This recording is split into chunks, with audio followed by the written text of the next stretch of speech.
Hello. More Yagawa time. We're trying to burst through a couple Yagawa games until Shmup Slam happens and we got locked in for Dodanpachi. I think we'll get this one today, though. We'll see. I've gotten a few times. Garegga Ketsui Daiojo, top 3 shmups of all time. That's a pretty good top 3 to have. Watch Pan stream, then go watch OnlyFans and sleep after. We'll set up the shmup OnlyFans profile. That's our main user base. So Garegga, this is an interesting one. So everybody knows this game, the crazy rank game. This is the game where there's all kinds of tiny little systems for upping the rank. Tons of games have rank. Pretty much every arcade game is going to have some form of rank. Let me know how the sound is. I think I might bump the game down just slightly. But most arcade games have rank in some form of another. Meaning the longer you live, the harder it gets. So they can boot you off the machine. And then whenever you take a death, they lower it down so you don't feel like you got cheated. If in the arcade you die, and then you spawn back in, and then you chain die again, you don't have like a Gradius syndrome situation happen. That's like the general idea about rank. But this game, this one, and before it, so the biggest inspiration for this game was like a title game. Gun Frontier. It's in that trilogy of title games. You got the like Gun Frontier, Metal Black, and what's that Dino fighting game popping in there? What up, Nocturnal?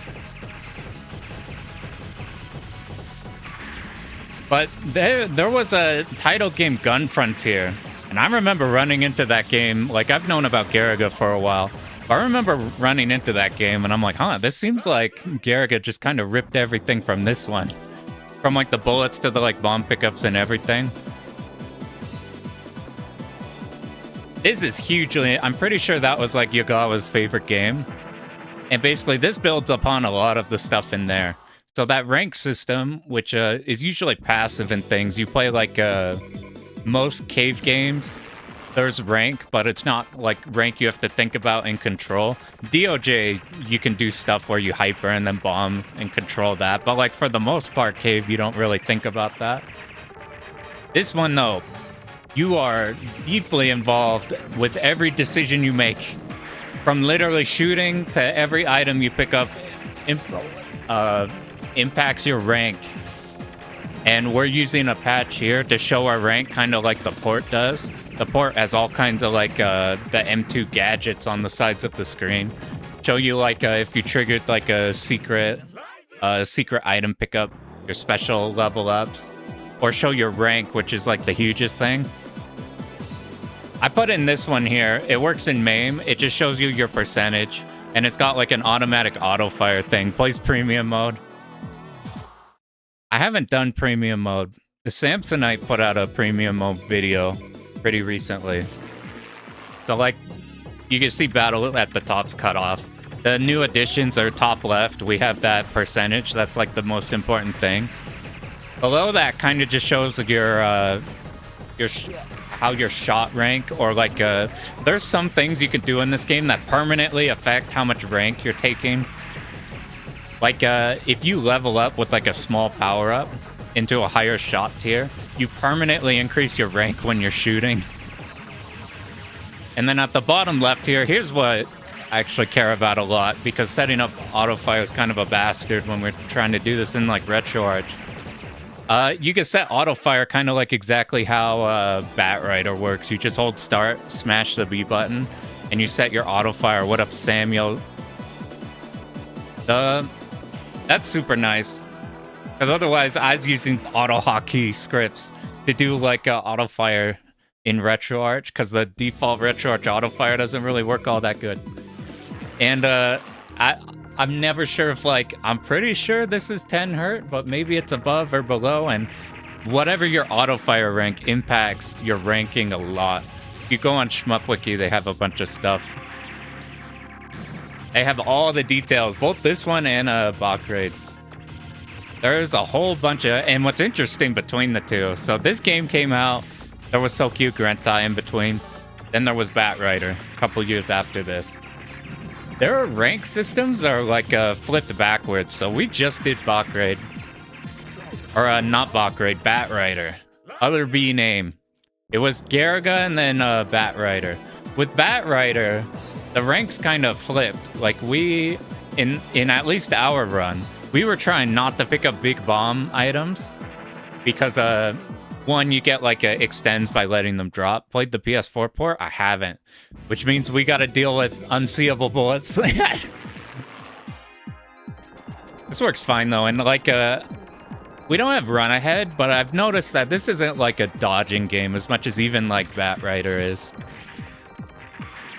Like we don't have too much where that matters.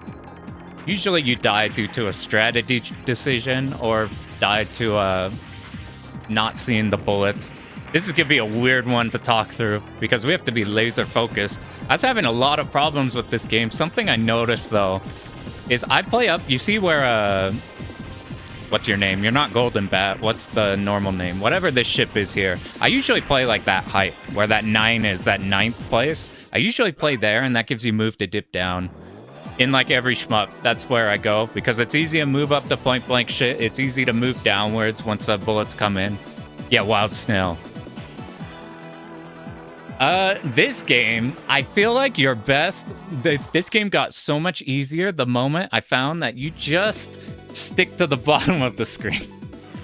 The bullets are too hard to see in time, and you just need coverage and you just need time.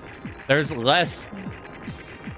Like, there's a lot of tiny, aimed, hard-to-see bullets, which you're not, like, influencing huge waves of patterns or anything.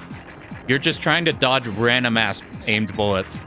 And at the bottom of the screen, it works fine there. Does this game loop? I think there's a version that does loop. We're just playing normal Garegga here. It doesn't.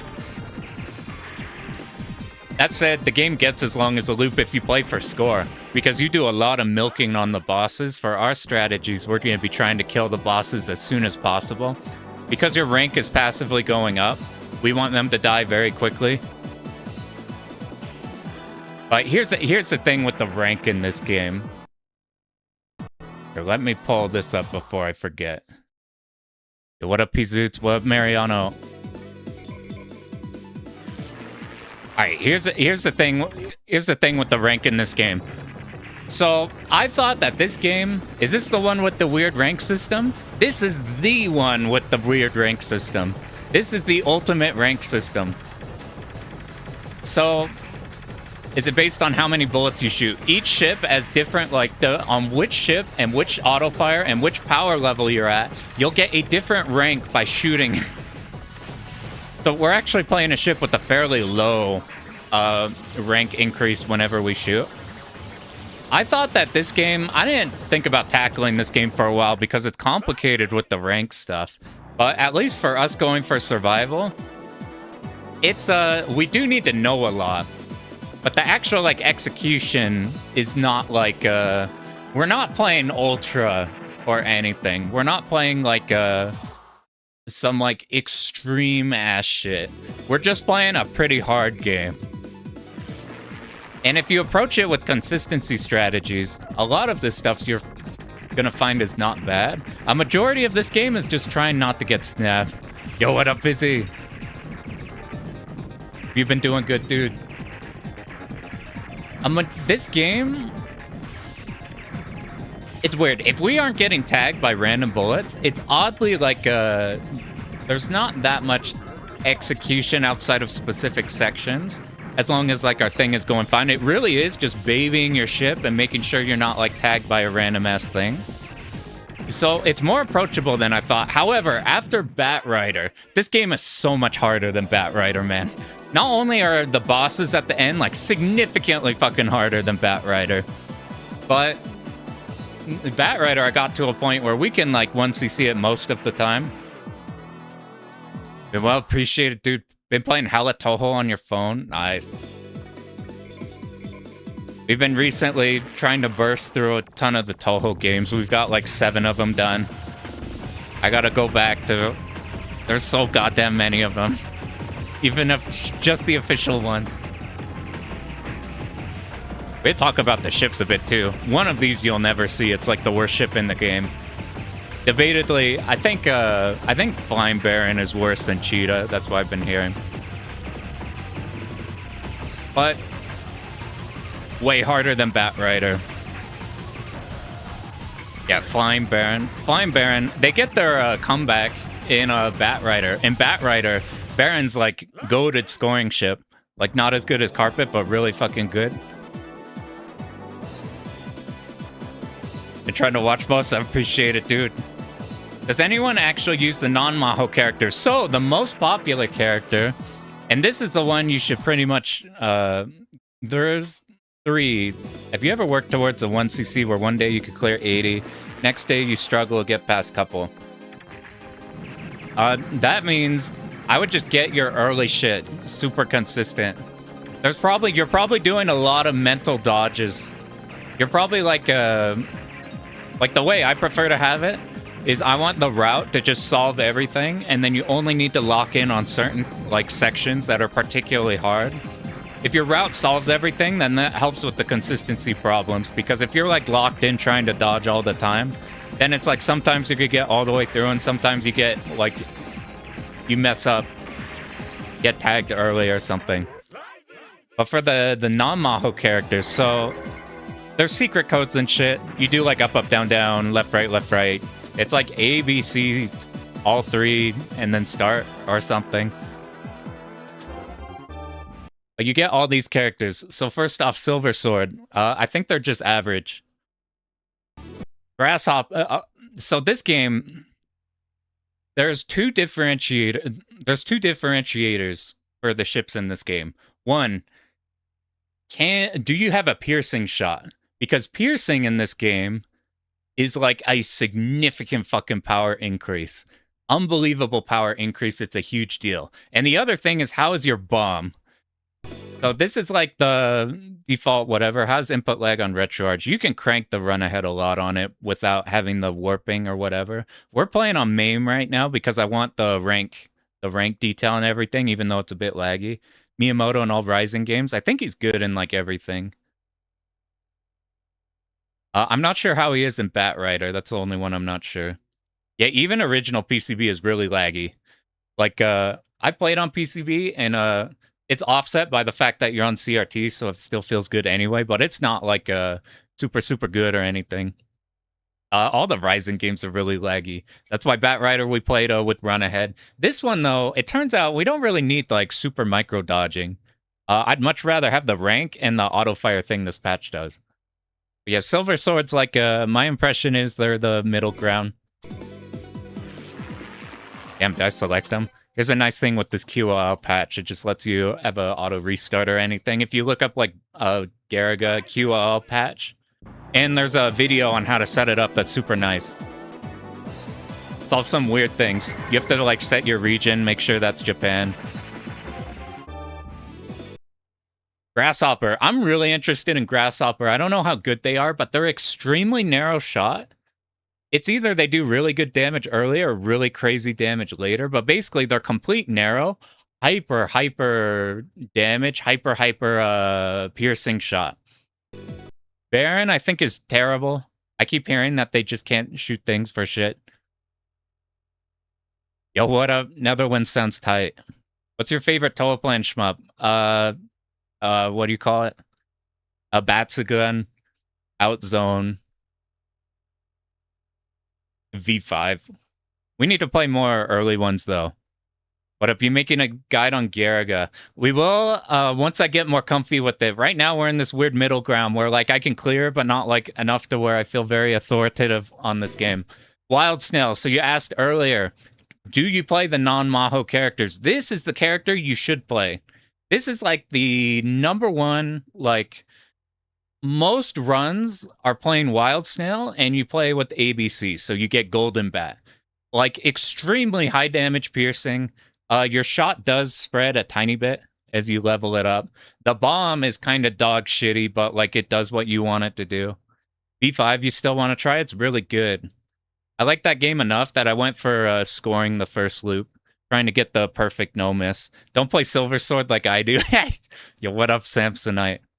Samsonite just put out another podcast episode. If you guys haven't seen it, has Desmaku in it. Another goat. Yeah, Silver Sword's kind of the like whatever ship. It's kind of sick as fuck looking though.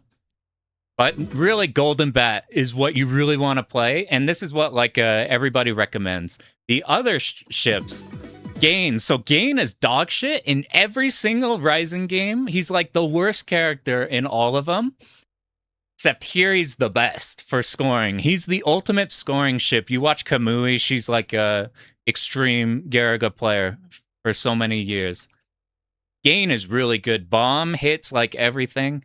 It's really, really useful. You have like piercing options. I'm not 100% sure on what makes them the best, but Gain is like super banger. They're also really fast. Golden Bat got it. Yeah, Golden Bat's probably the best bet. Like 95% of the time, you can't go wrong playing Golden Bat. It's literally just the bomb that's a problem. It's best to reset every credit. Yes. Yeah, you want to reset the machine. We're playing a quality of life patch, though, that I could just hit a hotkey and it resets it and the rank's fine. And we'll know if something's wrong because we have the percentage up there. Don't play Cheetah ever. Cheetah is cool in this game, but she's so ass. She has homing options. Her bomb has this big genie that comes in, but because of the way it animates, the bombs in this game are not cave bombs. They are Raiden bombs. They are old toll plan bombs. What the bombs do is they have to get their ass out there and then be active, and then you're safe from bullets. And they delete bullets. They don't delete, like, they don't make you invulnerable or anything. You need to bomb way ahead in advance if you're in serious danger. And Cheetah's bomb, like, it takes 800 years for these genies to come in. She's cool, but she's tied for like probably the worst character. Love the art. This game presentation is like like world class. This game's soundtrack, this game's whole vibe, it's pretty good. Miyamoto. This is another survival character you might want to do. If you watch Pearl's video, it's like so you want the 1cc battle Garegga. You can see some Miyamoto in action. Super fast, high spread options. Miyamoto's pretty good. Bornum, the GOAT. I love Bornum in like every game he's in, and he's the one we're going to be playing today. This is like the intro to scoring character because he's got an extremely good bomb. He's got like the widest bomb, I think, in the game. It hits everything. It's like a Tolaplan-ass Tatsujin bomb with face and everything. You always play the worst characters for aesthetic reasons. We need to find you a top-tier, aesthetically pleasing character. You do the same thing in fighting games? I'm the opposite. I always tier whore. I literally don't care what they look like. All I care is if they're in top 1 or 2. But Bornum is like my impression is like Bornum Gain's better. Bornum is going to be like fairly easy. And people say like if you want to learn scoring, Bornum's a great job to do it. By Gino and Batsugun. Is that one of the 2P ones? I forgot all the names just because all I know is Beltiana because Beltiana is so busted. What up, Pearl? Yeah, we were talking about how shit your Miyamoto guide is for this game. As we were going through all these characters. Just kidding, I was watching that over earlier. I was shocked how many lives he stocked for the very end. What up, Germinator? The Battle German. Out on the farm. You know, ship on One Piece side. Is it the ARC? Is there a cool girl? Then that's your pick. Who's at least we got Beltiana and Batsugun. So we're basically going through and talking about like the rank, the characters in this game. We're going through the characters, and the gist of it is you probably should just be playing Golden Bat. But Miyamoto's a great option. He's super fast, and the coverage is really good. And Bornum's my favorite. Mad good bomb, widespread, low rank for shooting, like way less than a Wild Snail or Golden Bat equivalents. Bomb is super useful. He has Maho bullets, so while they are fairly fat, they don't get mixed up with enemy yellow bullets or whatever. Literally Golden Bat or bust. So I was thinking about, there's already good, like if you look at that on Actane's channel, there's like the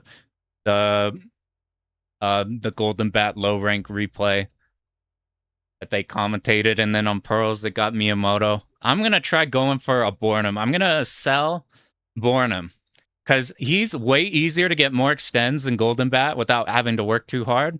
The bomb is super good. It invalidates Blackheart too if we get lucky. The spread is nice. No piercing. No piercing's a big deal. So like things like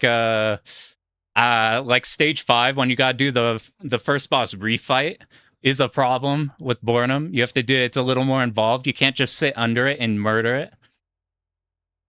New commentary tonight once you decide on a topic? Hell yeah.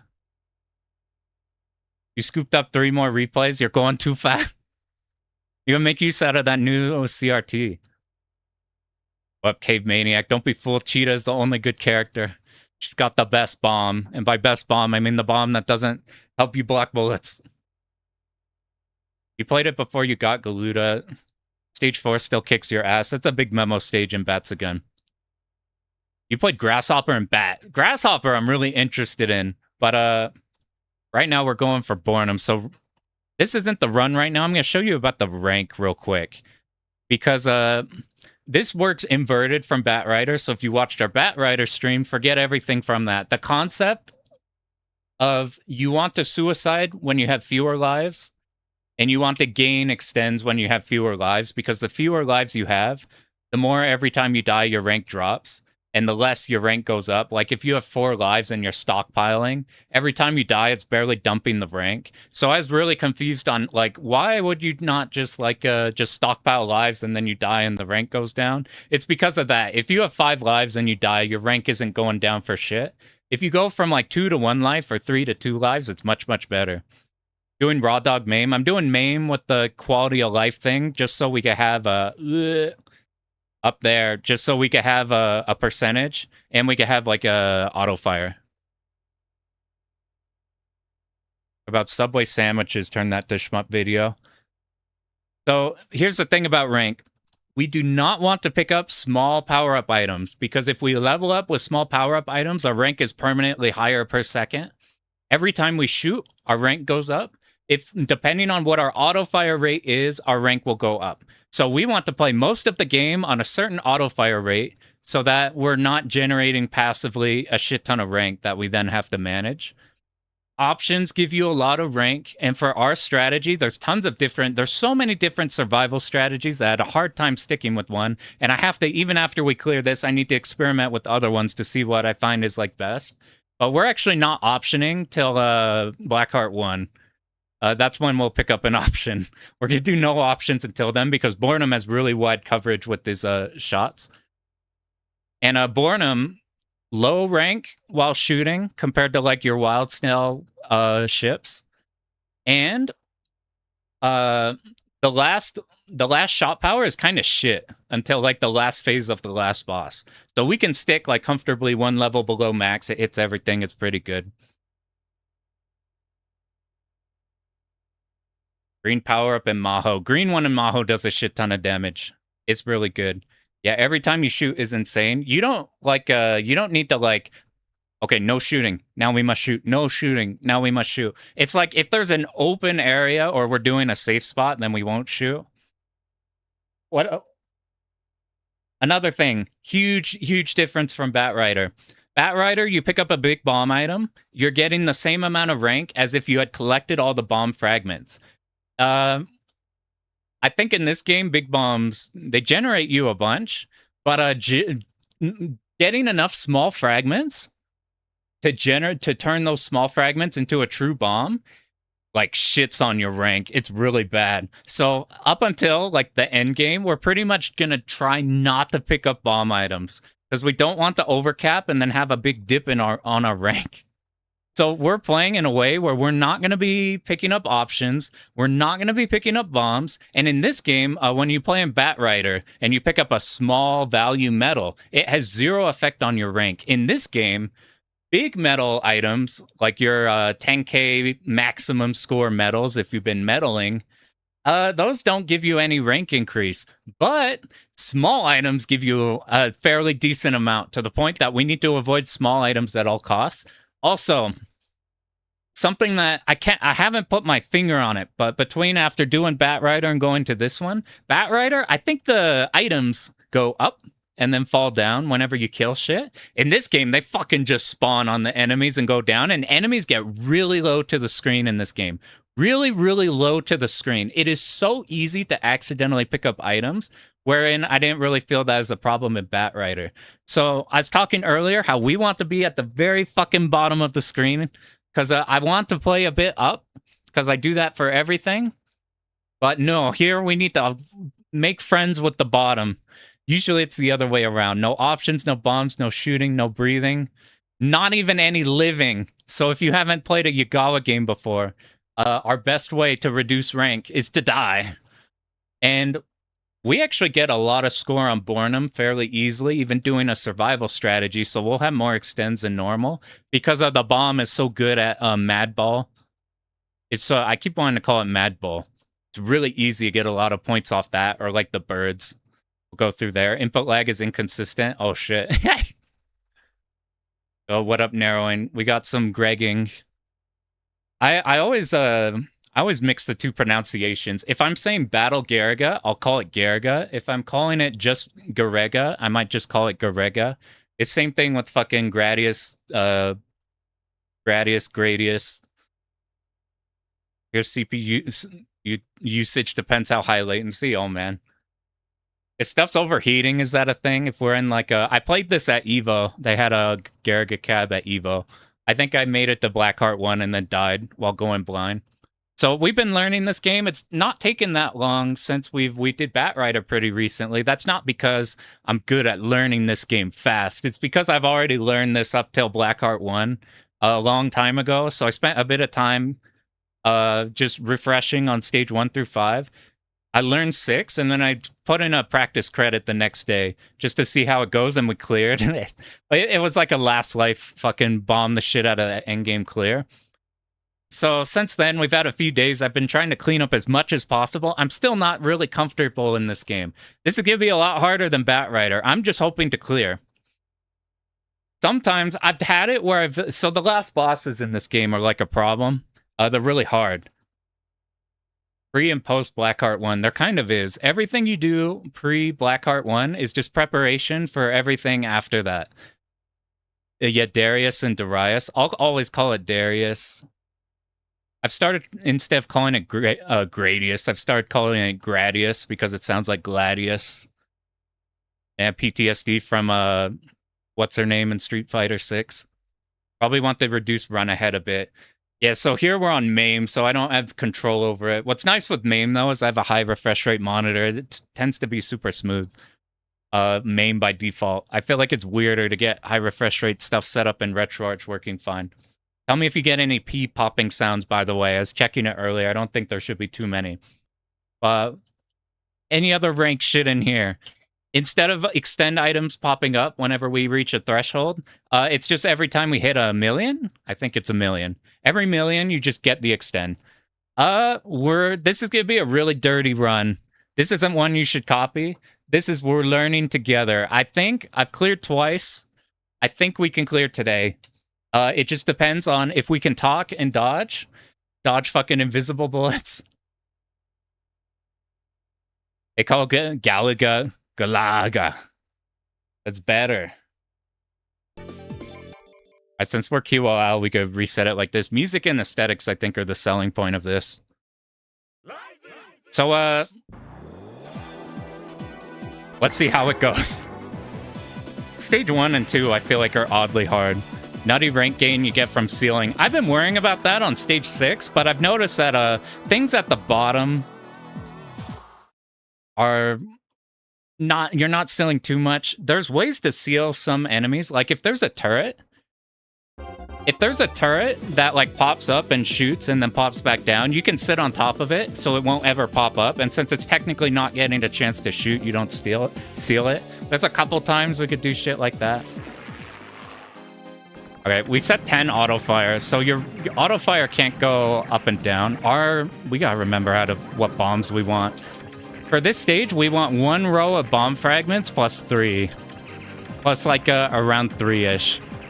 So all it takes is 1 power-up item like that to get to the next power-up. But the problem is if we do that, if you level up with the small power-up item, you see that 22 under our rank?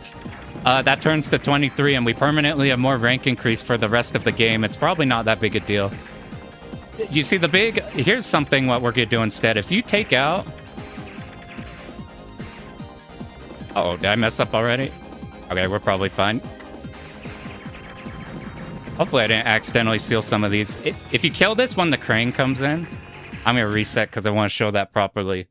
If you kill the ship whenever the plane comes in, instead of dropping like a option or whatever it drops, it's dropping a full power item. So in this patch, you can see the bottom left, that's our auto fire rate. So 10 is what we're going to stick with for like the whole thing. Going in with Bornum. Yeah, Bornum is I'm a big fan of Bornum, even though this is like a scoring ship because of the great bomb and everything, and not piercing. I keep playing Wild Snail or playing like Golden Bat and trying to decide. But there's a lot of things I really like with Bornum. If we are turbo lucky and we manage to clear vaguely quickly, we might mess with the... Oh man, I'm gonna have to learn when to shut the fuck up. When we have to dodge these fucking invisible ass bullets. Alright, music kicks in the cranes here. Now that dropped a full power-up item. So we're still at like 22 frame rank instead of like it nerfing our rank. Look at our bombs. This is exact bombs we want. These ships fucking shoot. They're Taito Zakos, dude. They shoot so close to the ground. So instead of milking this thing, we want to kill it as fast as possible. You play a piercing ship, and the shit just instantly dies. While this doesn't instantly die for us, we do have to deal with like this thing. But like, we do one bait like this, and it's fine. And then like, you don't have to dodge this for very long. So we just get rid of it immediately. Hey, thanks about the Futari run. That shit was super, super lucky. How long did it take to master this game? I'm nowhere near close to master on this one. This game, we're gonna be on the journey together. I think once these turrets come into view, then we can focus on the big enemy in the middle. Almost picked up, but you really don't want to pick up anything excess. So this like Big Dipper formation, here's the first like little free score thing we're gonna do. Bombing doesn't impact your rank too much. So if we bomb this castle here, you see these birds, they give us a fair amount. I'm gonna not shoot. I don't want, I probably should have shot a bit more. And now our bomb goal is we want to get one under getting a full bomb. So we're going to try our best to do that while also seeing bullets. Here's the time where we get this one. You can see the spread is pretty good even at this low level. I want to play at the bottom, so our spread hits stuff wider. We have more time to react to bullets. You can see our rank is at 4.2. We're going to die here early. And maybe I should have been more aggressive with the birds. I didn't want to get the extend too fast. All right, we'll die here and just see how this impacts everything. We didn't want to die there, so we lost some rank. So we'll probably have to do another one if that really fucks us later. But let's see how much that impacts, because it's not too much of this. You can't see the bullets. I can't either. I made a mistake. I went the wrong way with the tank. So I wasn't like, I was trying to make sure I was going the right way, and then I got hit by the Zako. The Zako are the real thing you have to think about right there. Right after these guys is when we'd usually suicide, since it hasn't been too long. Like, usually we'd die here, and this would be a fine point. Because we missed out on some bomb stuff, though, Mad Bull we might have to shoot instead, just double bombing to get rid of it. So here's why Bornum's cool. Bomb, dead. We got the extend off that because Mad Bull gives you so many points. Here's the problem with the not having a piercing ship. Destructible bullets are kind of an issue. So that worked fine, because usually at this point we're at like 0.08 or something. What we want to do is not pick up bomb items, so we don't want to risk our life. We don't want to like die so that we don't pick up one bomb item or anything like that. But we want to do our best not to pick them up, because if they turn into a big one, it's so much rank. And the way dying works is look at our row of bomb fragments on the bottom. If we die, the top row of fragments is what will carry over. I'm pretty sure that's how it works. So we can pick up, we do want this one. This is the shot power will be for like 99% of the game. We don't want to overcap bombs, but a lot of the times we're going to be forced to pick up bomb fragments. I think here to be safe, we kind of just want to be middle-ish. The real thing we're worried about, because we don't have a piercing ship, these destructible bullets are a problem. And thinking about these little hover bikes. See, I'm not even sure where I died there. So this is probably a dead run. It's not actually a dead run. But we'll just keep going and see how we go finesse the rank or whatever. Instead of doing what I did, what you want to do is you want to kill the options and then kill this. Or kill the Zako. Killing the Zako there, as soon as all the Zako are gone, that's when it'll be vulnerable. Here's some stuff you can seal. See these, you don't want to seal bullets in this game. It adds a shit ton of rank, but because these turrets have to come in and out, what ends up happening is if you seal them while they're down, then they won't get up again. We need to... I think this setup works good for our damage. Our rank is low because we died, so maybe I might accidentally kill this too fast. We'll find out. Do experimentation. But basically, we need this thing to live until the very end, but it's got a bunch of health, so we're doing a bunch of damage to it while we can. I kind of have a set way I go. See, I'm not sure if this is sealing or not. Almost got tagged there. We probably wanted to get ahead of those. See, there's a bunch of these fragments which we're just going to end up pick up. Okay, now we probably didn't do enough damage, so let's just hope. Okay, we got it. We'll just keep it going. We'll just work with what we got. And just see how this goes. So you kill it at the end there. Once it's fully stopped, you're getting the extend item. Sorry, this is going to be so hard to look at the chat on. I'll try to find breaks when we can. We don't want to shoot these because as soon as we break one of them, they start berserking. They're worth a lot of points. Usually we would suicide at this point if we haven't made a mistake here. So that we would get the rank loss, and then we would get the extend, so we get the maximum rank loss. Since we died earlier, it's probably fine to just do this like this, because our rank is pretty low right now. Now for some dodging. So once we break off these sides, the missile turrets will activate. The middle's kind of fine because it just shoots off the sides. The first times the missiles shoot, they shoot off in these verticals, and then they'll start aiming. So if we do something like that, they usually don't become a problem. We don't even need to kill them. What up, this RG? Going for medalist? Yeah, we're doing medalist. Bornham's just good at getting So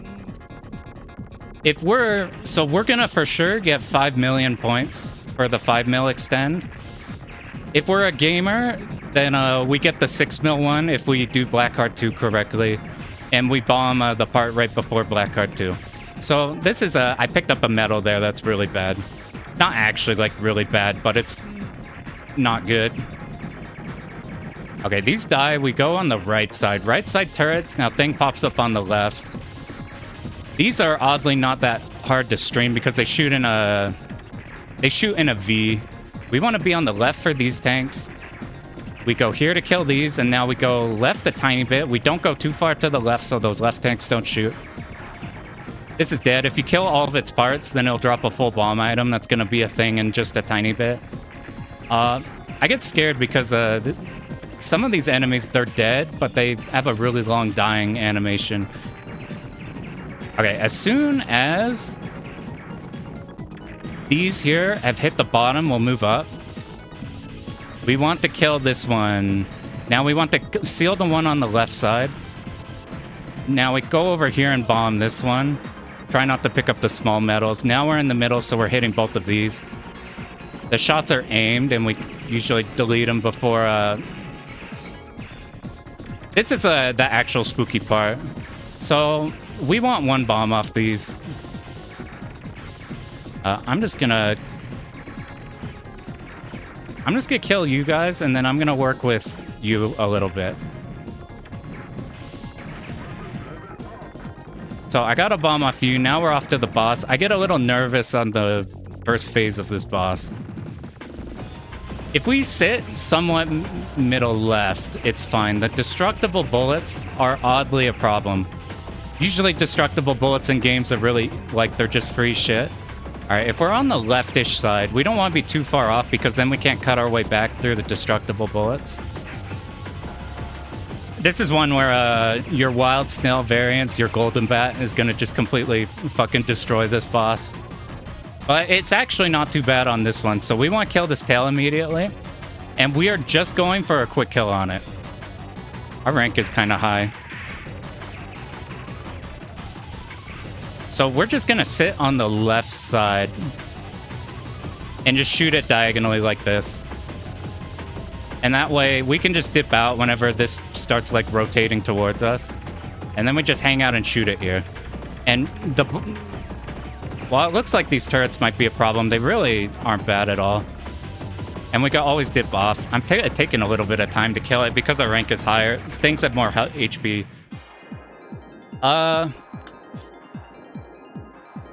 So pretty much the whole game and this this stage here is we are trying to build for the last two stages. Our rank is a bit high. We are going to die without getting an extend pretty soon. This is something that... this is where I look at every single route everybody's ever made on how they handle this stage based off the rank they have. If we get here without options, these are kind of hard to kill, but if we get here with low enough rank, our shot's good enough. It's easy to set up a homing...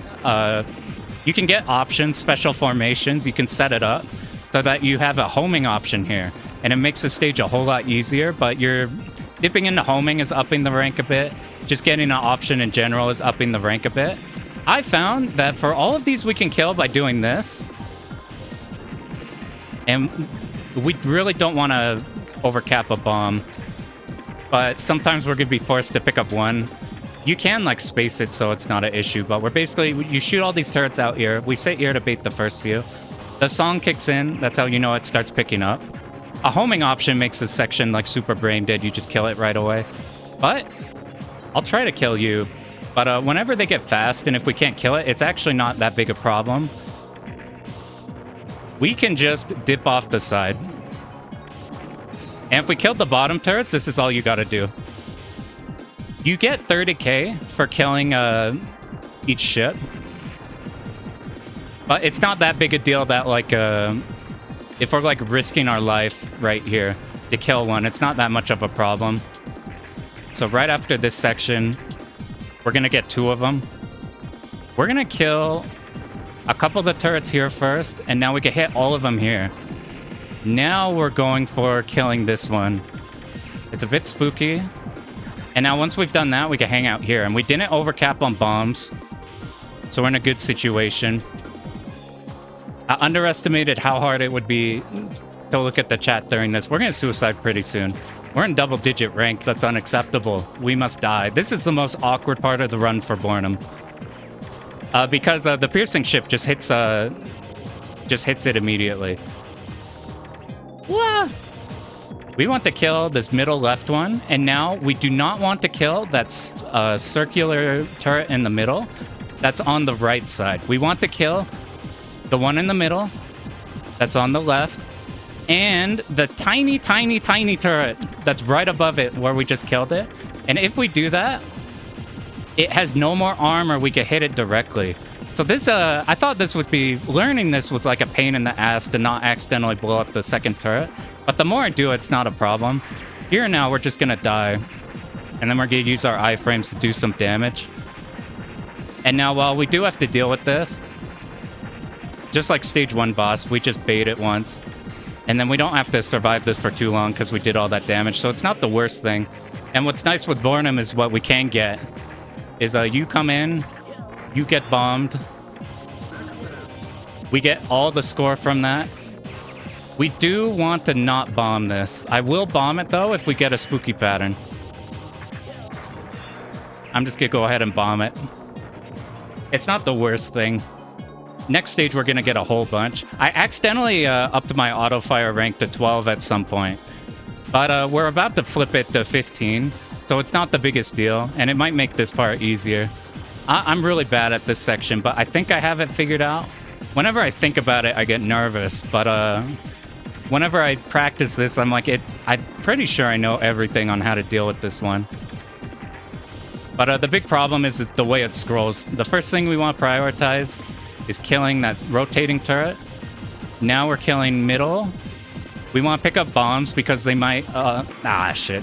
I was focused on the orange. Let's pick up you guys. We got lucky. We were planning a suicide on a Blackheart 1 since we died. Uh-oh, this isn't good. I'm gonna pick you up. I'm gonna bomb ahead of time here and then pick up these two. We need the 5 of those to drop. Okay, it worked out fine. We need 5 of those to drop because now the next option we pick up gives us homing. And homing, we're gonna just try to always have homing for the rest of the game. It makes the final boss way easier. Like, significantly fucking easier. It makes the whole last stage significantly easier. Here's Blackheart 1. Let me focus, because, I gotta not mix up Blackheart 1 and 2. They behave differently.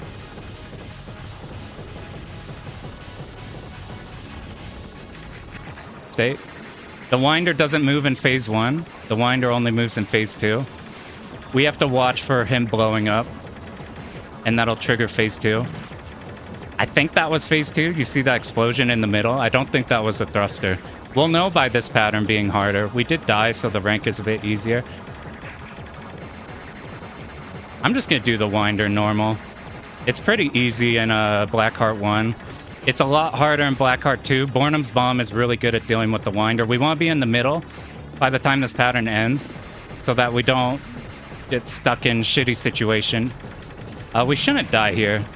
Oh god, we might die here. I'm just bombing just to guarantee it. I haven't actually seen that before. Yo, what up, Wes? You just got the clear? Oh, fuck. Yo, fucking congrats, dude. Holy shit. Dude, do you have that shit uploaded? Holy shit, that's like hella in the making. Yo, I'm super stoked to watch that. We're on up. So I found this is the hardest game I found to look at the chat because I'm already having a hard time seeing the bullets while focusing on the bullets. So we want to pick up as many options as we can. I should have grabbed another one. We want 3. We don't want any more because we're going to be forced to pick up another one later. And doing this, we just save a little bit of rank. This, we just sit one spot and then we tap because the stuff's aimed. Like 5 minutes ago? Hell yeah.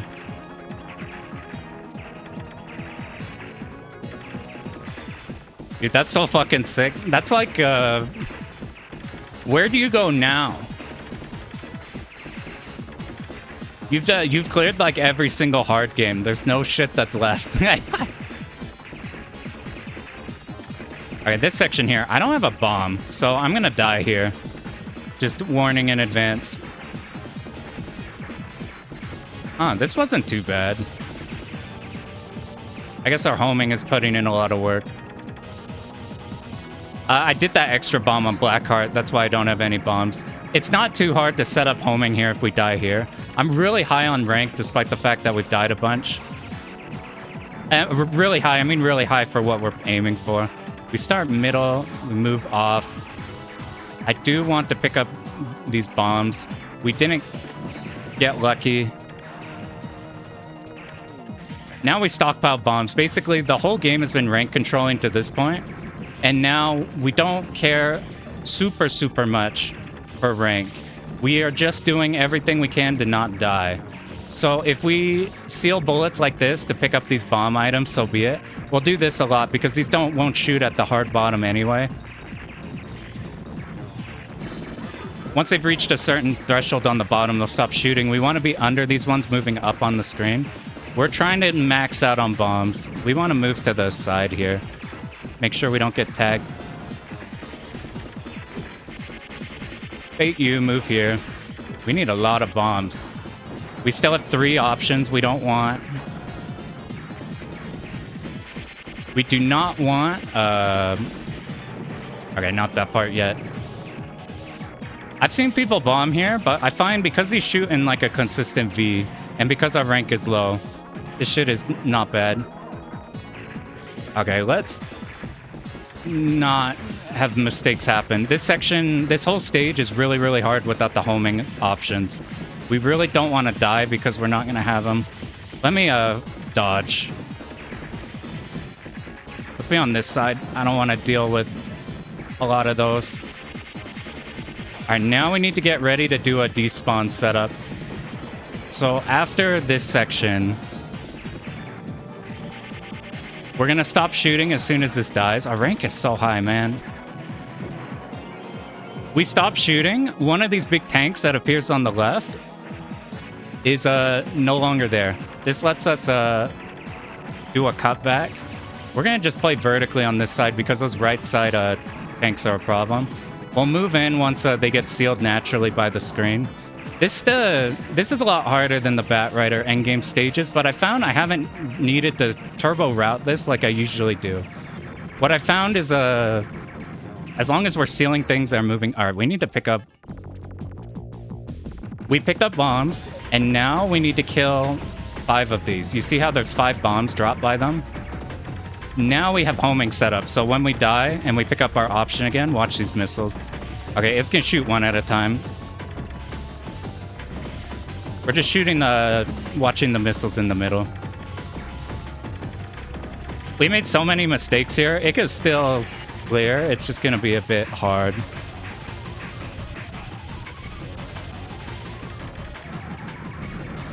All right, we want all these back turrets dead.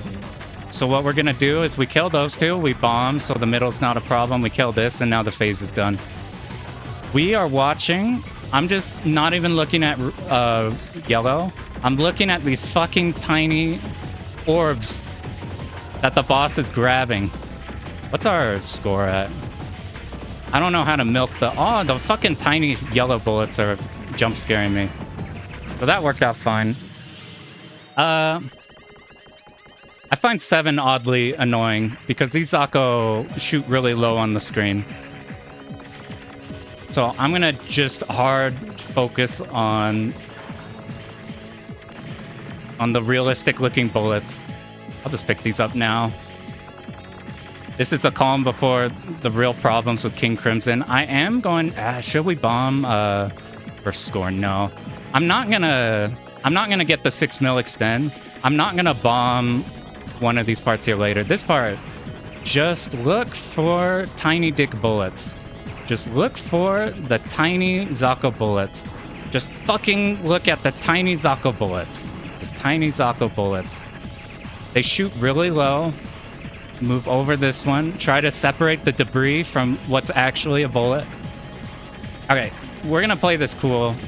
I might... Should we bomb this? We really shouldn't. I'm gonna bomb it. Look at our score.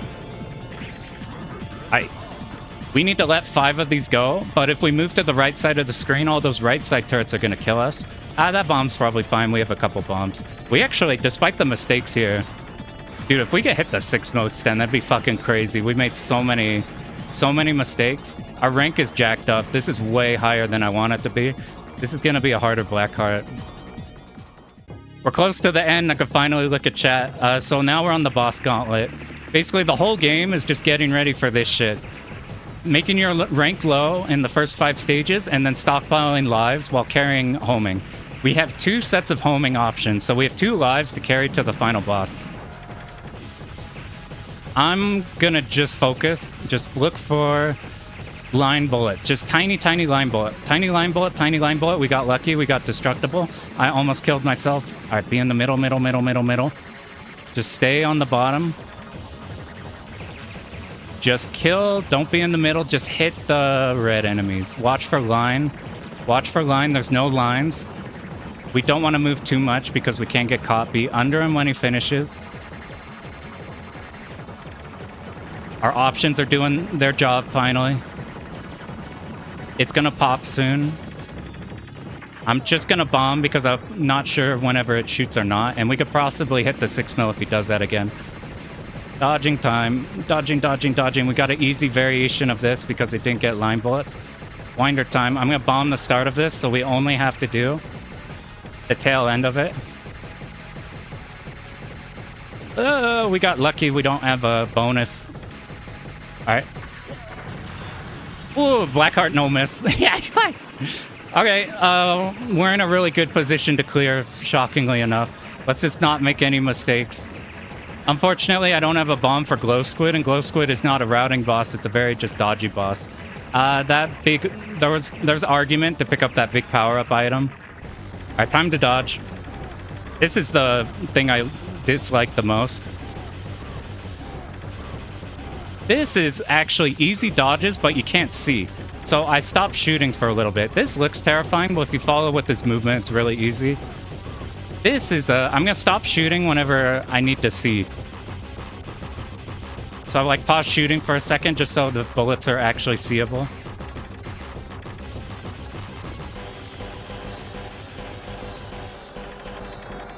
Okay. Oh, we got fucking lucky as shit. So these are my least favorite turrets to get, but if you get both of them, then it's super, super free. Let's do our best to keep hitting it. All right, what's our next set? So I don't like this when paired with other things. This laser is a problem. Oh, maybe two, it's fine. Ah, I didn't fucking see, and our options got caught off screen. Oh, fuck, dude. All right, we need power up for sure. Oh my god. This is gonna be, this went from a guaranteed win to it's gonna be, we got the extend there, it's fine. You gotta, it's so hard to focus on the yellow bullets or not the yellow bullets. All right. Luckily, this is oddly not, actually, it might be a problem. I'm gonna say bomb for destructible things. Because we don't have too much firepower. We don't have any bombs, so now we could just go for hero dodges. We'll move up and around stuff. The more options we get, homing's actually harder to hit the destructible bullets. But at this low of rank, this is fine to deal with. Now we got our right shot power back. Now we're in like a really good position. We have so many lives that this should be an auto clear at this point.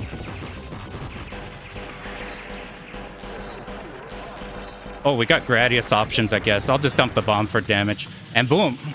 That's Let's bust fast a cat. Oh god, I can finally look at chat. I didn't get to look for like the entire run. Alright, I wasn't expecting a first shot clear. I guess we reset in the first 2 seconds. I have to catch up and we gotta see. Holy shit, that's a lot of people for Garegga. We got a lot of scouts trying to find where all the bullets are. Oh, thanks for GG's.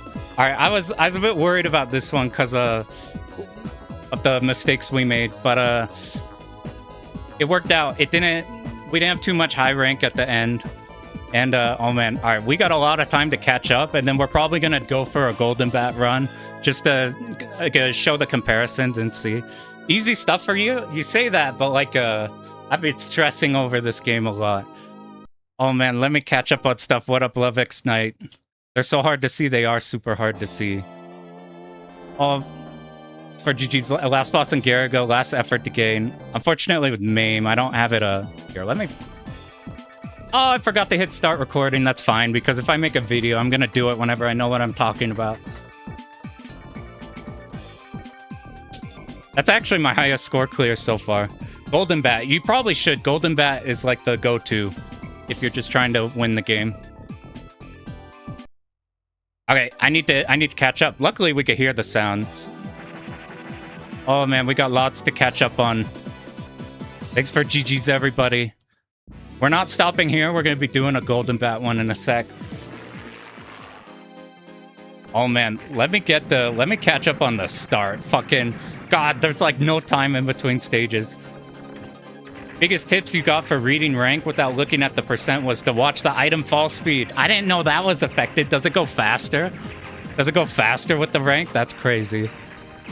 You can play suboptimally and win, but it's every little bit helps. That's what I've noticed. I thought this would be a game where it's like, we must know absolutely everything, and it must go perfectly. Otherwise, everything falls apart. But you saw how many... We probably died 3 times in places where we shouldn't have, and then died a couple times on sillies on the last boss. We got a lucky Black Heart, though. We got a lucky Glow Squid. And the mistakes I made in Glow Squid were no problem. Rank you get from sealing lots. We didn't... You can see with the... We can go back and see how much we sealed on stage 6 to see how much we jumped up the rank a bit. Bornum's such a fun shot to use. I really like Bornum. What up, Google? It's for the grats. How long does it take to master this game? I've been on and off on this game. It took about 5 days to learn stage 6, stage 7, and then like try getting things consistent. I had already learned up till Blackheart 1 before I started learning recently. Using Special K to reduce input lag on Shad PS4, I need to mess with that.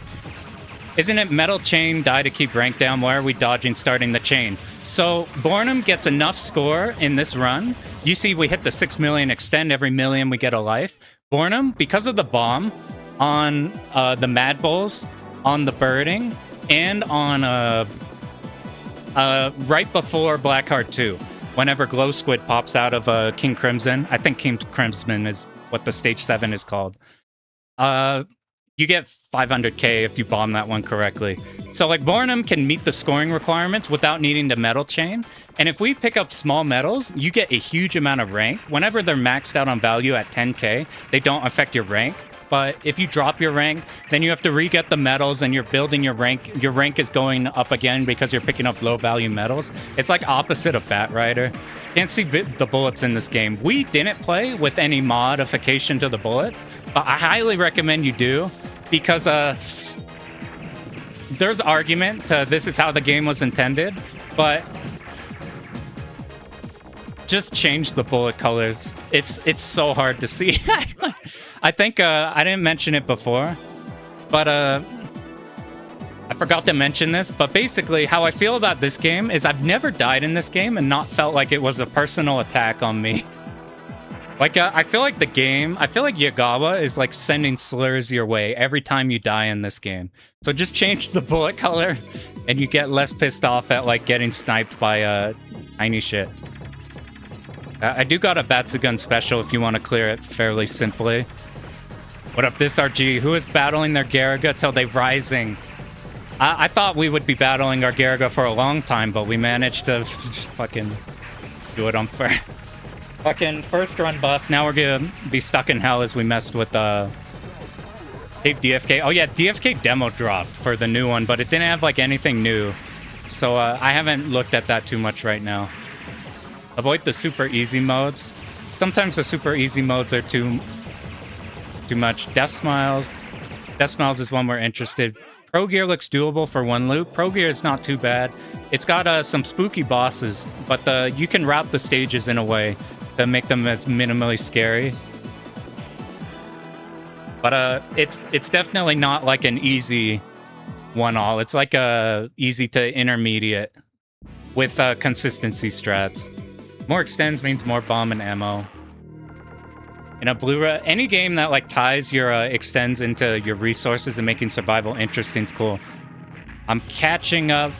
Everybody just got here. We got our clear with Bornum, and I'm trying to catch up because it's so hard.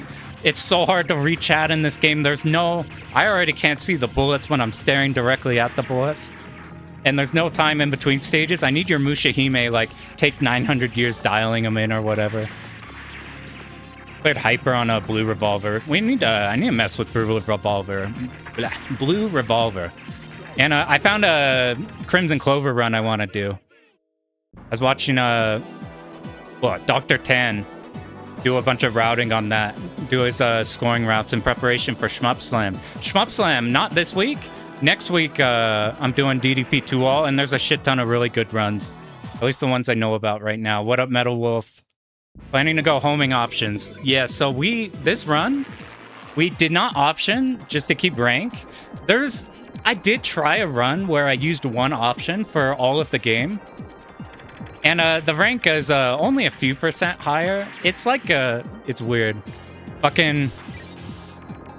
Yeah, Wes, so if you guys haven't been following Wes's shit, Wes has been doing Mushi Futari Ultra 1.01, which is like psychotically hard, really fucking hard. He's been working on that for like months. Just got the clear. I'm so stoked to watch that. That shit is so sick. Spent 5 minutes explaining how to get the homing options. The way the homing options work is every time you can see this better on the M2 port. If you let a bomb drop off screen, then it counts as it tallies those. And then the tally resets when you pick up a bomb. So if you let 5 bomb items drop off screen, the next option you pick up will give you homing options, which is what we used all there.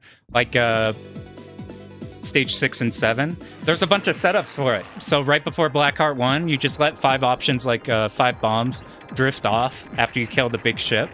Stage 6, there's a bunch of places for it, like right before the boss. You pick up all the bombs, and then you kill all those enemies on the left side. There's 5 bombs there. There's a few places like right before Blackheart 2. It's not as bad as it sounds. It is a bastard if you fuck it up. What up, Juju Kenobi? 5 minutes to drop. Oh yeah, I really fucked up that part before Blackheart 1. We did a lot of mistakes on that one. You cleared Emerald Blue. Oh shit. Emerald Blue looks like it doesn't fuck around. That game's cool. Dude, you're retiring now? Every Mushi mode done? Dude, we need to get you on some easy gas games now.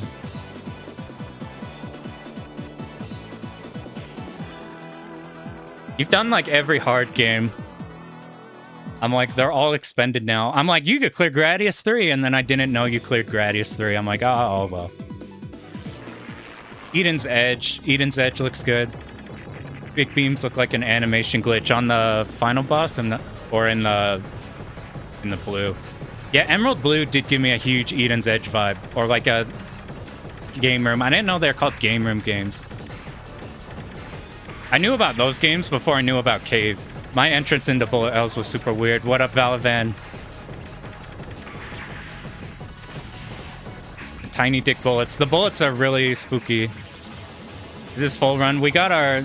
This is our first one. We got it. We're going to try Golden Bat, and I'll show you how he differs. You might hit 6 mil. I'm shocked we hit 6 mil. All right, I finally made it back to, to the present. I really like the last boss.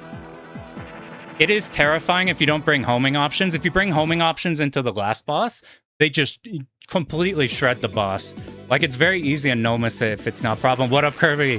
How are the runs going? We fucking technical first tried Garegga through a lot of mistakes. I think it's because we got really lucky on Blackheart 2 and Glow Squid, which are the final 2 bosses. Reignition, the new DFK, that one, they have a demo, but it doesn't have any new shit in there. Yo, thanks, Matic Help. The Futari one, I'll never be that lucky ever again. Mark recommended 2 options, 10 autofire. I don't know the specific autofire you want to do, but options are really good on Miyamoto. Pearl has a great video if you want to play Miyamoto. Jack up autofire for the last boss. Yeah, our strategy was play 10 hertz. Is like so you start the game by default. If you're just holding down the A button, you're firing at 8 hertz. However, there's no rank penalty for going to 10 hertz. So you should just swap to 10 hertz. If you're playing on a cabinet and you don't have like external autofire, you have to tap at 10 hertz for long enough that the game will then turn your button into 10 hertz. We're playing a quality of life patch, or if you play the M2 port, you just can, on a button, swap your autofire. And unlike Batrider, where you can go up and down, in this game, you can only go forward. You can go back, but once you've like gone forward, your autofire is stuck at that. Your autofire rank, your shot rank, is stuck at that rank. So we play 10 for the whole game. We swap to 15 on stage 6, and we keep it stayed at 15. At least for Bornum. Bornum has Bornum. The spread is nice. The bomb is super good for hitting those extends without needing to metal. And just in general, like in Blackheart 2, you can use your bomb. And if you get lucky with the winder movement, you can move up above Blackheart and the winders can't hit you. 8 months or so, goddamn.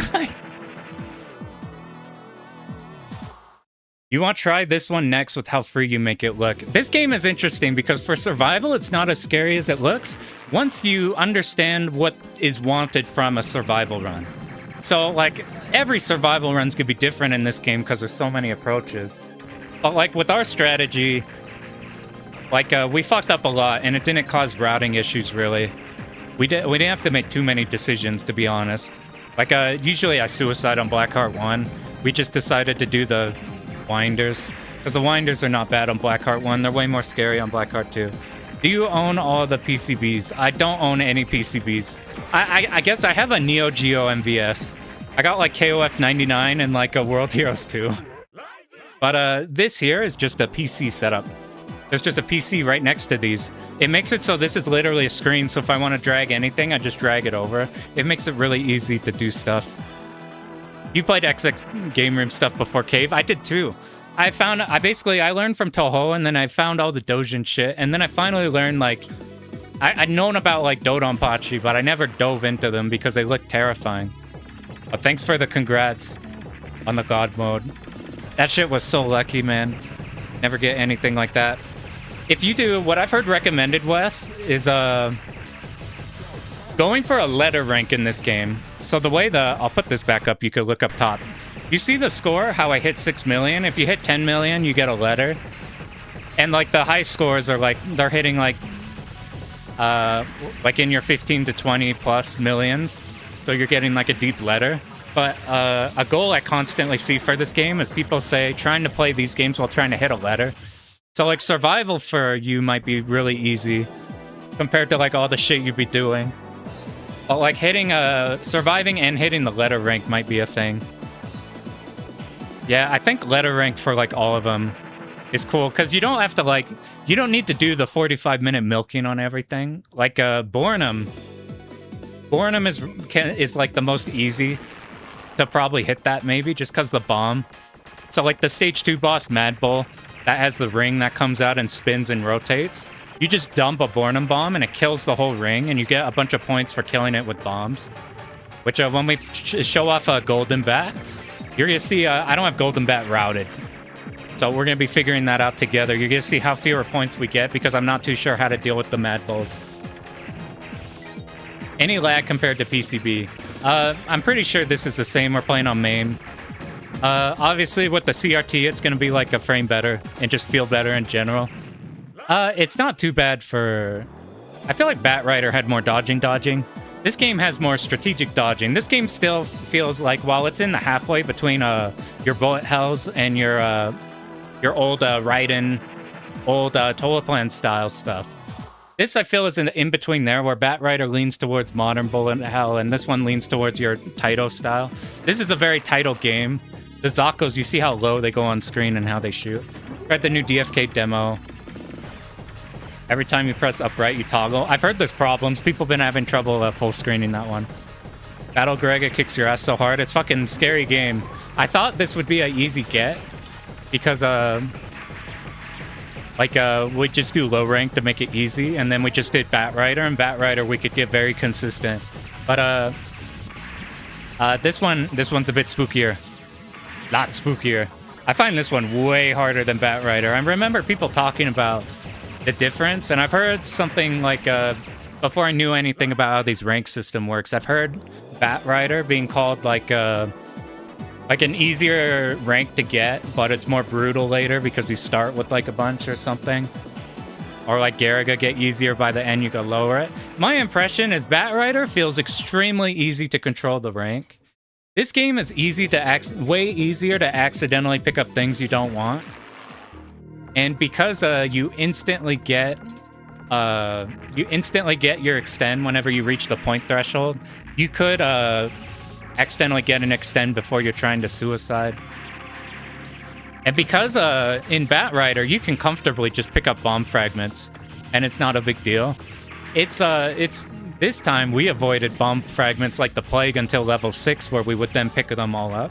I basically, the run I copied, I made a spreadsheet of all our bomb thresholds of what we would needed to hit on each stage. But what it ended up being is we just don't want any bombs ever until stage 6. We just try not to pick up too many so that we're not forced to on later stages. Like stage 5, when you're fighting the big battleships, they make you pick up some bombs. Yeah, that's yeah, Bio. The new DFK looks like it's something. I'm like, the demo doesn't inspire confidence. I'm like, I hope at least the new shit's cool. They like showed concept art of like what's probably the new. MAME looks good compared to Saturn version. The Saturn's in that weird territory where a lot of stuff looks I'm not sure how the Saturn version differs. Like, if you play Dodonpachi Saturn, it's, like, way different. So, we got our... That's probably the highest I've done. I think it's because we did an extra bomb on Blackheart 2, and where we bombed on Blackheart 2 was bombing destructible things. So we got a lot of points. So, I talked about earlier how we went over the ship selection. And we played Bornum because of the bomb, which makes the score really easy, the widespread, and what was it? A lower rank for shooting. However, Bornum doesn't have piercing. And piercing, how useful is piercing? Piercing is super goddamn good in this game. Like, really, really good. Really, really strong in this game. So, like, every ship without piercing. So, like, Grasshopper would probably be bad, but he has piercing. So, you could just do shit tons of damage. I think Gain's piercing. I don't think Cheetah or Miyamoto is, or Baron. But Wild Snail does have piercing. Now, real quick, anybody who knows Garegga, I have seen runs of Bornum where instead of doing ABC, whenever you select your ship in this game, you get a different buff based off if you do A, B, C, or all three of them together. And it's like a faster, it's like a smaller hitbox, faster speed, something, or that's not the order. But basically, if you do ABC, it's smaller hitbox and faster speed. Is there a reason not to pick ABC? Because I've seen Bornum runs where they play Blue Bornum and they're playing with the faster speed. But with me fucking around with it, it feels exactly the same. It feels the same speed as ABC. So is there any reason to pick Blue Bornum other than having a different shot and a Blue Bornum instead of a Gold Bornum? Anyway, what's cool is they have different names for everything. Here, I'll put something here just so right next to this Battle Garegga, and then we'll hop into, we'll be fucking around with a Wild Snail version. See some text. How old is this? Wow, that was a long time ago. All right. Weird.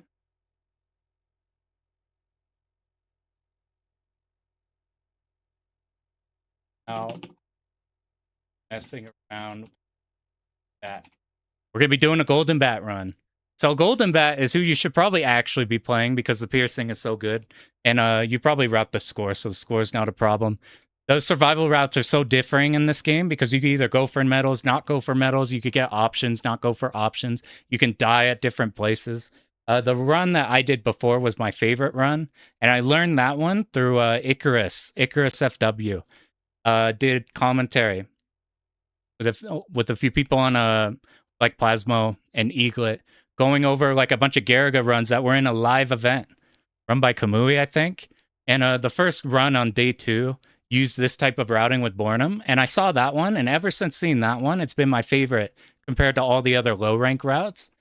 What's cool is there's routes in this game that get a way higher, they get more live stockpiled and make it easier because you use more options, but they also like fight Blackheart at like 40% rank. Our route is designed to fight Blackheart at the 25-ish. Fight Blackheart 2. There's runs where they get literally 0%, but those are really dangerous because you got to do everything right. All right, so depending on which you pick, so this is Wild Snail. We have the piercing. We do have some spread, kind of like Bornum, but not as far. Our bomb is not as good as Bornum's. That's our biggest problem. So if I pick ABC, we get Golden Bat. I'm going to switch to 10 Hurt.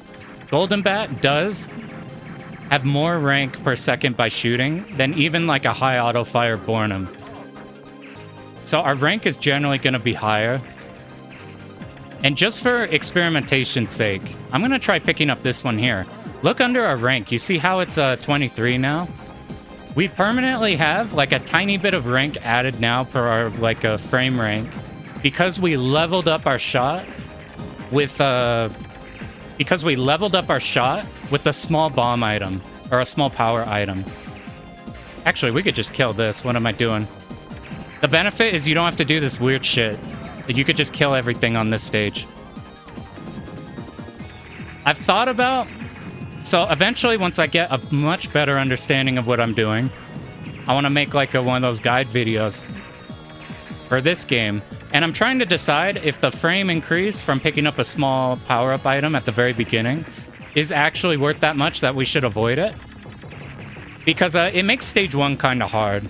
And I've regretted some of my guide videos that have like made you do unnecessarily hard things for no reason. Look how fast it dies. It's fucking nuts. So this is why everybody tells you to play Golden Bat. Shit just explodes. It's pretty crazy.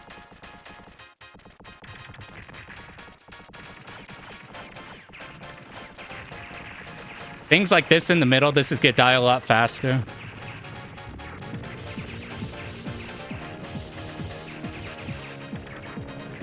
The thing is that the spread is not as... I probably need to pick up... Actually, it probably doesn't matter on Golden Bat. So we bomb this, and we get some birds. And by shooting these birds, we get a bunch of points. We want to not hit 9 mil. This is fine. We could have more. We probably did want to lean towards getting more. Because, like, the piercing's nice for, like, multiple stuff like that. By the way, tell me if I'm still streaming, because the OBS thing shows, like, a gray thing. And I'm terrified it's dead. I think it's still going, though. It's because of the piercing, dealing with Zakos is easier, dealing with big enemies is easier, dealing with lines is things. Oh, thanks, appreciate it. Okay, I'm like... My camera is slightly blocking where I have OBS. And in OBS, it's got like a gray thing as a little paranoid. Accidentally picked up a small item, which ups the rank a tiny bit, but it's not the biggest deal. I suspect it upped it by like I think it's like 0.1 or something. Like you can see already why Golden Bat is valued. Because of just how high the damage is, and we do have the spread. Our bomb is like a little whatever. The piercing is super, super useful. I probably still want to do my thing on a... Because these routes are very similar, just outside of how we handle the mad balls. I think I might just do the video with Bornum. And then for specific stuff with that wild snail can just delete. We'll put a cut in there. So this part, we'll suicide here. And then I don't remember if we bomb here or if we bomb at the end. I can't remember. But you can see how little points we got. I wasn't sure if you're supposed to bomb. If you can't tell, I have not labbed the wild snail shit. So you can see here, we usually had like... Last time we had 1,000,007 or something. Obviously, I didn't do the setup correctly. I'm not sure if you bomb the second part or if you just shoot the main part. But we're going to have less lives to work with.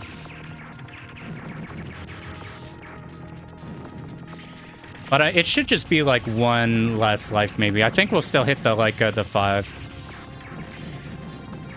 So as you're going through these early stages, I find these early stages harder than Bat Rider just because of the Zakos shoot really low on the screen. And they shoot these tiny bullets. So we want to be on the bottom, and we want to be constantly on the lookout for tiny bullets. There's a power-up we want to get. We want to try not picking up as many bomb items as we can. Luckily, with the piercing, look at the destructible bullets here. If we can even see them before we delete them. In this section, once we've cleared out the middle, we're really just worried about these hover bike things. These are the real things that'll catch us. Because if you're not already... Your eye has to be tuned to either seeing, like, orange bullets or seeing, Oh, why are Zakos still alive? For me, my eyes are either tuned to orange bullets that shoot, or they're tuned to the more realistic-looking bullets. These side turrets are also easier to deal with Golden Bat because you're hitting all 3 of them at once. I don't know if our timing is the same. I'm going to try just hitting with the side, kind of like how we do with Bornum, just so we don't accidentally kill this too fast. Because then we'll be like really behind in lives, but I don't know the actual damage setup. I'm just going to play on the side of caution. We did pop you. I'll err on the side of caution. We do want to... I'll shoot like you with the side. Now, I'm not sure if this is close enough to seal these. I'm not sure if the rank goes up. It'll be easy to watch in the replay. Alright, if you play the port, you can see exact damage. It makes it a lot easier. Alright, now let's just kill it. And hope we've done enough damage. Okay, we did. If you play the port, you can see the exact damage. It's way easier. We go here, we kill this, we're fine. I am going to not suicide on this boss because usually with Bornum, if we did Mad Ball correctly, you're not built for the tiny bullets. It's a thing. You play the PS4 version, or there's even a... I think somebody has made the bullets recolored if you're trying to play arcade version. We're not shooting because if we kill one of these, then they start shooting a lot, And he's at the bottom, so all these bullets are spawning at the bottom. Way easier to deal with them once they're here. And we have all this room available to us. You see how they're shooting now? I think if we just focus middle, you get a lot of points by shooting those with shots. So you want to make sure if you were planning a suicide there that you don't accidentally get an extend and then suicide. You're missing out on rank. I think we just shoot the middle maybe. I do want to kill this red one. You could probably make this easier with the... by just killing the sides right away. Yeah, you could change those a lot, and it makes it so much easier. Where are we? We're on stage 4. What do we want to do for stage 4? Some of the harder sections should be easier. So the quad tanks. I'm going to inevitably just pick up a bomb through these fragments. So we're not going to worry about that. I'm not going to try avoiding bomb fragments entirely, which could cause like a rank. You don't want to die trying to drop your rank. I mean, you don't... Let me clarify. You don't want to die trying to do something that would, like, micro affect your rank. So, like, if I'd get, like, a 0.1 rank increase, who cares? Versus, like, actually just eating shit and, like, dropping a life. We would prefer to die where we want to die. So we have control of, like, in fact, we should probably actually find a place to die. Huh, that's cool. Actually, we have a life worth of... One of the nice things about... While all the system is really complicated, we have the freedom of, like, if we die anywhere on some of these harder sections, we need to die somewhere. So, if we die on, like, say, this section, it's not the worst thing in the world because we are wanting to die anyway. You could do this section a bunch of ways. This is the one that I just got comfy with. There's another one I think is better where you double bomb... Where you single bomb both of the right side enemies, and then you just shoot the left one. Rank is a bit high. Alright, let's just first... I want all these middles dead, because these big bullets are a problem. You shoot these treads, and then they can't move. Alright, I'm gonna kill these 2 tanks, and then I'm gonna try my best to hit these with the sides. If you destroy every part, then you get a full bomb there. I don't want to pick up bombs fragments, because the next stage we might be forced to. I'm not sure if I sealed any bullets. Our rank is really high. What should be the strategy? We'll just suicide. If I'm not sure if we get points for killing this first phase or not. You can see how the piercing helps out a lot with dealing with destructible bullets. With Bornham, we had to be really conscious of these, but because the piercing's hitting them all, we don't, like, run out of space. So do we get any points for triggering phase 2? Okay, so what we're gonna do is we're just gonna be shooting it. This game is not that hard. That's what I'll talk about that more after this. Because it's one I thought would be like a impossible game because of everything. But it's like a knowledge check. It is hard. Alright, I don't know how much damage this can take. So I'm just gonna die here. You see it dropped our rank by 3.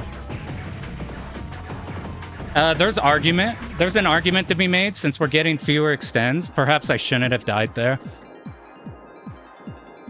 There's a lot of knowledge checks in this game. That's what I learned from Batrider. Like, if you know what you're doing in Batrider, the execution itself isn't the craziest thing. This stuff is, and it is complicated. This game, it is a lot harder just because of the bullets and how low things shoot. I think I'm actually, like, fine with the invisible bullets. And I'm fine with Zakos that shoot low on the screen. And I'm fine with items that spawn really low to enemy explosions. But I think the combo of all 3, I think, make them really, really hard to deal with. So look at our bombs. We don't want to overcap on a bomb. Maybe we actually should, because I don't think we want any more suicides past this point, because we've done so bad with our score. Since we don't know what we're doing on this character, that we should probably... We're not gonna die. We're not planning a death, I don't think. I think we'll do Mad Bull, and we almost... If that happens and you want to be safe, instead of just going for the kill, just dip off to the side here. You only have to deal with these yellow bullets, and if you haven't damaged it too much, it's not a problem. Like, if you damage it just a tiny bit, it'll just be like a 3 spread, and you can dip up here. You miss out on like 30k points. That's like nothing compared to like risking death. Well, we do the side. Real quick, anybody know, so max power with Bornum is really bad up until like very specific sections. How is max power on this ship? Like, do we want it for stage, do we want max power for stage 6? You want max for Golden? Thanks, Beth. I spent my 1 break looking at the... Alright, we're just gonna move him here. I spent our 1 break... I wanted to... Bath made a... Oh! Bath made a ton of overlays, which are a godsend for these games. I'm playing Tate, though. That's why we're doing this one. Which means we miss out on some of the nicer features of an overlay. I did see a run where they did exactly what we were doing with Bornum. But, I don't find these missiles that problematic, even though we got ourselves, like, almost checkmated there. Like, look how fast it dies. You're avoiding powers like they are bullets. We're avoiding everything like bullets. We're avoiding bombs. We're avoiding... I'm just gonna bomb this. And, let's try shooting this, and if it's a problem, we'll bomb. I do need these outer ones dead. I also just now found out I can't differentiate between golden and silver bullets. I almost got tagged. 7, managed to get your 1 all clear in Dragon Blaze. Hell yeah, dude, congrats. That's a fucking sick game, and that's like no joke in the Psycho 1 alls. Good shit. Should we max power now? I'm just, next time we get I don't actually know if we need to kill this one on the side. Because of our piercing, we're gonna kill these faster, so we have extra room. I always fuck up this section. We should, before we destroy the side, let's make sure we pick up stuff so the item limit doesn't cause problems. Let's blow you up, and now bait these. I might have sealed some bullets. I'm not too sure. Let's pick up an option here. We're just gonna do the same as the Bornum route. I don't know. And then we'll bomb here, which... Alright, let 5 of those drop. I think we're... Wow, our rank is really high. It's not actually like that high, but we were doing such a low % route. Wow. You want to be careful. These spawn their items like really, really close to the bottom of the screen. We did get that. You see how we're at the 23? I wonder how much that's affected us over time. I think it's probably worth not getting the first small power-up of the game. Oh, we got to be careful while we stay still. First winder doesn't do anything. Yeah, that applies with this. The lower your extend count is, the more lives you have, the less rank you're losing. Alright, let's get ready for Winder. It's gonna move to the left because he's on the left. These ones we could do back here. We got lucky he only wanted to do 1 singular movement. We want to end in the middle of the boss.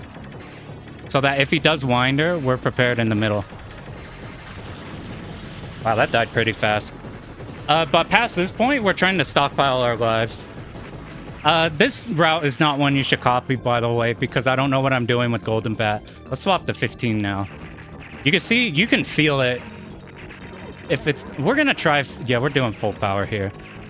So we have homing now. I don't actually know how good these homing options are versus the Bornum ones. I'm assuming they're pretty good. Alright, we're just going to stockpile lives. We only have 3 mil.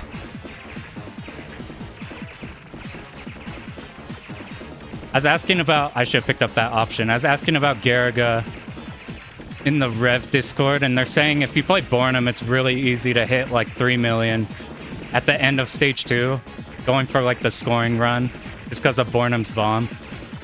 You we want. These should die like super fucking fast. Maybe our rank is higher. I was fucking around with Golden Bat, and I had a really low rank here. Wow, our rank is high. We're gonna probably fight Blackheart too, at like 40 rank or something. which is a... This is part of the... I was trying to debate Golden Bat or Bornum, but I do think the benefits of the lower ranked Bornum and the easier extends without needing to medal, I think those are a big deal. So I'm like, I probably will just end up doing the video on Bornum. I do not know how to do this section on a... Oh, that's so close. I don't actually know how to do this section on Golden Bat. We're going to let our homing options carry. If we did die here, this is not the worst place. See these bomb fragments here? This is not the worst. Look, we're at 20. We're double the amount of rank. I guess we didn't suicide on Blackheart or whatever. So we're just going to effectively treat it as if we're doing a no-miss run from this point. I should have moved over here sooner.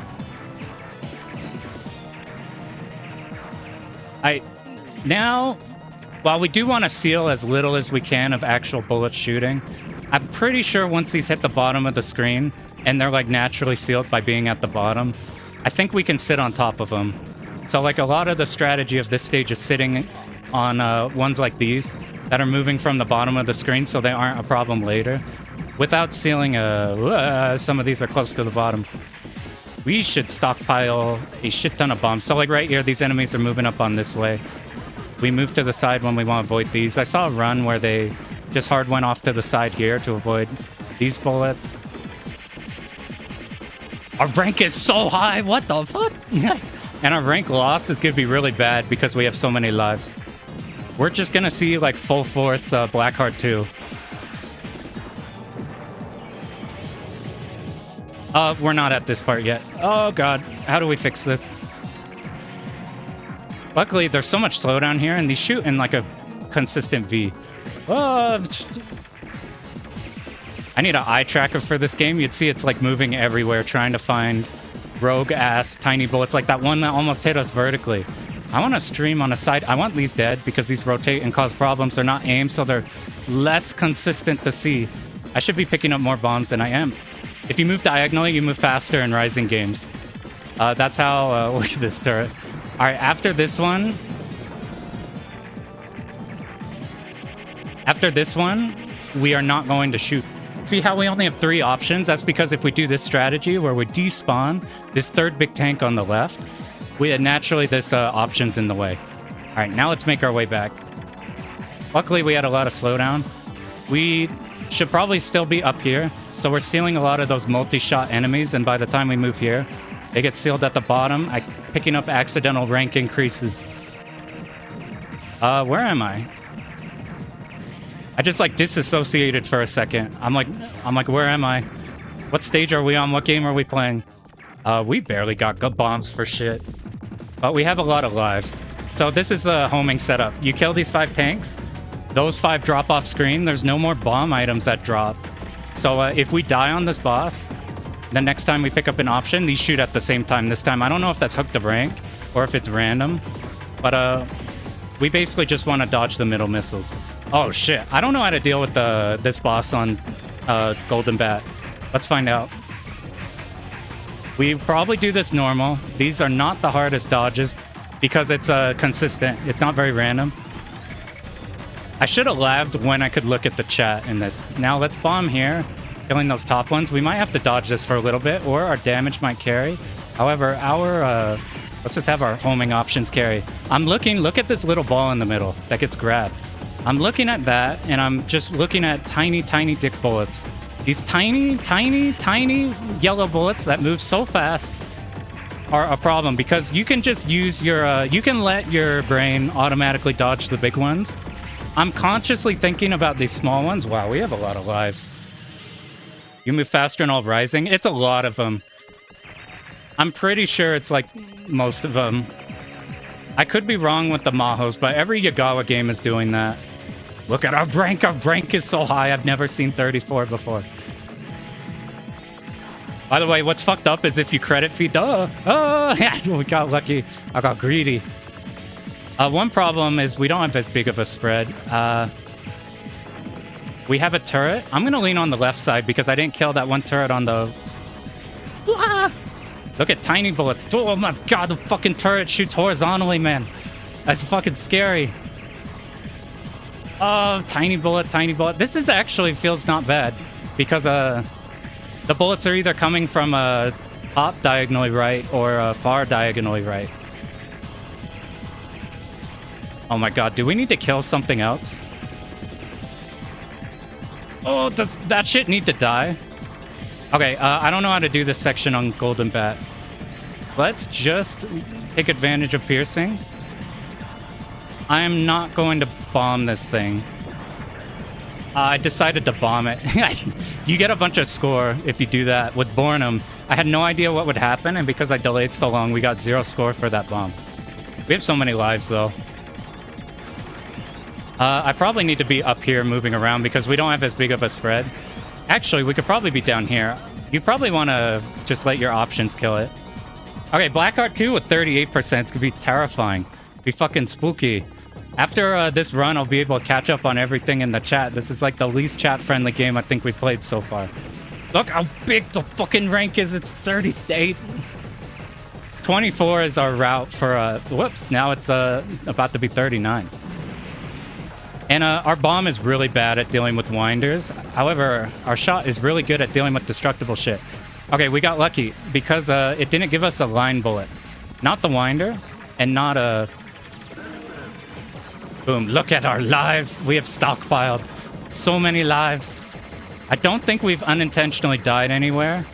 We have not done the best run, but we also haven't made big mistakes. We've gotten lucky. So he can pair like 2 patterns together, and he paired 2 destructibles.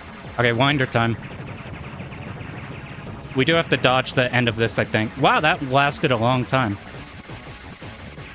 No, how did I die there? I thought I was fine. Okay, winder at the end of this. What? I should have died there. Fucking lucky ass run. Okay, don't get tagged by these. That would be sad. It's hard to tell. I found it's hard to see the bullets on this fast-moving background. But it's worth it because this track is awesome. And Blackheart's fairly... Okay, let's just not die. We have to do extra hard dodging because the rank is higher. Luckily, Bornum's spread is kind of wide, so it is kind of hard to see. If you want to deal with this pattern, you just follow along with the same way it's moving. I find these smaller bullets to be a bigger problem, because shit like that can happen. So now we lost our homing options, and we lost a lot of our options. Oh, what did we get? Okay, we got fucking easy-ass one. So these explosions look big. They are much smaller than it looks. I do want to... I'm leaning on the left side because I'm not sure. I haven't limit tested. Oh my god, it gave up... Wait, what is this? You have 2 destructible bullets. I haven't limit tested. Like this one on the left, is that going to kill us? We'll just move in the same direction. We got... Fuck it. You can get such fucked up patterns. I'm just going to bomb to guarantee we make it through. Wow, this is such a... We've been so lucky. The mini carrots. If you get like the missiles combined with like bullet patterns or like the laser, it's such bastard. I actually don't mind dodging everything except these destructible bullets, so we need to pick up options when they become available to make the destructible bullets as easy as possible. It's actually without homing easier. I just played it safe there.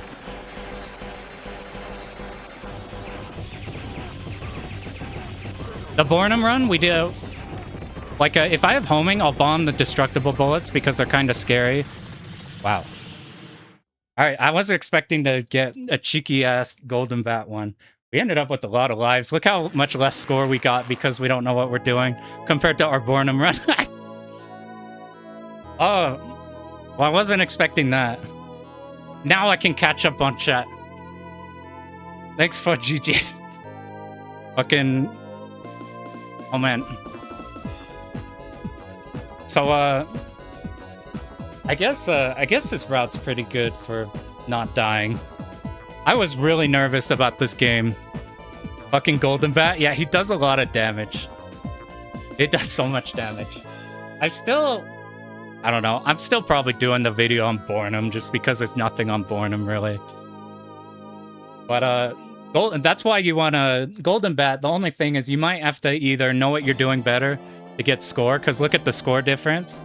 Obviously, I didn't know what I was doing for score-wise to get any extra extends. But we did basically the same exact route with some minor adjustments. Bornum the Goat, I do love Bornum. The headless chicken pattern. Alright, we got one of the big games. I genuinely thought this one would take like be a real problem. You've always wanted to clear this game with Silver Sword. A meetup with Samsonite. That's Samsonite ship. Okay, let me catch up. Is there... Alright, what if... Wait, I guess scroll wheel also. Because MAME, I have it full screen. I don't know how to border list this shit.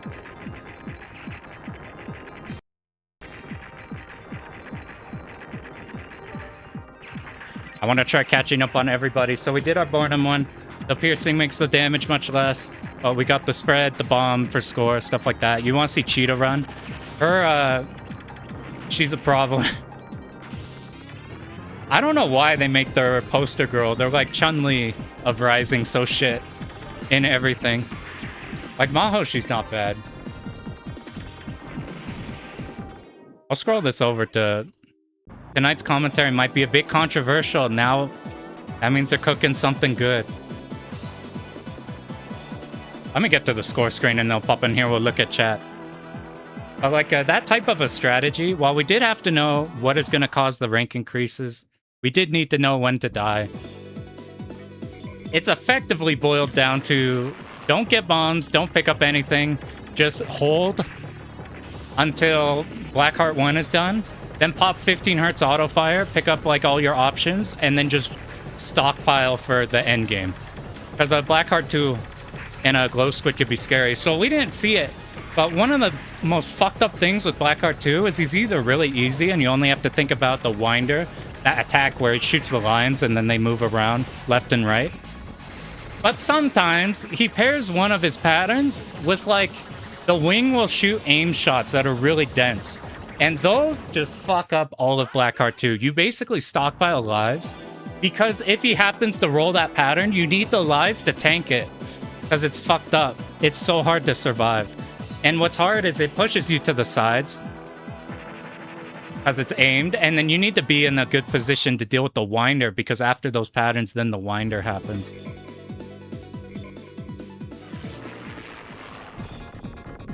I missed the score screen. Do you guys know, how do you speed up in MAME? Is there a generic default hotkey that speeds up? I'm just gonna hit F keys and see what happens. Hey, I found it. It was F10. Get me on a score screen so we could pause on something. So people who hop in are wondering what the hell's going on. All right, that's a fine one. Actually, we'll pause. I'll do this so it freezes. That's right. I earned... Damn it. And I'll catch up on everybody. Yada, yada, yada, yada, yada, yada, yada.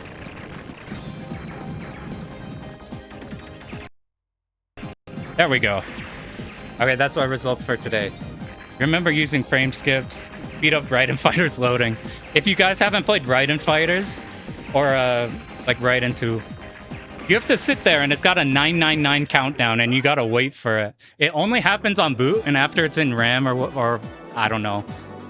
Once it's like set up, then every time you boot the game, it's fine, even in emulator. But at the beginning, or if you do like full reset, like if you're recording MAME runs, you'll reset NVRAM. I don't know if that affects that or not. All right, time to catch up. F10, yeah, that was the... Okay, where was the start here? That was the... We did our Bornum run. Rising's last effort to get credits out of you. I'm fine with it because it's sick as fuck. It's super iconic. I would feel like that Glow Squid wouldn't be... I guess the turrets coming out of Glow Squid are fairly unique.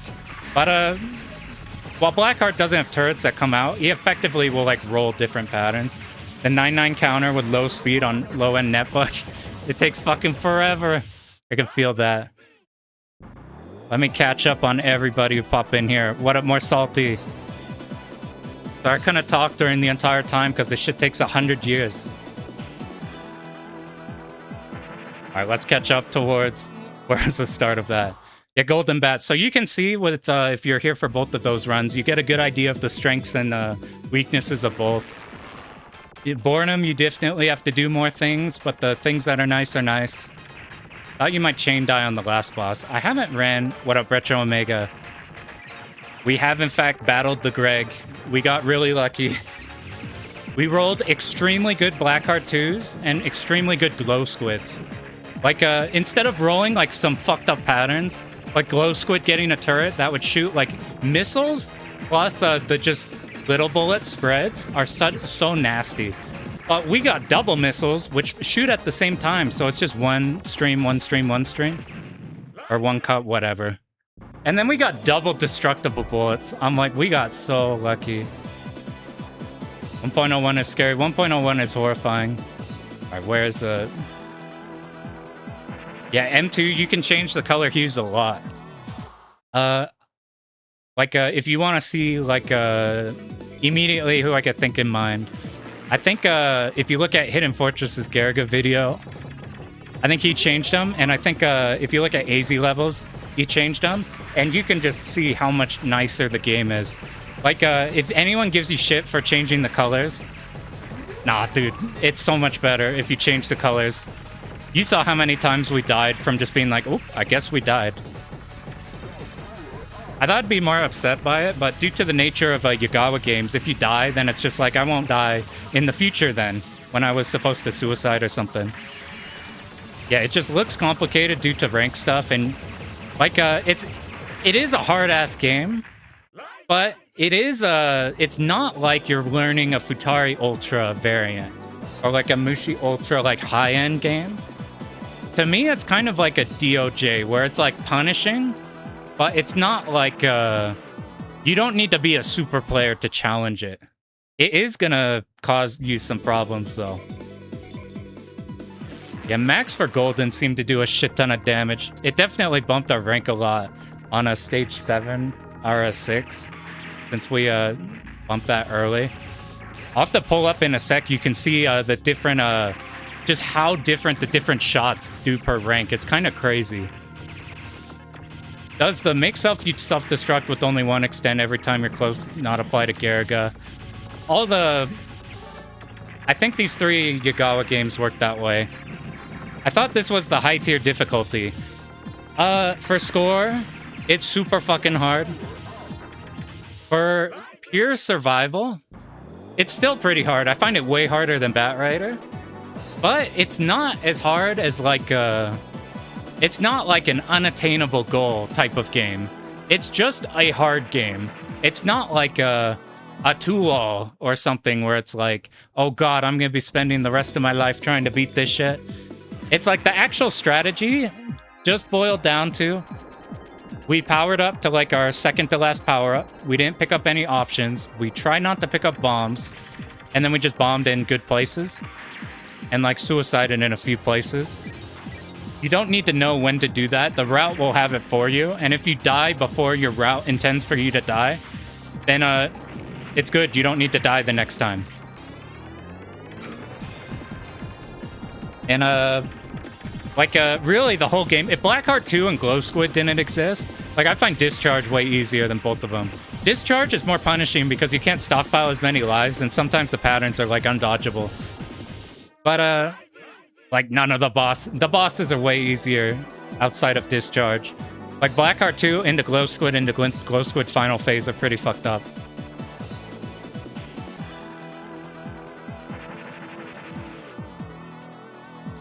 Slowing down bullet. Oh yeah, the assist. I haven't seen the new DFK.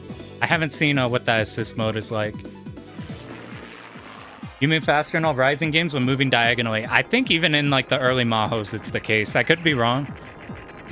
It's especially noticeable in these games. So whenever we're the stage 6, those giant double-headed big laser cannons.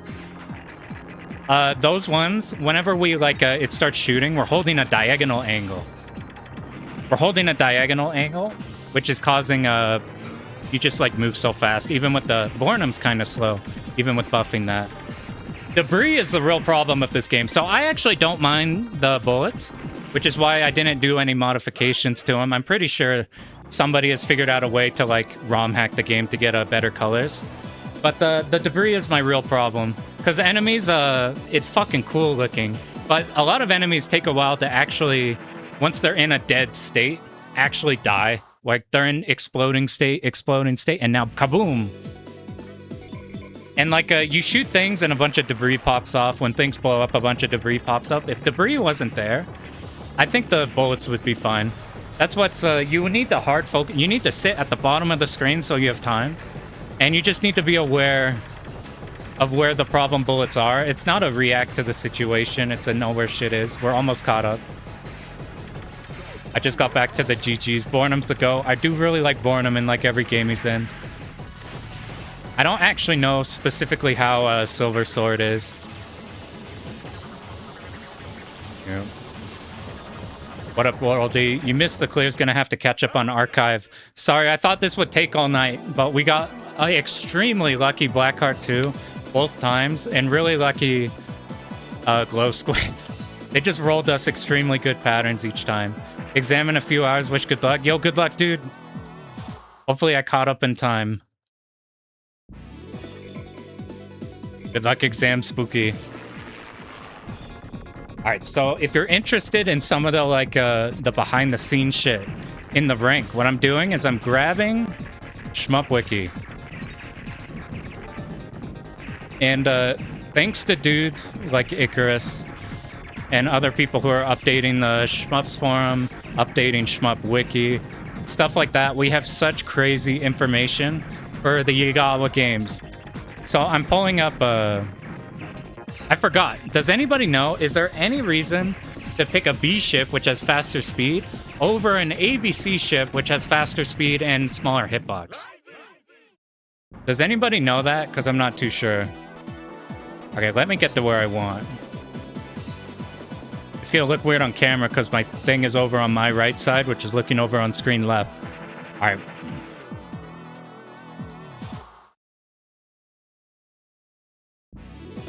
Item collection. How does it affect on like, so I mentioned that because I looked at a scoring run. I looked at like who was it? It's like a notable player. Tane Gauntlet. They have like a 17 mil Bornham run I was checking out. And I think they played B.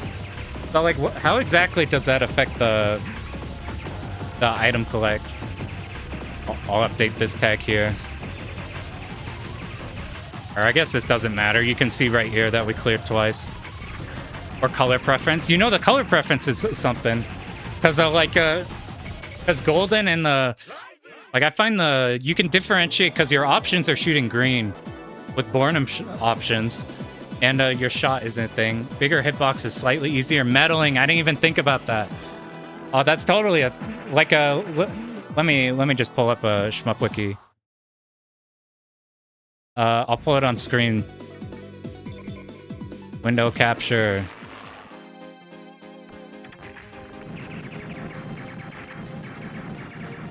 Is this right?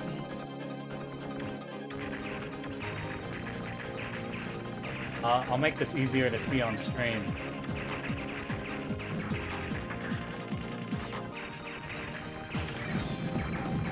So Shmup Wiki is turbo detailed. Look how much cooler Bornham is in blue. I've never liked how yellow looks. Look how sick the blue one is. It's so much better. Anyway, if you want like a general idea of the rank, I've talked a lot about what things matter for us. But if you want like a general idea, so if you set your auto fire rate really high, we'll talk about the auto fire rate. Since we cleared, I guess we could talk about just Garegga shit because there's a lot of stuff in this game. So like your auto fire rate, if you crank it up early, you can't go back down. It's adding a lot. You saw how much rank, instead of hitting Blackheart with our Bornham run, hitting it like 25-ish. I think we hit it 29 in our actual run. We hit it at like 45 by upping our auto fire and using like a heavy shot thing. Excess low value metals. So whenever you pick up a low value metal, I'm just gonna down this a tiny bit since we're done with it. Picking up, so once you've meddled, You pick up a small medal, you get 100. The next medal that appears on screen will be 200. It gets up till 10k. You pick up high value, doesn't affect your rank, I don't think. It's either nothing or really minimally. Since we were routing with Bornum, who can automatically like destroy the game. Yo, what up, QQ? Yo, QQ, you want to see something crazy? Oh, I'm on the wrong screen. Boom! We got a Bornum and a Golden Bat. Look how I don't know what I'm doing with Golden Bat. So we just got lucky and basically effectively turned it into a no-miss run. Because I wasn't sure how many extends I'd get since we didn't Bornum Bomb. But like a Golden Bat does so much damage. But like so like if you're scoring and you don't drop your medal, it's good. You drop your medal, then it's back to a lower rank. This is adding a shit ton of rank. So our strategy was just ignore medals and not even think about it. Because I didn't want the idea of building up our medals and then dropping it somewhere while we're trying to dodge shit. And now it's like, well, now our rank is going up. But it might be, there's a lot of, depending on which survival run you use, because there's so many different kinds. You might want to medal, you might want not to medal. There's so many. This game filters you anytime you try playing it. I found a route I really like that, like, it keeps it pretty low. It's still just hard as fuck to, it's easy to get clipped here. Medals are needed to get extends though, they are. Which is why, if you look at like right here, our Wild Bat, or I'm mixing them all up now. Our Golden Bat run did not get even hit like the 5 mil extend. But like our strategy was Bornum Bomb is so good for score that if we just bomb the Mad Bulls, then we have enough score to hit 6 mil. And if we bomb Blackheart 2, and I think I messed it up, but if you bomb as a Glow Squid appears before the Blackheart 2 fight, you get like 500k. So like Bornum has ways to get score and meet the extends for survival purposes without needing medals. But you can see how low we had it because we didn't medal with Golden Bat. Options, these aren't like the worst, but they do add a lot. And if you get homing options, you permanently increase your frame rank. So like that was this top left number underneath this percentile.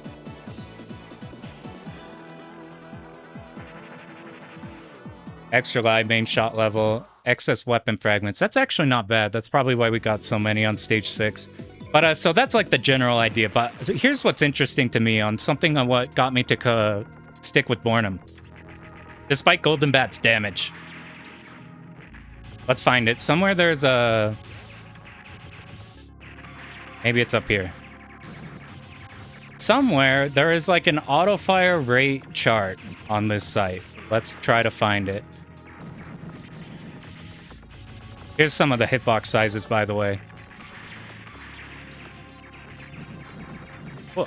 Usually go 2 options max. I see a lot of 2 option runs in survival. We ended up doing a no option run up until Blackheart 1. All right, where is it? Am I losing my mind? Because it's so zoomed. Maybe it's on the Shmup forum.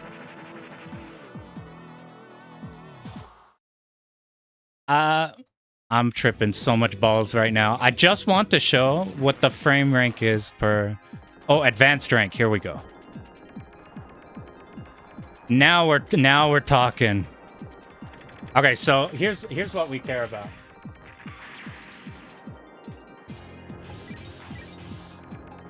Oh, we don't care 30 hertz. So let's look at Wild Snail real quick. This is Golden Bat. So shot level 1. So look at the, you can see exactly what your shot level should be and why people pick the specific shot level. You mess with no metal route before, enter Glow Squid with only 2 lives.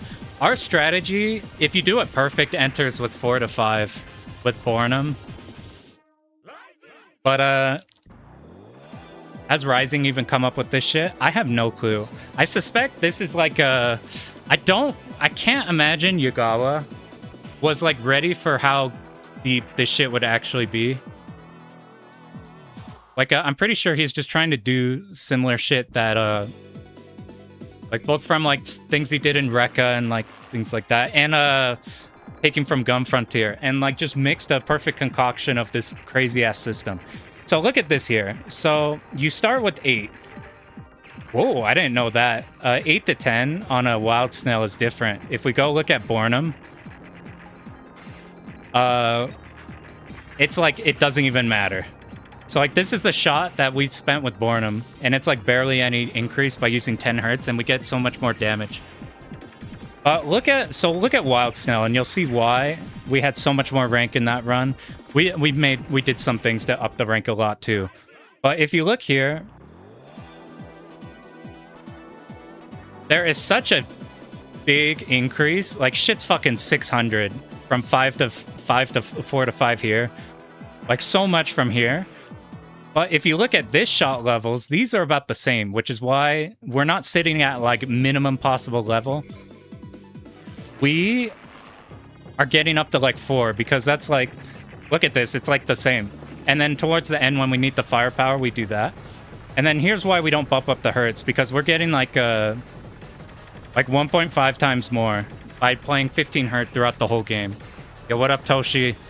I wasn't expecting that to go fast, but we got a Bornum and a Golden Bat one. Look at the difference in score.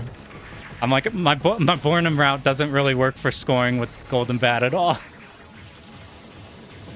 So like, this is what got me to try Bornum. So if we play 10 hertz Golden Bat, we're getting this. We're getting a 10. If we play Bornum and we were sitting 4 for most of the game, it's fucking half that. Look at that. It's half. Half the rank per second for firing. Isn't that crazy? Like, maybe I'm missing something. But, like, half? That's crazy. That's, like, one of the biggest things is your shot rate at upping your rank, right? Would you say easier is easier than Golden Bat and Moto? I don't know about Miyamoto. I watched the Pearl video, and he seems super good, but I don't have... I've never picked Miyamoto, so I got no idea. Golden Bat. I suspect Golden Bat is probably just easier. If you can get the score extends, which I don't know how to get yet. I'd have to watch more replays. I picked Bornum specifically because I'm okay with making the first boss refight in the Cloud stage, stage 5, slightly harder. So I can just bomb the Mad Bulls for maximum points. And we didn't get to see it in that run. But Blackheart 2, if he is in the middle and you are underneath him, and he winders, and it keeps going like this and this and this. If you're in the middle, you can bomb with Bornum, and the bomb is big enough that you can escape out of the pattern and then hide up top. So you can one bomb, get out of it. Or, I guess this is with both of them. You can bomb and only have to dodge like one turn of the winder. You choked a run with Golden Bat yesterday as speed makes it really hard to chain the metals. I didn't think about the speed. Yeah, I can see that being a thing. We did a run where we didn't do any medals because I didn't want to fuck with medals. They scare me. We will when I thought about, while I'm mostly like a survival person, somehow these are the games that most interest me for score. How do you run the QL patch on RetroArch?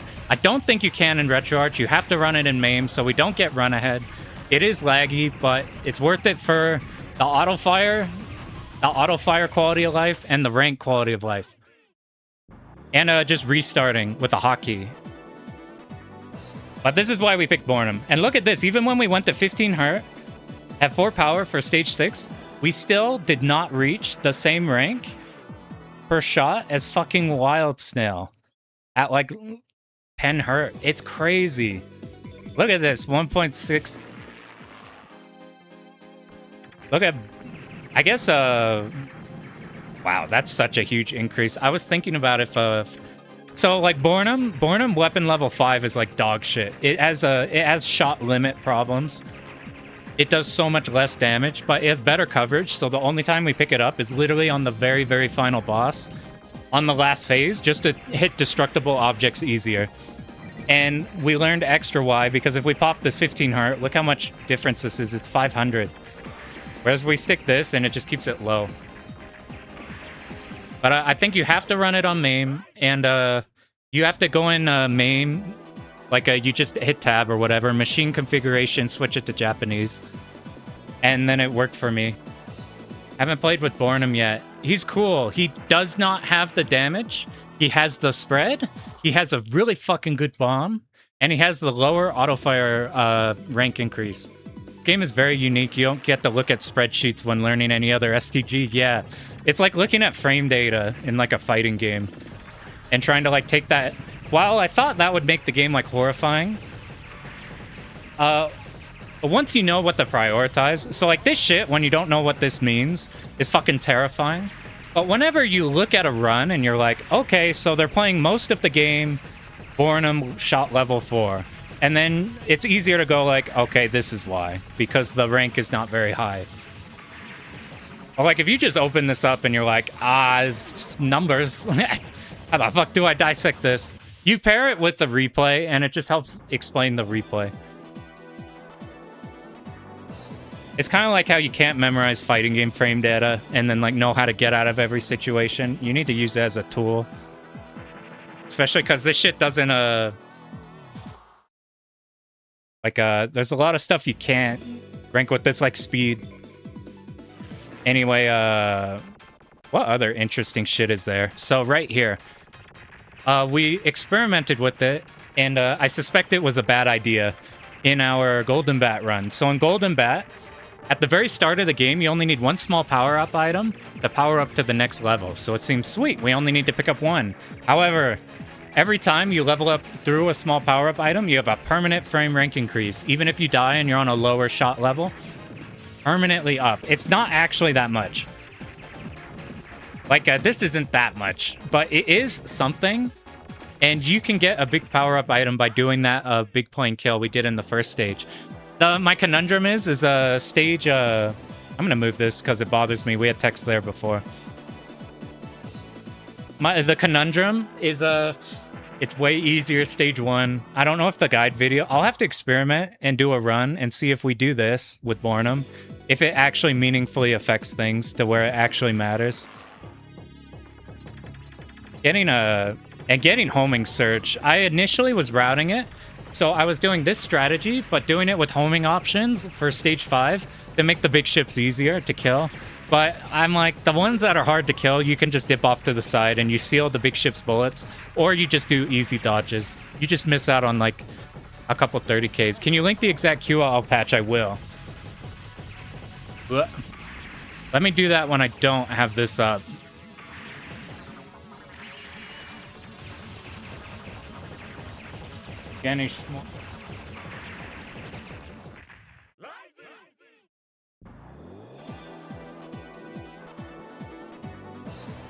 So I use this one because of Tate. I think Bath made a... I think Bath has like an overlay. If you play a Hori screen, have like everything there. Have like the M2 gadgets. Yo, what up, Postal? We're on the Yagawa train finally. We cleared Bat Rider the last stream, and now we got a couple Gareggas. Fucking lucky ass final bosses. Let me find. Fuck it, Garegga Q1.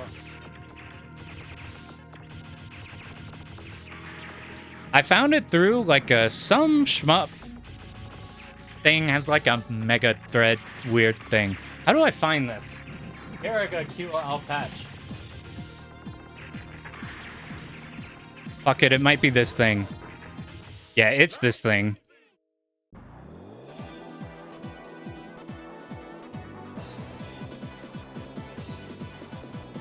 If you have a... So, if you have a ROM dumped with your legally dumped Battle Garegga PCB that I have over here, that is too heavy for me to bring on camera.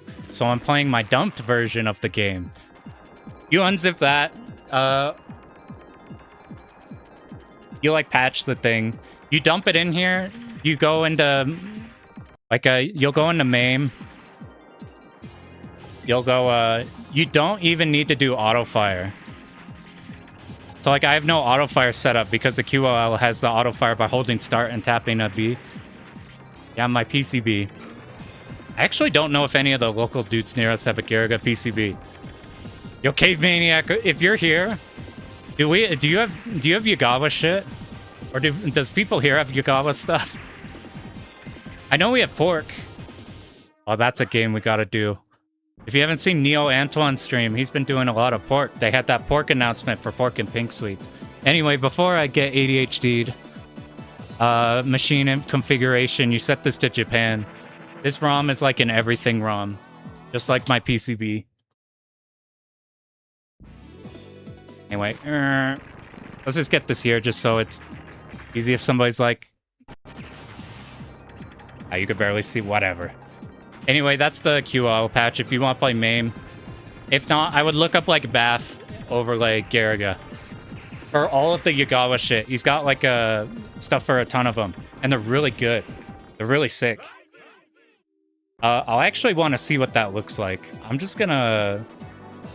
Who uses it off the top of my head?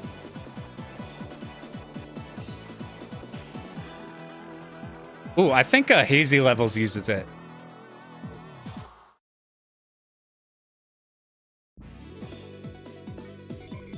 Oh wait, this is the... Never mind, I'm silly. That's the fucking PS4 one. Is this it? This is it. Holy shit, I just clicked on the BAF video. I'm gonna link this BAF video. I just clicked on it. Look at... And then behold, bam. Fucking, he's got of everything.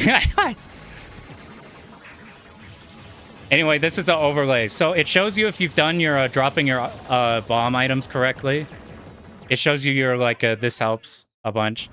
And if you're worried about this being considered cheating... Oh yeah, here's Blue Bornum. Blue Bornum is way cooler.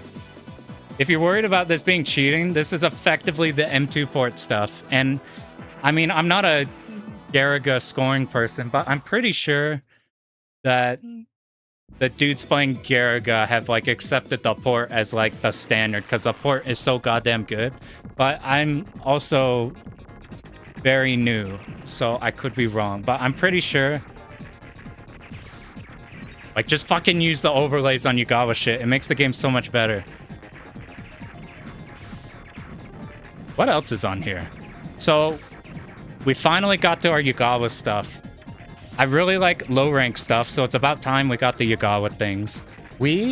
So Shmup Slam is coming up, so I'm not gonna hit Bach Raid anytime soon. Is it Back Raid? Bach Raid?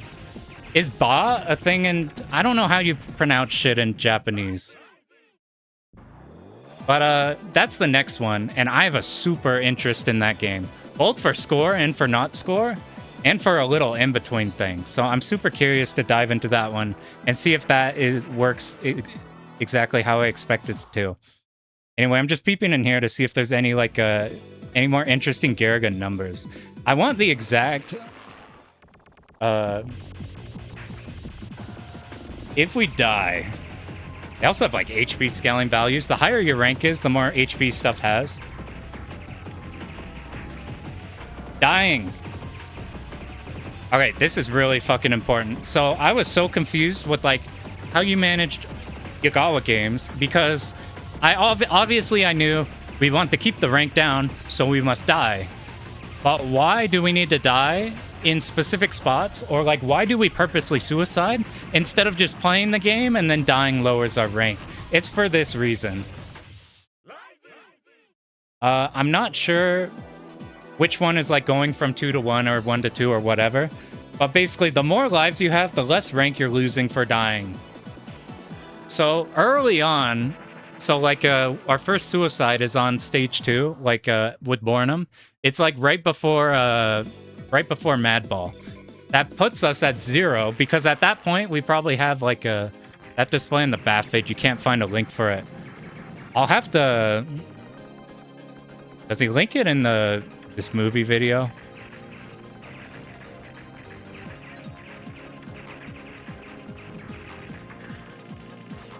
Here, let me do one last check to see if I can find. There's like a gadget, Garegga. It's like not being recommended in a Google list of MAME gadgets. Does anybody have a game-specific tools? You check the mega thread, it's not on there. Maybe that one's not. Maybe I'm mixing up, or I don't know. I know Baff has made a ton of them. Maybe either he didn't make that one, and that one is actually like you think that one is lost because it's Discord link. Gotcha. You could probably DM Baff.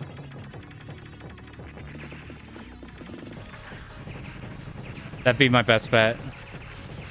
Okay, so like this is what made Batrider clear to me and what made the Yagawa games make sense to me. If we just die before we get a next extend, and the way it's routed, it'll be in a decent spot. So like we'll go from 5 rank to like nothing, or like we'll go from like 3 to 5. And we die early stage 2, like right before the boss. It dips. Yeah, the Pink Sweets and Ibarra ones. Done a lot of those. Although like Yagawa ones, there's a bunch of those. They're super good.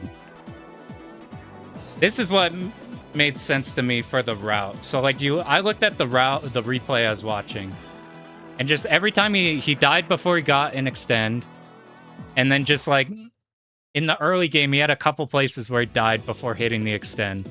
And then past that point, there was pretty much no suiciding. It was just like a couple places early, and if you die before then you just don't suicide at the part that's upcoming. And suddenly, the rank management in these made so much more sense. You saw how we recovered from our Bornum run, died a lot in places we weren't planning for it. And it's not that bad. Like, it's not like you don't need to pull out spreadsheets and then be like, okay, pause the game. I need to confer with the calculator to decide on my next possible move. It's like, no, it's just like, this is all just so you understand. Just kind of die before your extends early. And then past a certain point, you start stockpiling for Blackheart 2. And like suddenly, it got a lot simpler. Now, if you're playing for score, that's a whole nother beast. We're just talking about basic clear on these. Anything else interesting on here? That's a bit about, as much as I know. I don't know that much about this game. I just know enough to do what we wanted to do. What's some other interesting shit? I think I'm gonna... So I was talking about Slam. So Slam is like in... I leave... Oh, God. That shit is coming up. That shit is next... Not this Saturday. That is like next Saturday. I'm playing Dodonpachi, so I'm probably not going to learn a new game. We're probably going to be streaming Dodonpachi 2-all shit. But the next game I want to do... The next Yagawa game, we want to mess with bot rate. Because I suspect that you can do a half scoring run. That makes it easier and lowers the rank. But I need to experiment and see if the numbers actually line up or not. Because I'm not super happy with the bot raid pure survival runs. Because either they have to fight bosses at like fairly high rank. Like not super high rank, but like decently, the bosses are hard. Or they do like shit at the beginning where you have to do a scoring trick on the very first boss, which is like really, really hard and gets you in reset hell. I found one that doesn't need to do that. It makes some of the sections easier by scoring those sections because you're bombing, suiciding, you're iframing through them all. And you're like dying and building extends. So bot raid will be interesting. If you're a lot of Ibarra stuff recently, so not Electric Underground. I think he does have Ibarra video. Hidden Fortress. Hidden Fortress is going through Ibarra Kuro, so he's got a bunch of videos on that. And Ibarra, normal Ibarra. You get the Pearl video? Recently, Cave Maniac put a video. It's a super good commentary on it. Will you ever play Pink Sweets? Let me show you a run. There's a run by Plasmo I really like. I will not play Pink Sweets for score because I'm terrified of how often I see... Here, let me pull up. You see some bot raid runs that repeatedly die on last extend, the hard drop rank. This one isn't that one. This one's closer to like a... You have 2 lives, you dip 2 lives, you get 2 lives. So you're just going even while also dumping things. I'm just pulling up a... Let's pull up... I have a big doc of every run that's ever interested me. So you can play Pink Sweets. For the easiest way to beat the game is you play the version that has the invulnerability glitch. So you play like 15 minutes of it, and now you have infinite lives.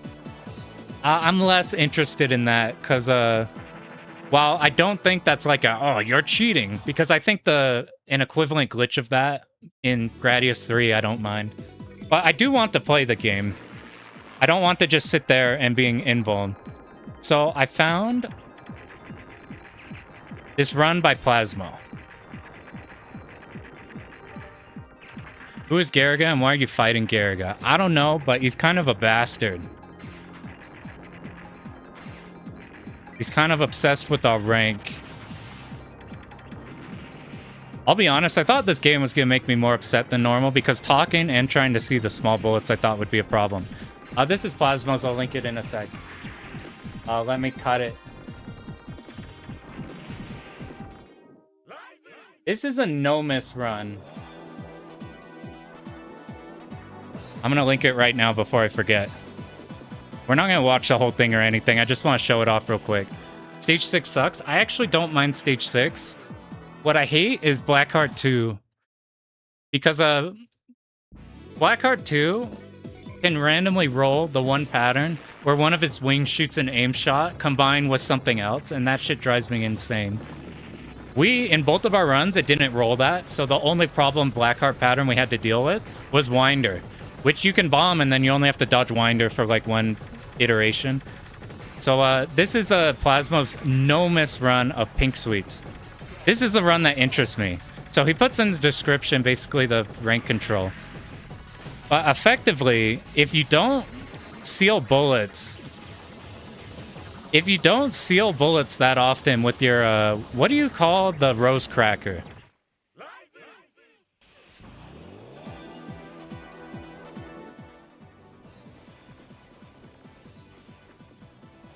Wow, this is really quiet. If you don't seal bullets and you do shit like this for a majority of it, and you're not trying to milk the bosses, we're just going for damage, I think using your rose cracker to do bullets is like upping the rank a shit ton. The playable characters are the bosses from Ibarra 1. They are. They really liked... You can see how much they got attached to them. They put a big focus on them, and I guess they wanted like the equivalent of like Blackheart 2 is like famous enough to have like personality when you bring it up, mostly because of the gameplay. But they probably wanted like a figure attached to Blackheart 2, because imagine you had like a mascot character hooked to like an equivalent of that is like Aki. So like instead of it being that one Dodonpachi mech that looks this way, it's like, it's Aki or something like that, or Larsa. They probably wanted like a character hooked to it. But you can see this is kind of how the low rank works. And then the cloud stage this run is fucking 44 minutes long while trying to speed kill shit. And then I think your rank is just really high towards here where it becomes fine to like use the cracker for survival. But I've heard that this game is like psycho hard even when doing these types of strategies. Like, what does the end stage look like after we've done everything? It is so long. Cloud is like as long... The cloud stage is like as long as like games. Ibarra is one we'll have to do eventually. I suspect that Ibarra rank control for just normal Ibarra might not be that bad, because it pretty much is just the basic rank control that we do here, like suicide before extends. Except that your bomb is so strong with Dying D that you just shit on the bosses. I'll have to watch more runs now that I understand a bit more Yagawa. Anyway, I don't know. That's what Pink Sweets looks like. That's a no-miss run. There's probably rank control runs you could do there. Found a Garegga. No idea how to install layouts in MAME. I'm not too sure either. I've only used the overlay shit on RetroArch. Very long game. Super, super long game. You should try Batrider. You love the genie girl that grows big when she uses bombs. I have good news. She is the best scoring character in the game. Create a folder called artwork. Put the zip in there. You enjoy Pink Sweet's OST? I do too. There's some good stuff in there. All right. What is the plan? Now that we have Yagawa experience, once again, I'm going to link another run. This is the Bach raid run. Cave OST's good. They have a good track record. Ooh, shit. What's the worst Cave OST? So if we're ranking the Yagawa OSTs from just like, we'll just go on these three for right now. The three Yagawa ones. Like Bach raid's easily the worst.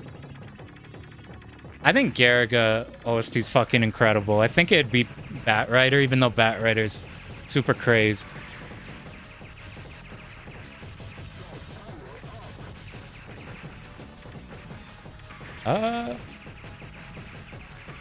Is this shit gonna work?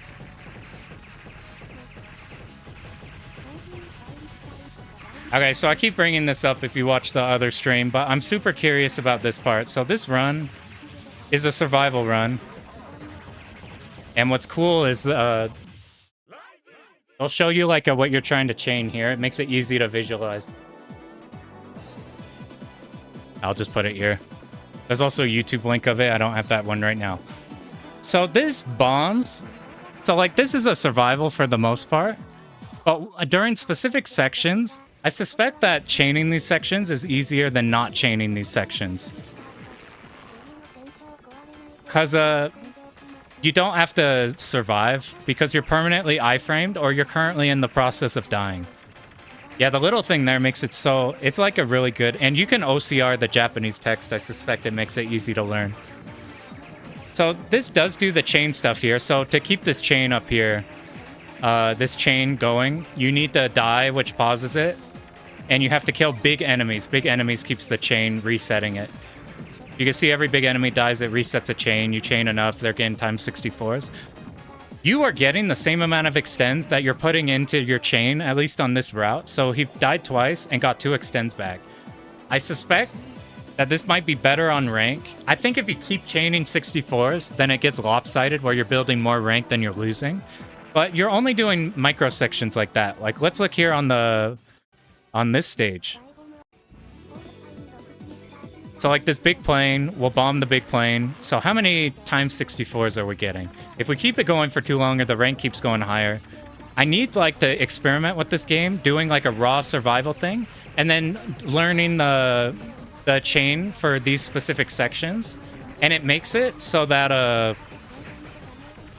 I'll be able to literally confirm which way is better for survival. I'm hoping this way is better, because this shit is cool.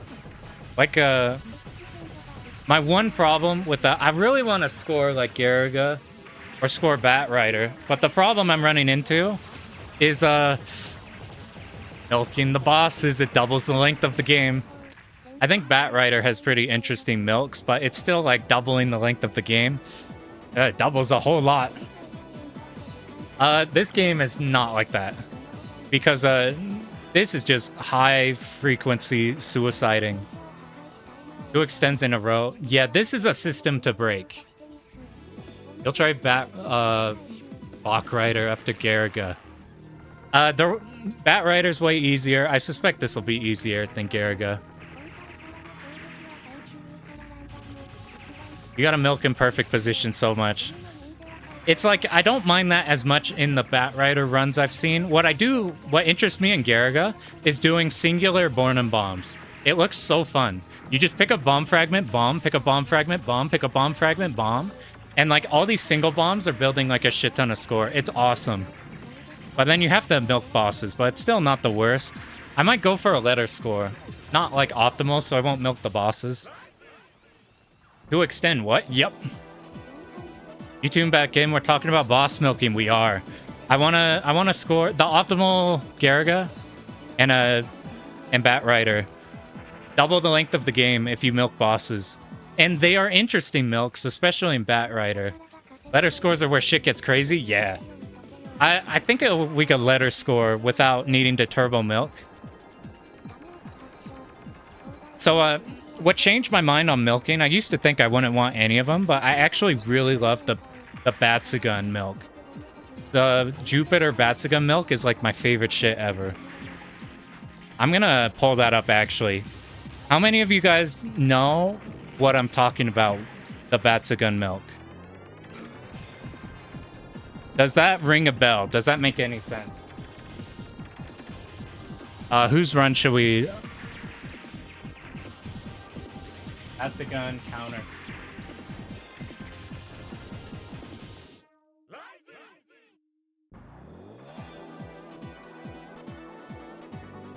Got jump scared by my Batsugun video. It's so fucking weird going from a hermit to having my face online. It's really weird. I like played all of these just on my own, and I didn't interact with the community at all. And now you guys fucked up. Now you're stuck with me. Unfortunate. You almost got away with it. Fuck it. We're just looking at this premium is replay burners one. Up the letter K. That's a pretty chunky. You think milk, you think pink sweets? That's the ultimate milking game. This is probably good. This, from a player called AK, this is replay burners. It's the first replay you look up. I'm gonna mute Garegga for a sec, despite the music being awesome. Bro doesn't have ad blocker, so I have YouTube Premium, but my accounts are fucked. So you wanna know something funny? This channel, I made when I was like 10.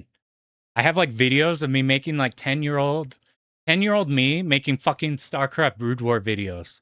I initially had a SC in front of my name for StarCraft. Anyway, because I was 10, I had like a parental account had to be made and like shit like that. So to separate, I just made my new one with like my actual email once I was like not 10 years old. But because this channel was like established, I just use this channel for the video. So now I have an account with Premium, and then I have to swap accounts to do this shit. Maybe it's better that way. The downside is if I ever, because I don't ever use this account, my recommendations are completely fucked. So if I ever accidentally leak my YouTube recommends, it's probably going to do just the stupidest shit ever. I'm like, every time I do that, I like die a little inside.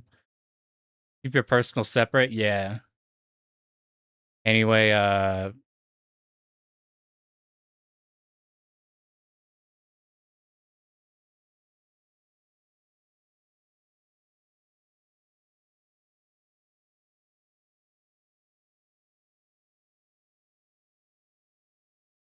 right. Has anybody seen the Jupiter milk book? This is my favorite milk of all time. Wait, why is this 15 minutes? This is a counter stop. Maybe this is just the last loop. This is probably just the last loop, which is why you're getting all these crazy revenge bullets. Okay, look at this here. So if you want to just speedrun the boss, all you do, I showed it in my Batsugun video. You kind of just point blank this here. That's the boss. And whenever it shoots, you bomb. And then you bomb twice. And then it's dead. Just double bomb and this shit dies. But if you want big score, if you destroy both of these lasers,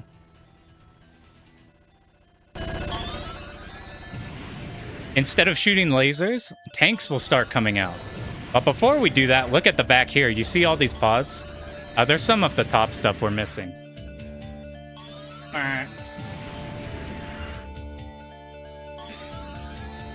He got tagged, but we're playing special version. So you have to destroy all of these top 5 ones. Now that we've killed all the top ones, now we just need to destroy these lasers. And once we've killed the lasers, these tanks start coming out. And once these tanks have reached the bottom of this... What the fuck is happening to the graphics? Maybe this is an old version.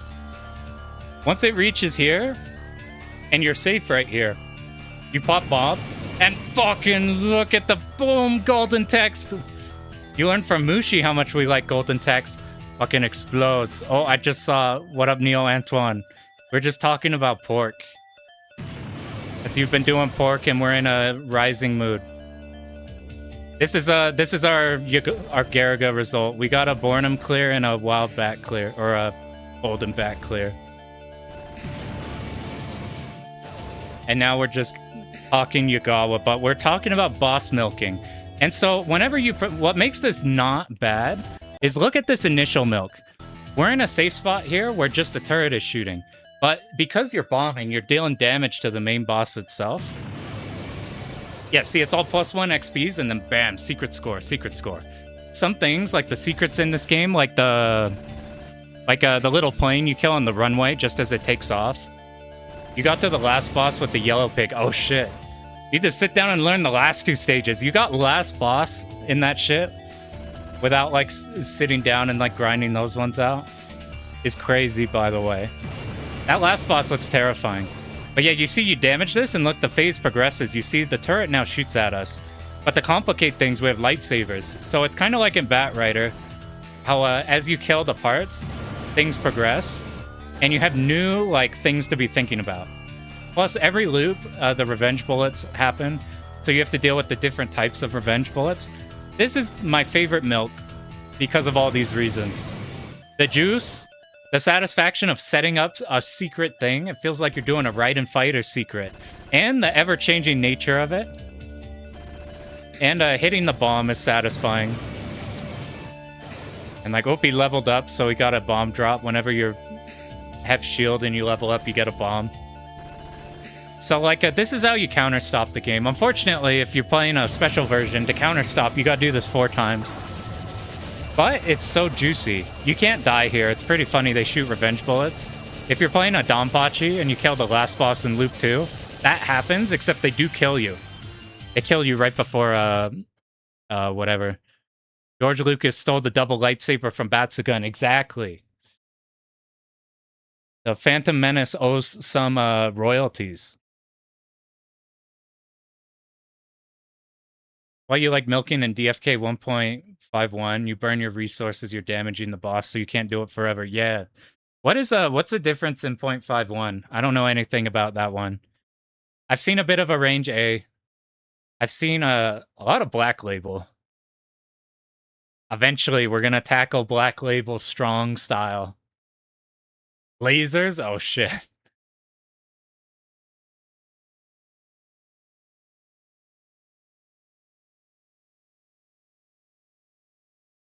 Damn, I thought we were here for a week. Cleared really fast. We got so lucky. You're not boss milking believer, but seeing that was fun. Yeah. That's one that's like that's one of the exceptions for me.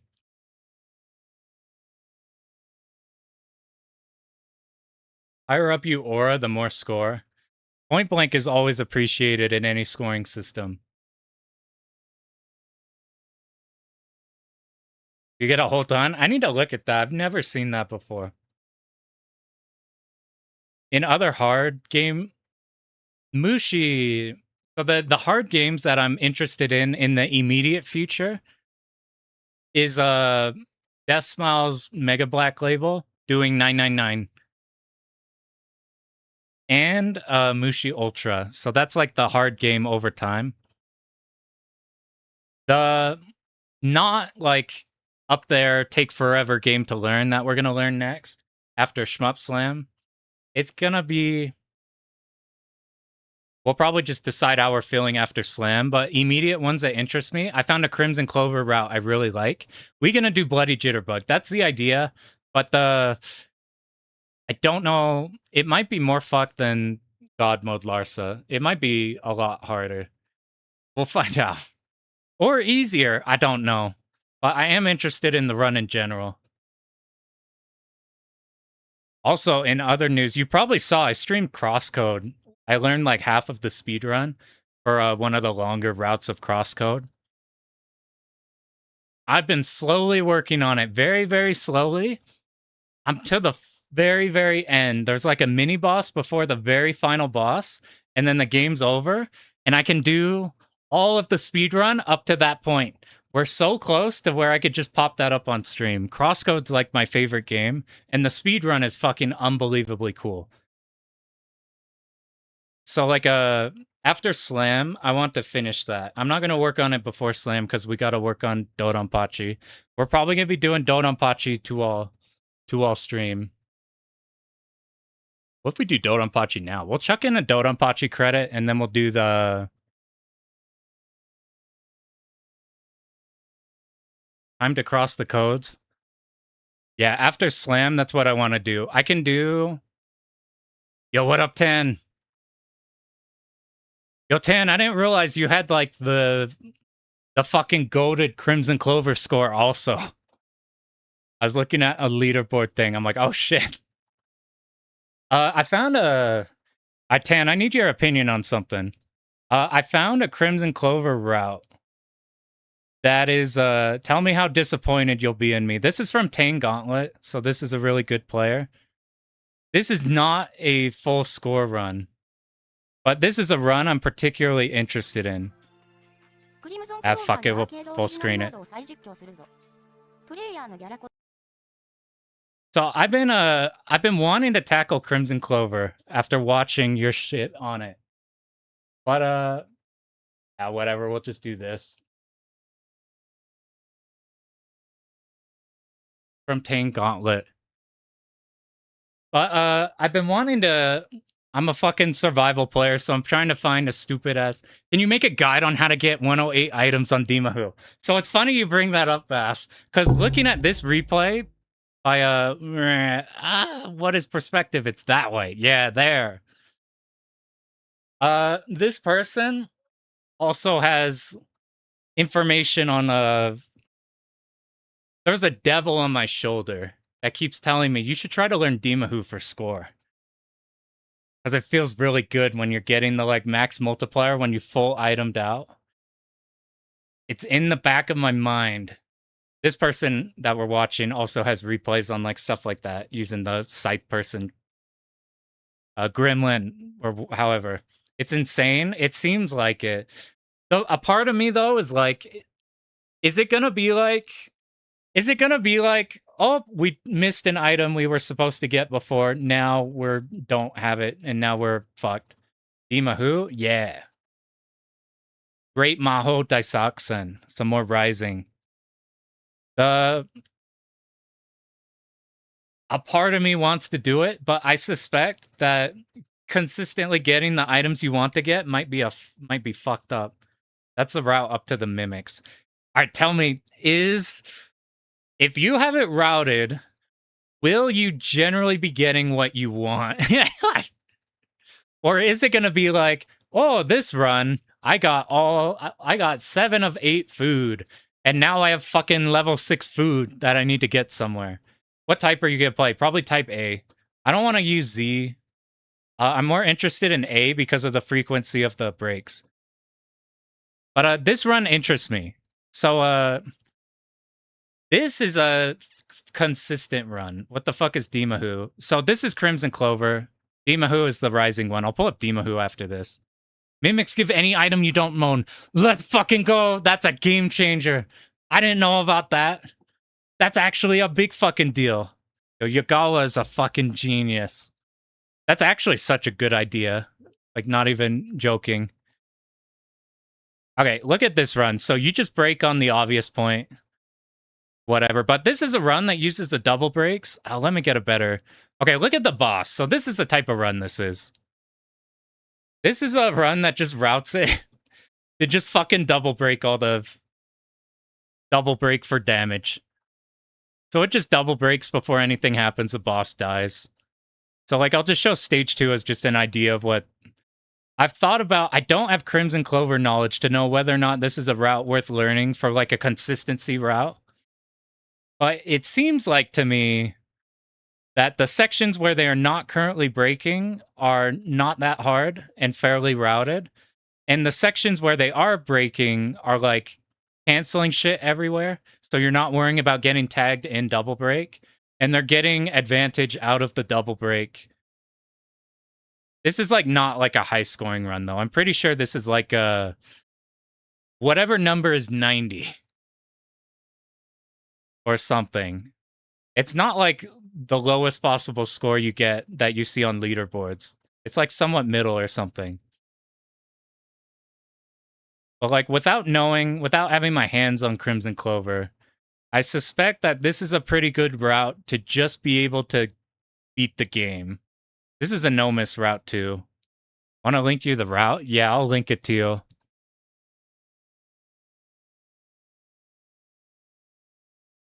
It's got JP commentary. The player is pretty good. Like they have a shit ton of like Garegga scoring stuff and like a. And speaking of scoring stuff, I'll pull up Dimahu. Okay, someone you did a 1 miss yesterday? Hell yeah, dude. Dude, you're Shmup Slam ready. I'm just about to kick into gear in hard practicing. I wanted to get the Yagawa energy out of the way. I'm like, we have enough time to learn this one before we gotta kick full in. Can you link it on YouTube? I'll link it here actually. I'll just link it right there. Also link it to Tan on. Oh, it's a Nico link. All right, let's pull up. Oh man. Let me pull up a Gremlin replay. I don't want a counter stop replay. I'm looking for like a high score, not counter stop. I'm just looking at this same player. Where are you? Abachi, Garegga 4. Where is the great Mahoing? By the way, anybody who got here who's wondering why Garegga isn't on screen, we got 2 clears early, so we're like, oh, we didn't expect that to happen that fast. So now we're just talking about Yagawa and scoring and other rising shit. Where gain 18 million in whatever. I'll just click this one. This is like 63, so this is like not counter stop by like half. It's like 99, and then your counter stop. Wait, I know a good one. I know Fuku-chan has good replays. All right, I'm gonna grab a Fuku-chan replay. I was wondering what's going on. We got really lucky. Our route turns out to be pretty good. We made a bunch of mistakes on Bornum, and we still hit the 6 mil extend. We ended the game with like 2 lives left, I think, while also making a bunch of fuck ups. We tried Golden Bat, who I don't have Golden Bat routed, so we didn't get score for shit. But Golden Bat's so strong that it didn't matter too much, and we just got really lucky RNG on Blackheart 2. That the starting patterns before Winders didn't include an aimed pattern along with whatever else it could do. What's the game called again? Dimahu. I've wanted to make a Dimahu survival video, but I would still just be literally still gregging. Now we're in yapping. We got our 2 clears, and now we're just talking about different ones. All right, it's great, Maho, on Shmup Wiki. I remember watching Fuku-chan runs. Gremlin. Fuck it, we'll just put up Fuku-chan counter stop. Thanks for congrats. We got super. And the glow squid gave us the easiest turrets. In practice, I never got any easy turrets on glow squid. Let's just full screen it. Okay, how many of you guys know anything about this game? Have you ever seen this game for score before? I gotta talk about this game, because if you don't know about this game, this shit is this is probably the most crazed Yagawa game, and there's or I don't know if this is Yagawa or not, but you never saw this game before, so this is the 3rd Maho game. Runs on CPS2, which is laggy. There is slowdown in parts. So this game is fucking awesome. I do prefer the first 2 Maho games in presentation, but this game's presentation is fucking awesome. So first off, so layer 1 of craze, and this isn't that much. You have a charge attack in this game. Oh, input lag side. Yeah, I'd have to mess with it, see how much worse it is than like Garegga. Okay, so you have a charge attack. Look at the bottom of the screen. As you're charging it, you're switching from red to blue. So he's charging, we're blue. We're red, we're blue. There's a polarity mechanic in this game. While these enemies don't have a color, look at this up top. You see this red ship? If you are blue, you do more damage to red enemies. So it works just like the Ikaruga polarity damages. You need to play them on specific version of MAME. Acha. Or like better input lag. Isn't this a game where the final boss is a bit kooky? It's a big head with 3 phases. I think the stage before is harder. D&D MAME. Acha. I'll need to look into that. I haven't messed with that. BAF also made an overlay for this, so this inventory shit you see on the top isn't as unmanageable as in the arcade. So layer 1 is you have to route the colors, which that's not bad. You just remember there's a red enemy up ahead, I'll be blue. And for survival, that's about all we needed to do. If you want to learn to clear this game really fast, Buffy has a commentary of it. That's incredibly good. Now, layer 2 of this, you might have noticed that when you're charging everything, look at this bottom number here. This number increases as you charge. So does that make our thing stronger? Well, what does it actually mean? It means that whenever you kill an enemy, the drop that it drops here, you see these items they drop, will be that level of item. And the longer your charge shot goes, it drains past a certain point. So like if you're killing things at max, wherever you charged it, like 6, if we charged a level 6, we're getting level 6 items for a little bit, and then it goes down, and yeah, I don't even know what Dimahu means. I'm like, they went from Great Maho Daisaksen to just Dimahu. They probably want a one-name thing. Mars Matrix required. Mars Matrix has like the trap stuff that I haven't set it up myself. But it makes the input lag like dramatically better, like unbelievably better. So you might be going these items. So what do these items matter? We see this inventory here. So now here's where the game is fucked up. Here's where the game is super fucked up. Every single enemy in this game has a different drop pool. And sometimes the same enemy will have a different drop pool depending on which enemy it is. So like one of these starting enemies, one of these like starting dudes has like an item that's only available at the very beginning or something. There's like a couple cases like that. By the way, these are bomb fragments. You fill this up and then you get a bomb drop. It's still Yagawa game. So look at this. We're charging level 8 and now each enemy has its own pool. So this is a boot and this is a food. Drops by not having any bomb fragment. Dude, how do you figure that shit out in the arcade? That shit's crazy.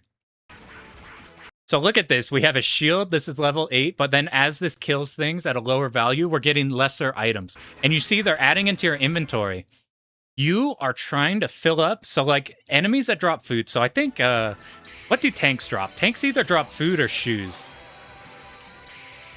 Let's find out what they drop. They drop shoes. And then the guys drop food. So that makes sense. The bio targets drop that. This thing here, this flying enemy or something dropped a weapon. What do these mean? If we complete every single level, this is a level 1 item, level 2 item, 3, all the way to 8. If you complete a full set of all level 1 to 8 items, up food, bottom, shoes, if you do all of them, then you get a buff. So like when I was doing survival runs, even though I wasn't scoring, I would pick up boots because boots make you move faster, and I'd pick up food because I think it does damage or something. I can't remember. So that's cool. You get buffs and all. Yo, what up, Pearl? I can't believe how fast you record shit. Yo, what up, Nightwing? We're taking a look at other Yagawa shit. Because here's our... We cleared Garegga a lot faster than I thought.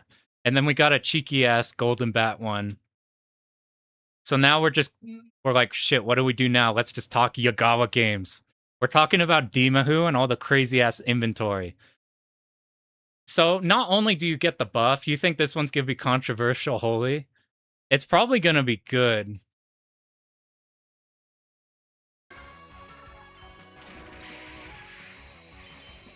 That's how you know you have something interesting to say.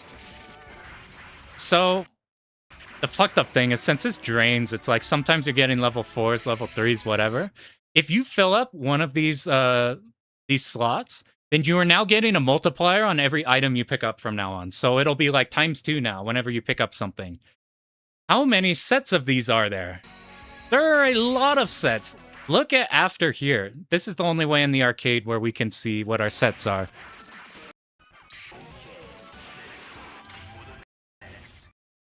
It's too fast. Let me get my pause on point. Okay, look, here's all of the fucking sets you need. You need one item of each level to fill up each of these slots. For all of these, on killing specific fucking enemies and at the correct levels that you need them to. So that you can fill up the sets so you get multipliers. So that once you fill up all of these, it's like times 16 or something. You get like times a lot from now on picking up items.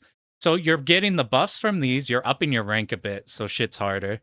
And then there's secret items too. There's 108 items total, individual different items you need to get in this game.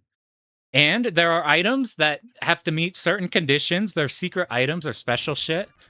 Like best example is or not best example, but I'm pretty sure if you like here's the first turtle boss. He's trying to like get pieces off of it or something. I'm pretty sure maybe it's a so like there's a completely unique item you get if you pop like a certain part on this. Yugawa's a sadist, pretty much. This boss music's fucking awesome. It's probably too quiet on stream. I apologize. I hit my start button on my cab. Whatever, there's secret shit. If you play this for survival, you pick birthday, you use one bomb, and it kills all the bosses.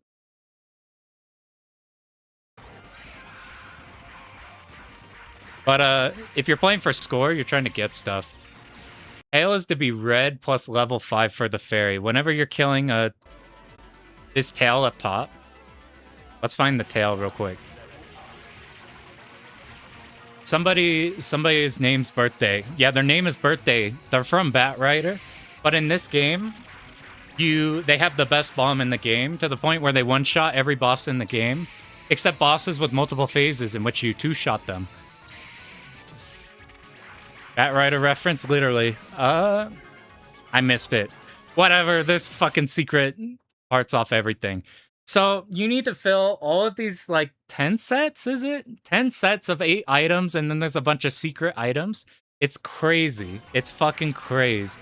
But look what happens if you do that. Like, I hope to God I did not. Damn you. Brian McBride. Like, age-wise. Hi. Behold. I'm just trying to get to where items drop. God, the music in this game's fucking awesome. Times 12 is what it is. Times 12. You get times 12 off everything. So what's this is morally a survive everything section. Where's like big score? You get all your items pretty fast. Like everything is multiplied by 12. Your score goes from like giving you nothing to giving you a ton. The mimics, let's go to the mimics. So stage 4, there's these mimics. And when I was playing for survival, I literally just pacifist this section so you don't build rank. But here, so yeah, he's at 11 and now he's 12. Is that what happened? So look, so this item he picks up, 11, and then these are all missing, right? So that was like a missing chest, 11. Now they're 12, so he now has all the items. Dude, that changed how I look at this game, because otherwise it'd be fucking terrifying. So at this point, 10 minutes into this 30-minute replay, from now on, every time he picks up items now, we don't have to worry about times 12 times 12. So just for that tiny little bit,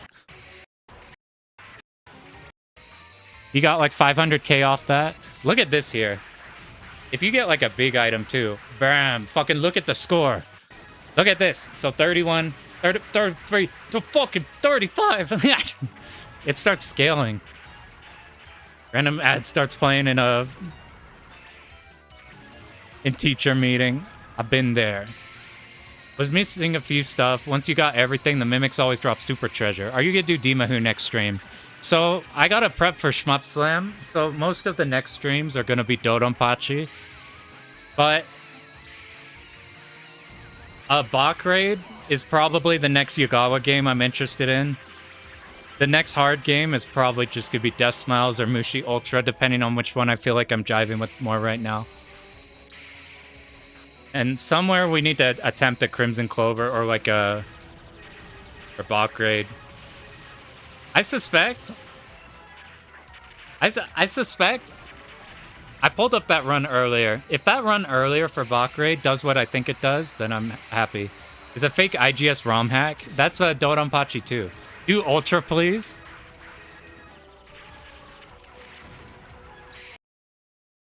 All right, here's what we're gonna do.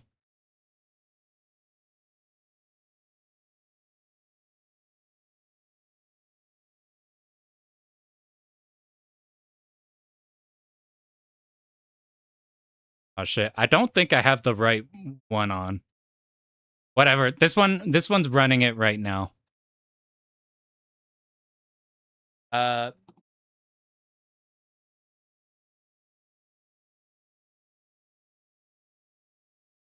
only know stage 1.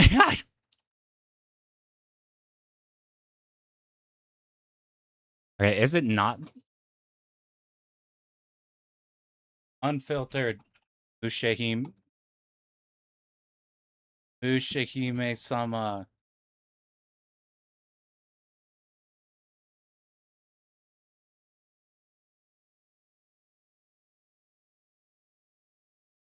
I wasn't playing it earlier. I learned like the first stage just fucking around with it. I wonder if I can even remember how to do the first stage.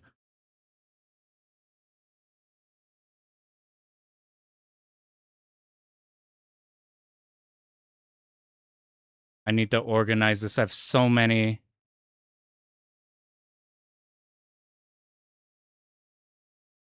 I have this one has it. I can't remember if this is the one Bioendo does. You finally get the Copy Monkey, the God mode clear. What you gotta do is Copy Monkey the reference I used for the God mode one. That one's way better. Upgrade reminds you of the videos where people credit feed and just bomb and die and bomb and die, pretty much. Oh yeah, I don't have auto fire set up, so we don't have C auto fire right now.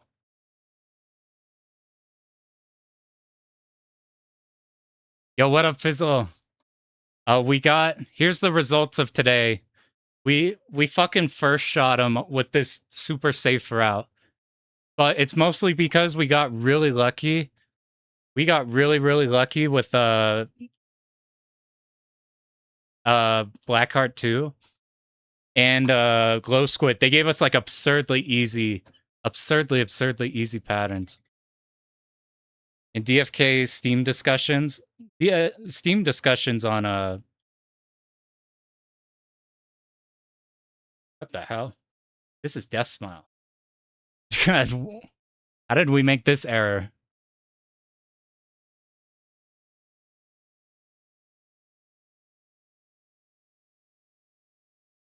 Died 70 times, bombed over 100 times in Toho 6 with cheats enabled.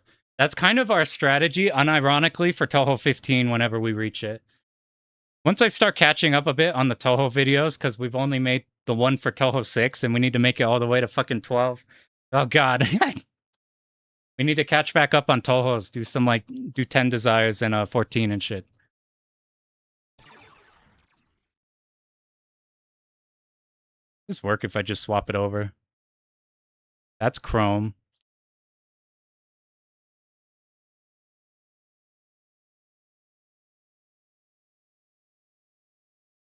I'll show you the extent of my Mushimi Ultra knowledge.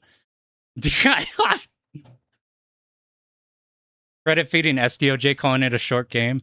They're like, yeah, why don't I just refund this game? It's only 30 minutes long. I'm not even talking about Raisin. I'm going to be trying the Sane shit because you could just graze easier. This is the extent. This is so quiet. You want to see the extent of my Ultra knowledge? It is very tiny.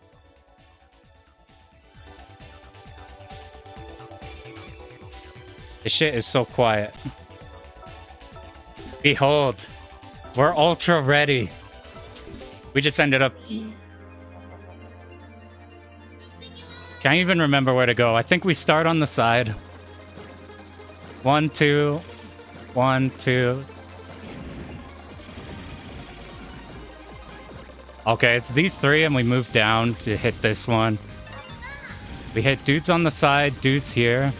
We tap to the side to dodge those. We tap these away, we go back. We kill these here, so we have enough room to deal with this thing.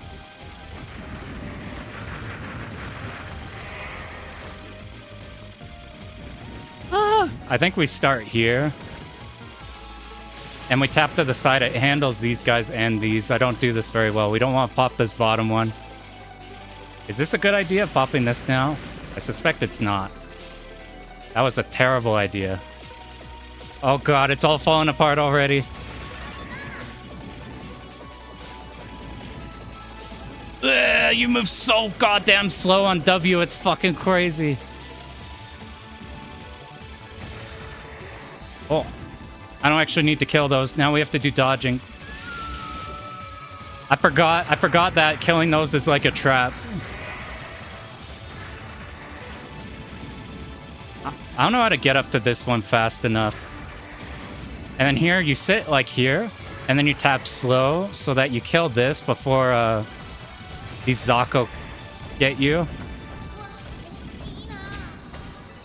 And then I don't know how to do the boss. And I don't have C auto fire, so...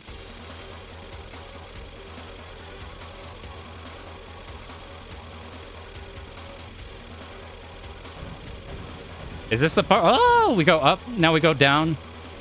Now we go down, is it? Ah! So by now it dies if you're using a super shot.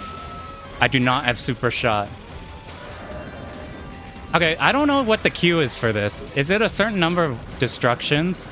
And then you sit up top and it baits everything and you're like super shotting there. And then it dies like around this point or something. This is the extent of what I've learned in this game so far. Oh shit, I fucking forgot. Wes, do you have that shit uploaded?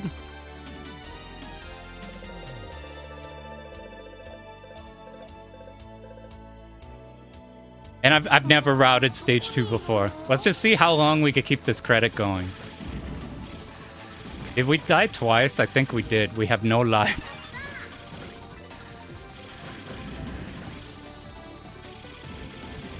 Let's see how much we could sight read fucking Ultra, dude.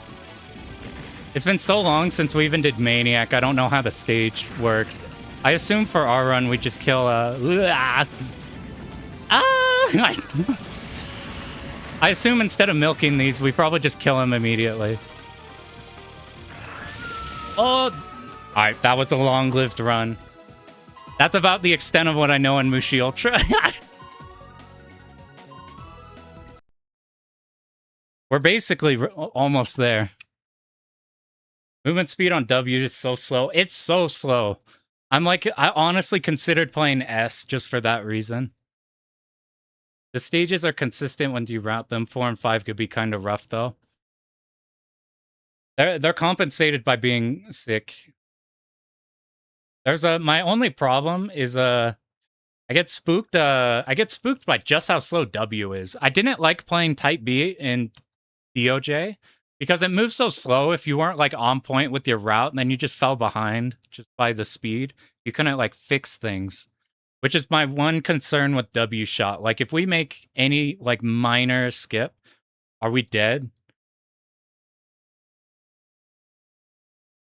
Well, I'll put this back up so it's just not here. Do you mind, Wes, if we watch your Larsa run? If we watch just the end of Larsa. And then we'll probably do quiz, and then we'll probably be out of here. Everybody who just got here, whenever this eventually pops up, this is our Garegga result. Eventually.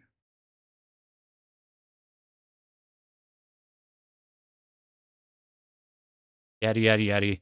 That's our result. We got a Bornum run, and then we cheesed out a Golden Bat run.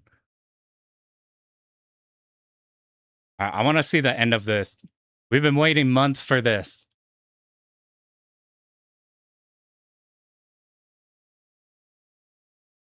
You better have titled it something completely nonchalant. Hell yeah. Mushihime-sama Futari V1.01 Ultra Mode. Reiko Normal. Somebody's gonna click on this like, oh, I like Futari. This is Wes's run, by the way. We're watching this because this is, if you don't know about Futari, Ultra's pretty hard, right? 1.5 Ultra. This is a 1.01 Ultra. It's fucking crazy. Crazy, crazy, crazy run. Sorry if I missed anybody in the Twitch one. My thing fucked up. It wasn't like displaying shit for me. Dima feels low damage. It kind of is. Dima like it's compensated by the bomb. This it? This I want to see the end.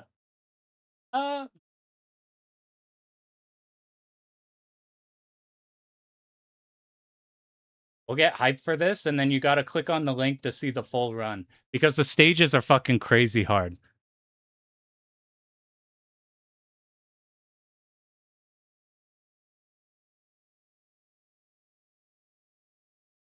It was a decent fight, just one bad mistake. Decent, huh?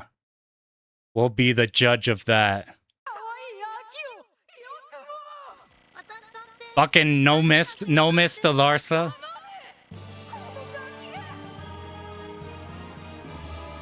Dude, it's so funny after doing the God mode run because the patterns are the same, but massively more dense. It's crazy. And some of the behaviors are so different. Like phase 2 is so crazy. This is a pretty good spot corner to handle this stuff. 1.01 is so fucked. It seems like... Is it not like one of the hardest runs? Like obviously Imbachi is a thing, but like... I'm like, this is like the God mode pattern we did, except you need to do it like 2 times as much. Condensed down. There's no like gaps. Okay, we bait the stuff to the side. Look how tiny of gaps we get on these. You can't even just tap like right. Oh my god, it just went straight into it. Dude, fucking God mode is such baby mode compared to fucking the Ultras. It's the hardest thing you're willing to do. That is fair. And when you use way less bombs than I keep seeing runs where they dump like entire full stocks on just that phase 1. Dude, how do you deal with these lines? These lines are the scariest thing Larsa could do, I feel like. Oh my god, it's fucking crazy.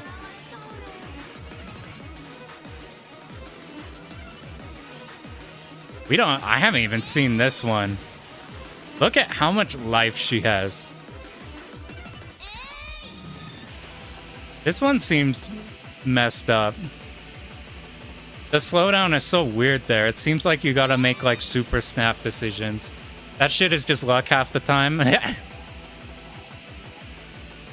Like the most terrifying shit.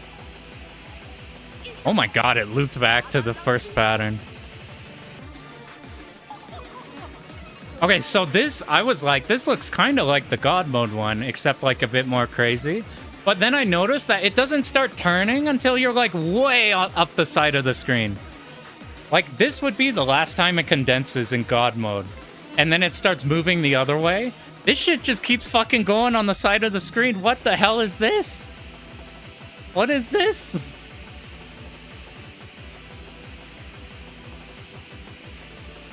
This might be like one of the best shmup patterns though. Like ones that come to mind are like this, the Shiki and Toho, the Devil Recitation. You got the easier pattern. If it goes right, there's less slowdown. That's fucked up. Is that because of timing or because of like just the way the bullets happen to be? Like they cause more. I wonder how hard it is to find these lines because you're just finding the straight vertical. You're baiting the red, right? So can they get like off sync if the movement's weird? Yeah, look at that. We gotta go through the purple bullets. The cage, you mean? Acha. It's still fucking going.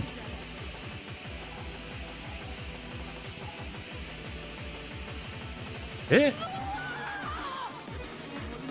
One death, we're on final phase. That's fucking crazy. You do the baits. I didn't end up doing the baits when I did the God mode one. Because I wanted to skip damage and skip patterns. And then you see this shit and I'm like, oh, you gotta hella do the baits. Is there any RNG on getting this to work? Like, will it shoot left or right and then cause problems? If like oh my god, this is so dense. You never done this shit before? Oh my god. Dude, poor Reiko does so little damage. Is this the highest damage ship you have available?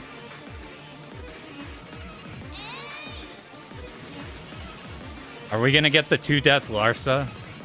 Oh, the pattern before this one? Damn. Ugh. P3 opener was fun, yeah.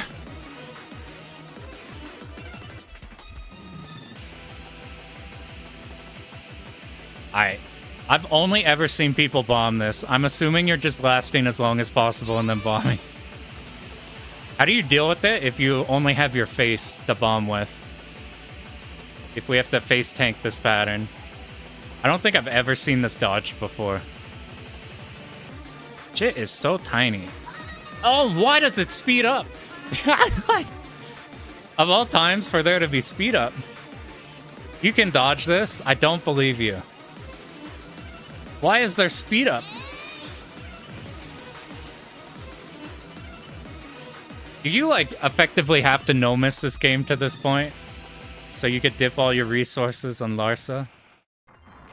It's funny you lose more on this one than the TLB.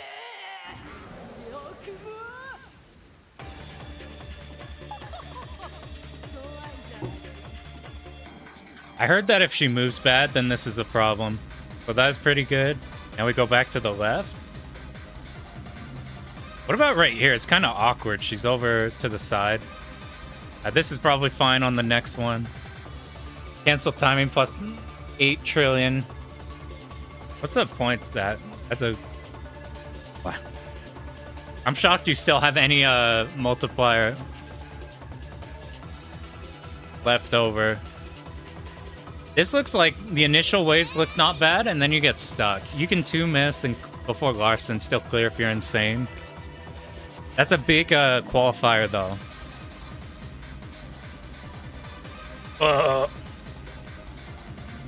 So tiny. You found the lane. Perfect lane switches. It feels like she didn't shoot it in a way you could get between this huge wave and those lines.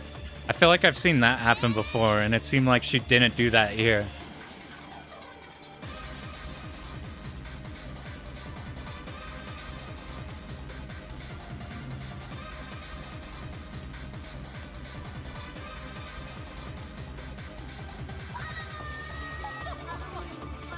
We got one life still, half of this, and another phase. Was these supposed to be baited up here, or are they baited down? Completely fucked this part up. Alright, how do you recover from... How many fires do you bait? Like, there's that initial wave, and then we bombed. Does it speed up at this point? Okay, at least it's not turbo speed.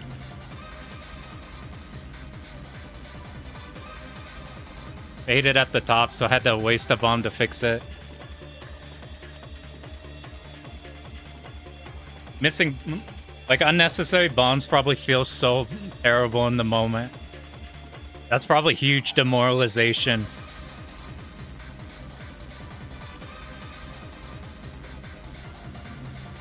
This is going... How is this one? I feel like this looks not that bad, and then I feel like I would be jump scared by the purple lines. Like, just kind of like being on top of you all of a sudden. You're like, oh fuck, I wasn't ready for that to be a thing. It loops back.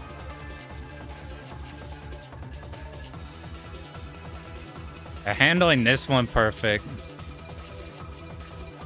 Do you unfocus here?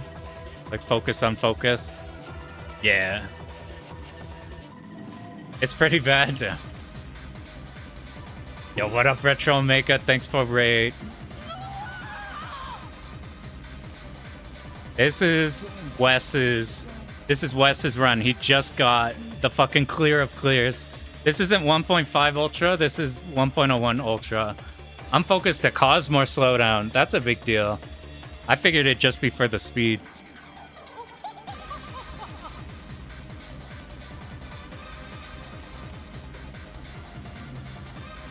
How is this? We get some damage, and now I'm terrified of these purple ones, like, overlapping in a weird way. This is a cool pattern. I like these constraining patterns a lot. You clutched out the whole second half of this phase. It looked like we were running out of resources, and now we used, like, one bomb. How is this one? Are we baiting?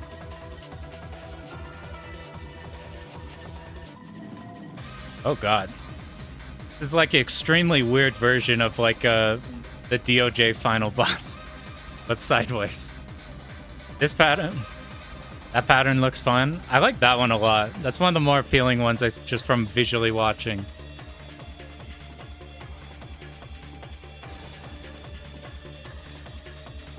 You gotta trust in your time. Whoa, that was like in the middle of that bullet. Oh, it goes for... You're not even doing any damage. So, like a... So, do we get all of our damage after we live this pattern? I guess on this side, you're just dodging, like... Yeah, you're going, like, around... That's cool. That's a cool way to handle that. Got the easier pattern, more slowdown, more consistent. God, fucking not consistent slowdown. Sounds horrifying. Nope. This is Wes's run. He's been going at this for forever. This shit is unbelievable. Yeah. We had so... Yeah, that seemed like is way worth being off on the side. Alright. We have enough resources to do this, as long as you don't get clipped before bombing. Woo, it's getting close. Now you could be hero mode, though. Last pattern of the game, no bombs. It's time to do stupid dodges you never could do before. Every second that you're not dead is so... Alright, half of it. So you spent one bomb and we got half of it down. Do you go for safety bombs here, or do you try to ink out damage? Let's see. Just do the... Okay, that felt like a... That was the most, like, safe possible in dodges we could do. Up until we'd have to be doing scary shit. So we're in the lane. The second lane is still clean, and now it's about to overlap and get weird. Oh shit, you hella got this. Were you screaming? Or were you just like... Depends how many resources you have going into it. Like if you're forced to have to do more hero shit. Oh my god, I can't imagine this feeling of seeing her at a pixel and then having no bombs. You're like, I fucking did it. But what if she doesn't die? You streamed it? Oh shit. I need to see your hand cam just going fucking crazy. Or were you just like, take your hands off it and be like, yeah, we did it. Fucking congrats. That's crazy. Tell me exactly what you were feeling right now. She has a pixel of health. She's dead. But you might still have to dodge a bullet before she dies.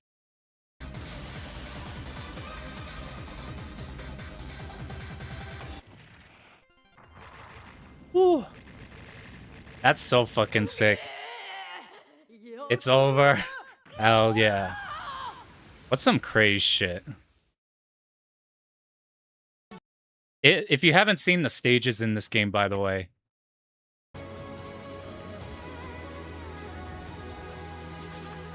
like, this is just a streaming... So, fucking... There's little shit like that that's a problem. The stages are fucking crazy. So, I just want to check real quick. How do you do the fucking mid-boss, dude? How do you do the mid-boss? I need to see your mid-boss for stage 5. I must know.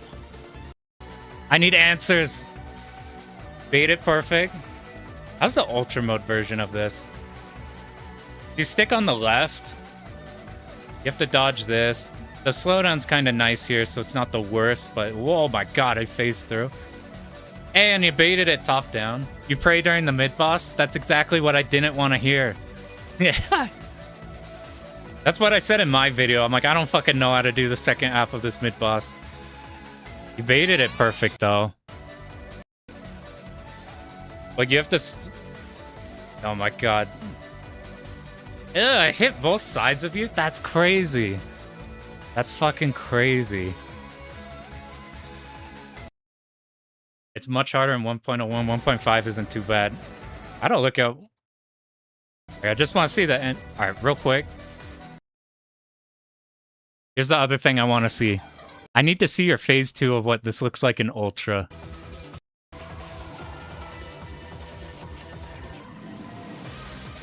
Alright, how do you deal with the shit in Ultra? Alright, you do the baits. That's a cool way to handle that. So you just dodge a red. Damn, you made it look so easy, dude. You found the cleanest line. This shit's kind of spooky. They spawn really close to you. Damn. Alright, I'm gonna link it again. Go comment on this and give it a like. This is a crazy-ass run in the making. This is Wes's run.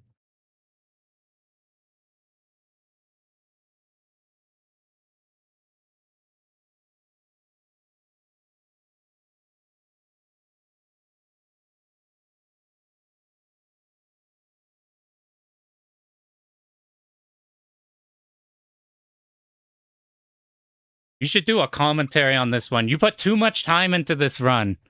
You should do a commentary on it. We get Wes voice reveal.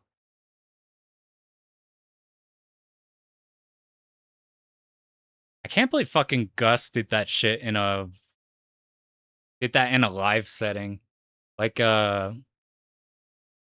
less about that run specifically, and more just like, the idea of taking like this high turbo risk run in a setting where everybody's expecting you to clear.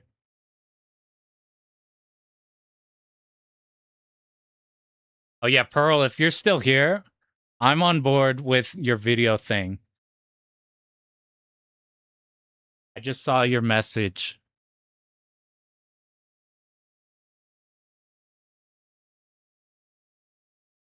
You told Hidden Fortress you might do that for this one. You should. You put so much time into it.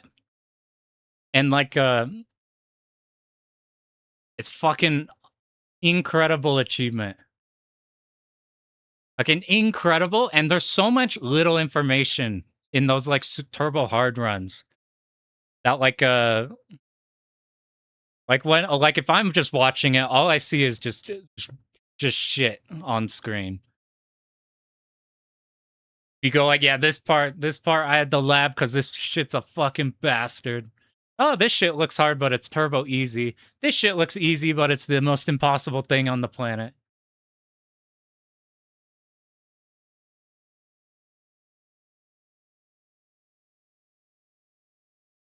You should have somebody else upload it with a commentary trying to pretend like they're the one who cleared the run. Not actually. I think that'd be funny as fuck, though. Somebody tried to, like, blind commentate your run that they don't have any knowledge of, trying to commentate 1.01 Ultra while trying to act like they were the one who did it. They're like, oh, yeah, I was thinking right here. Okay,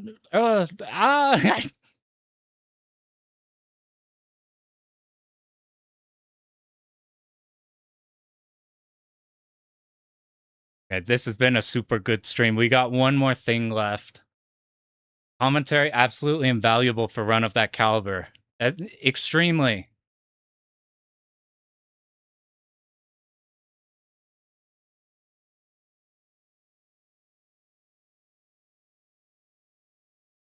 That's so fucking sick. I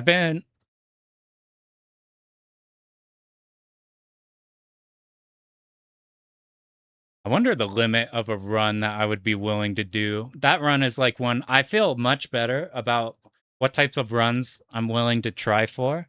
But that run is like in a caliber that I don't think I'd be at a point where I'd ever be able to try that. You'd want a Slouchy to do it.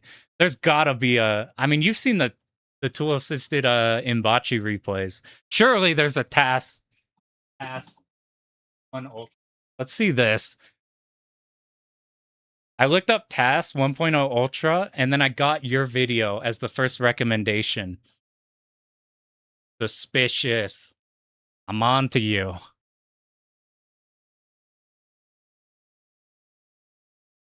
All right, where's... Surely somebody's done it. What if I just type in Futari 1.01 Ultra, and then just look for the obvious people who are cheaters? So Valavan's goated. This RG's goated. Gus goated. Where are my cheated runs? Bakiko is goated. Damn, there's only legit runs. I'm trying to find like the slouchy the obvious people. I remember hearing that one of the games there was like more cheated runs available than not cheated runs. I'm trying to remember which game that was. I think Tatsujin O. Truxton 2.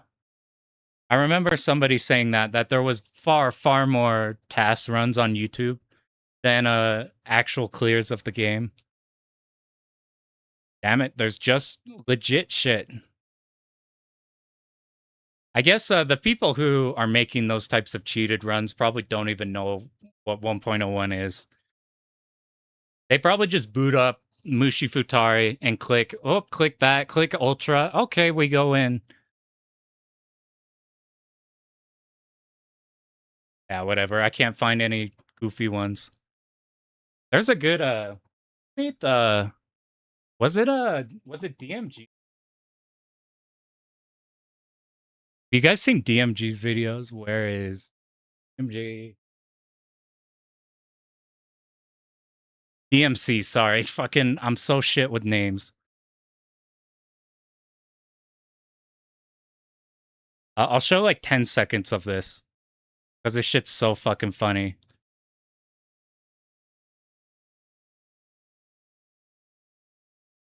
This is DMC. He uploaded a versus of like cheating players. DMC vids are awesome. They're all like gold. I'll actually link it right now. Let's link his channel in general.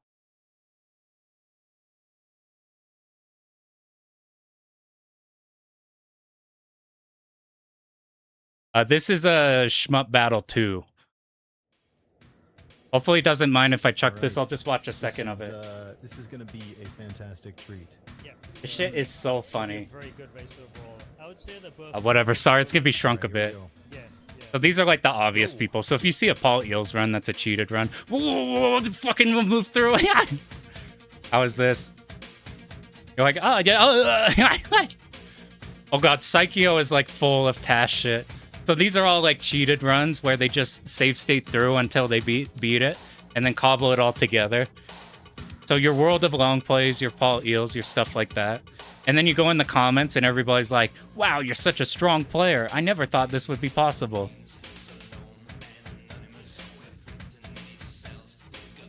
But fucking like, you can see how Paul Eva replays Thing of Beauty. They're fucking legendary. Because you can see how they put themselves in a position because they don't know where to go. And then they have to figure out a way out of that situation through save states. So like instead of doing real strats, they're like they'll be here. They're like, okay, I guess we'll just shoot the turret thing. Oh, I didn't know that would shoot. Oh, we're going. Oh, well, I don't know much about Sokyo. How's this? That actually wasn't the worst thing on the planet. That shit can happen in a real run, but like not in like he clearly had no idea that that type of pattern would happen from that ship. That's like the main thing you're thinking about. I might actually have to mute this because YouTube things.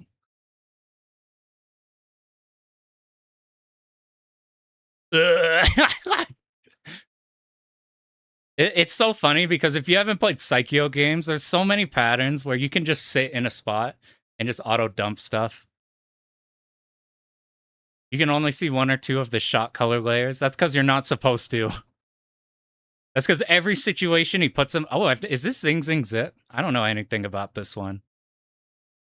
You can see how they're kind of just going where they think might work, and then they have to save state and pause, and then be like, "How do I get myself out of here?" And they just got to keep running it until they like get out of it. And then when you cobble that all together, they just put themselves in the shittiest positions, and then just zip out of there. No pun intended. Oh, Shalashi Paul Eels fucking legend matchup. Let's go. Let's go.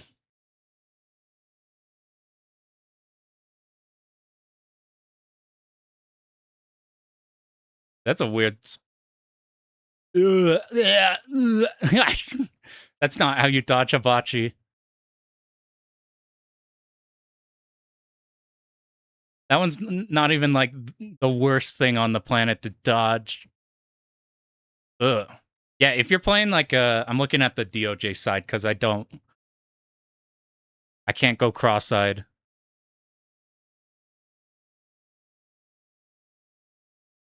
Whee. You know, though, the washing machine is a good one to cheat on because everybody's just winging it there anyway. Oh, this is the legendary one. Look at this shit. Fucking. Look at this. All this is just an aimed 3-way. All you have to do is tap, but he doesn't know how to. Wow, it's still going. Even in Loop 2, that shit is not as hard as that makes it look. I have a feeling that these have done damage to shmups because then people look at that and they're like, I'll never be able to dodge as good as Shalaushi, Paul Eels, Jadozil, my goats. You think event with GDQ would feature a shooter that could be run as a versus race? That probably so they've done runs before, like the Gus Futari run. There was a SDOJ run or something. Maybe even Ibarra. I might be tripping on that one. Damn it. I misaligned this shit. Now one of the bars is going to be bigger than the other. It's all ruined. That's on DMC's channel. We are just talking about fucking task stuff.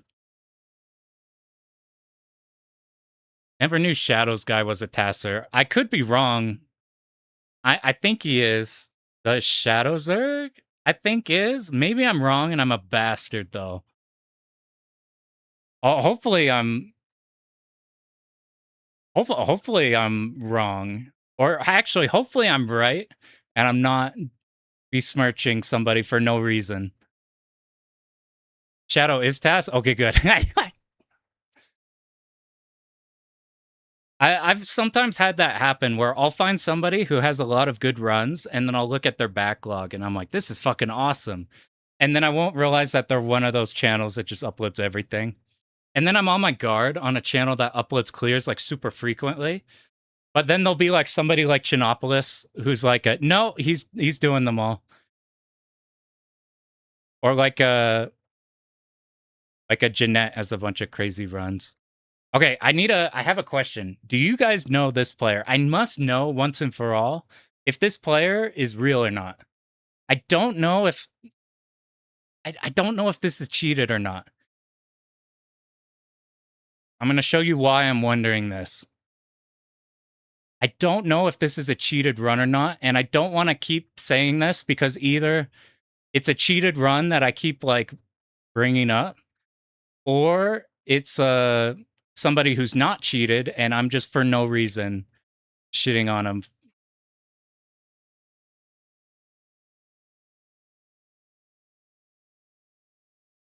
Okay, I'm looking up because it's got a comment on Shmup Wiki, which is why I bring it up. Oh shit, who's run? All right, so this is a Nico run. They have a bunch of 2-alls. 2-all no misses. So you want to know something funny? This is the main run I used for my DOJ 2-all. Because whether or not it's cheating, this run is so goddamn good at survival that I used it anyway. Even if it was cheating or not cheating, I still used the routing because the routing is so good. It's so funny. But here's the thing. All right, let me grab name. I'm trying to find the comment on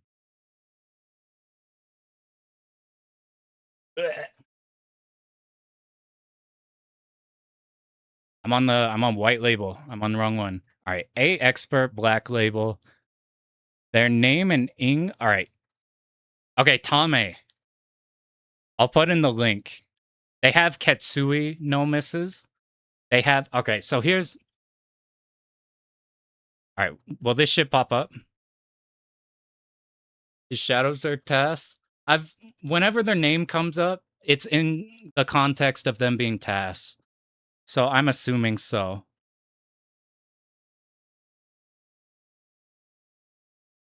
Okay, so I just was looking at runs and I found this shit.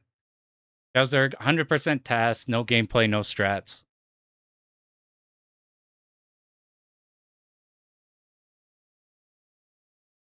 I'm not gonna pull up their stuff now, but if like it'd be interesting to go through. This is why like the task runs don't have a logic to what they're doing, or like obviously nobody has to know everything.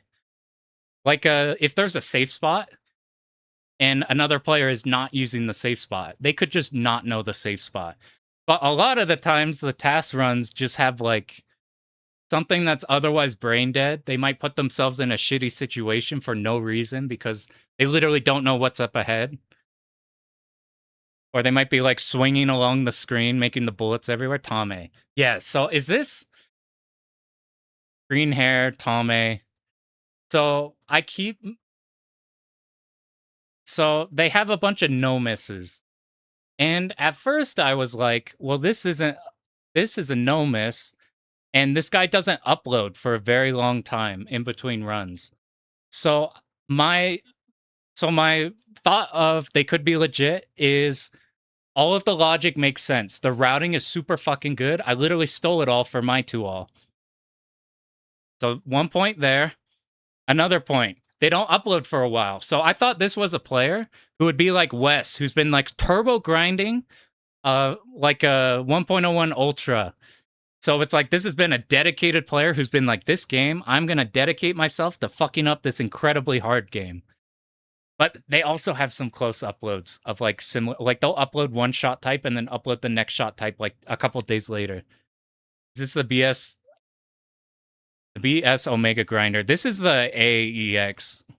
AEX on black label. They do have a white label one though. Maybe it's that. Sorry, this is all weird. Let's make this better.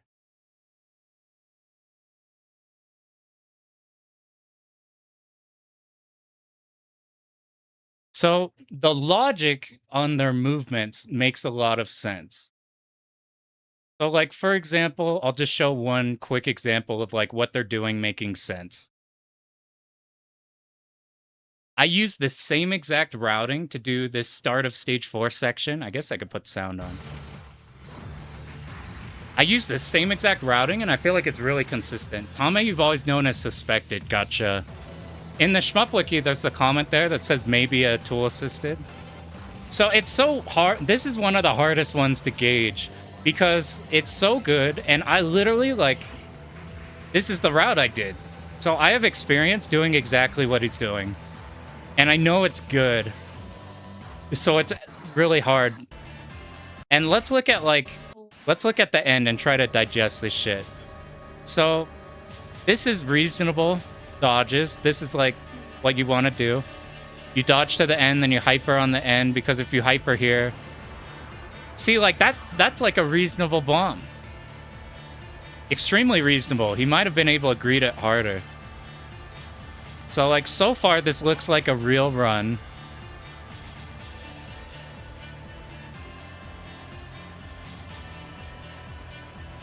And then how about here? He just does... I ended up liking just the one where you just do one tap on all of them. And back to this. We stand up top, so the first ones are baited up. So this is all fine. And then... now we actually have to do spooky dodging. So let's see here. No concrete reasoning. Gotcha. I'll probably just stop talking about them then, since I don't know if they are or aren't. So like this is like... he's going for a no miss. So there you just have to wing a crazy dodge like that. Dude, fuck this pattern, by the way. This pattern can go eat my ass. Garegga looks way different than you remember. Yeah, this is the M2 special port. It's kind of like in Darius Burst where you play as the the other. So this is the part where he lines up the hyper so it cancels to make it as easy as possible. So that's some logic towards it being like, and this you can do. I've done this before. I didn't do it in my runs, but this is not the hardest dodge. It's this. It's first off, it's the second phase dodge here, but you just kind of have to do these if you're doing a no miss. And then it's the start of this, which, I mean, it's not impossible or anything. It's just really fucking hard. And you're betting your entire 50-minute run off being able to no bomb that. Like, what about washing machine? So this is the strat for washing machine.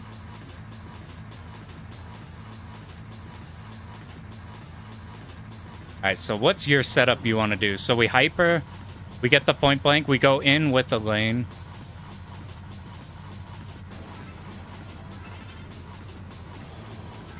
Delay the time, and now we just have to wing it.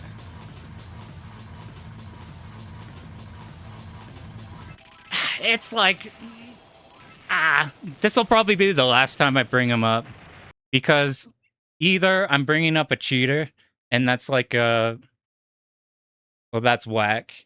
Or I'm besmirching like an extremely strong player. Yeah, that's what... So I routed mine based off of that because it looked legit to me. I didn't see anything weird. So like the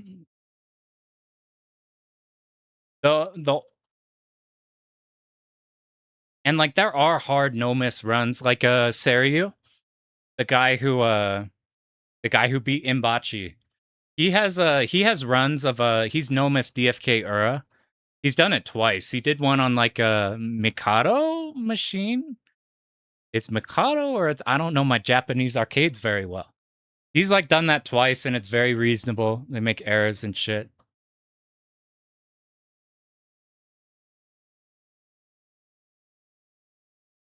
Oh, heck yeah. I could get AI viewers at streamboo.com. That's what I'm going to do, guys.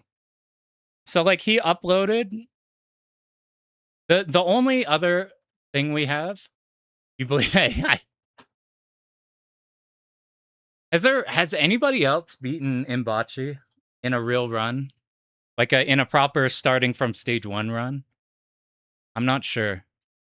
But here's the other evidence. So this is a run from 127.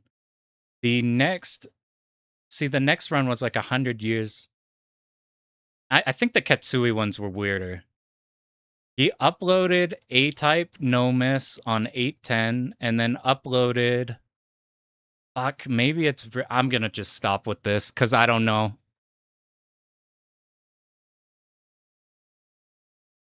Oh, the chat's over here. Sorry, I keep like shoving screens around.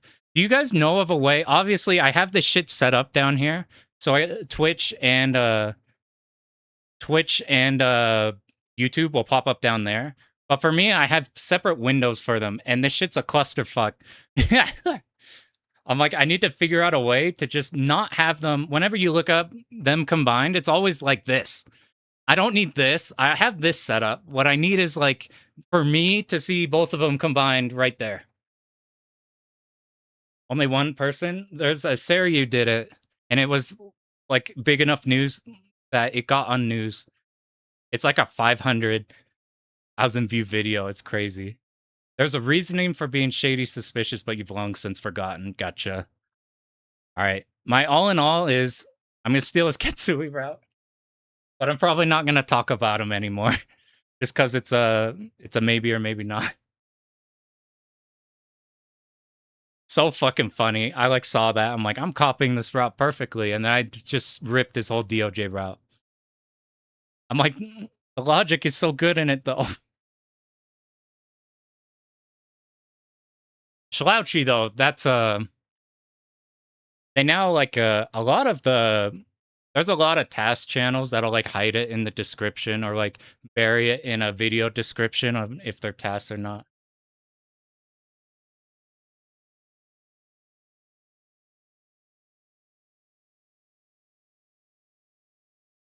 All right.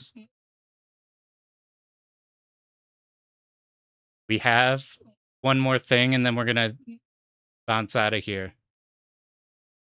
Our tasks. Every time you type tiny messages, YouTube just shits itself, and it like auto translates your your just little few sentences. Tasks good for science, but they get way too many views. It's totally cool. There's so many cool task runs. Like but yeah. I wonder, does it show there? Yeah, it fucks with it.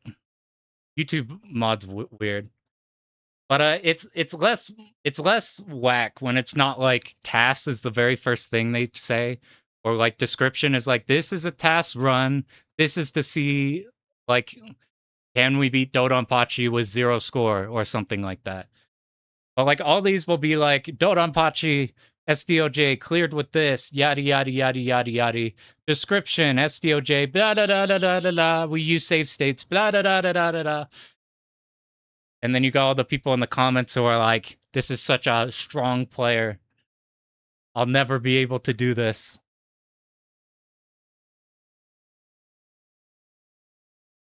All right. Yeah, it's a thing.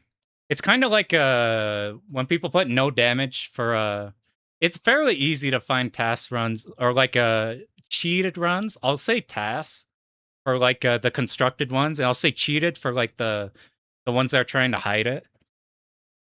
But the equivalent of that for like just retro games is they'll put like no damage 100%, and then they just like some of those aren't. We're lucky with shmups that the vocabulary that people use is generally not like it's fairly obvious somebody who isn't in shmups. Yeah, no damage, perfect long play. There are people who put long play and they're not cheating. They just put long play because that's a good YouTube word. Oh, boss, no damage. There's so many. Dude, if you want to have a shit ton of views on YouTube, travel to 2010 and then start for every shmup making a all boss no damage video. And that's how you get like 500K on all your videos. Yeah, like if somebody, like obviously anybody could cheat while also knowing the lingo. But if you see a video that's like 1-all, here's the points, like a CS, or it's like or like they're using shmup vocabulary. If they're using like all or whatever, Ishlachi's God of Gamers. We're putting long play and walkthrough to bait the algorithm. I wonder if that works in the description.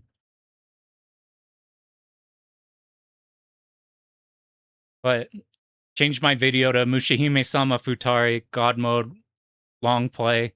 Perfect, no damage run. It clear is isn't as recognizable. I wonder if it's worse on the algorithm. I don't know how I feel about my titles on my videos. I think they're fine. I worry about them being clickbaity because I wanted, when I was in my Street Fighter era, my videos were like, I didn't want them to just be some shitty name. So I just tried to come up with some stupid name, and I cringe at every single title in retrospect. Put Big Reiko Booba in the thumbnail. I already did that. Heh. It gets weirder though when you have to. I made a thumbnail for Pro Gear, and I'm like, I can't just put Anime Girl on there because they're fucking like 2 years old. I'm like, whenever I don't know what we're gonna do when I do Death Smiles. I'm like, how the fuck do we do a man? Death Smiles is so fucking weird because that aesthetic is like genuinely fucking awesome, and then it's got this massive overhanging caveat of everybody is clearly erotically like 12 years old. You're like, motherfuckers, dude. They're like, oh, play Rosa. It's not bad. She's just 17. Motherfuckers, dude.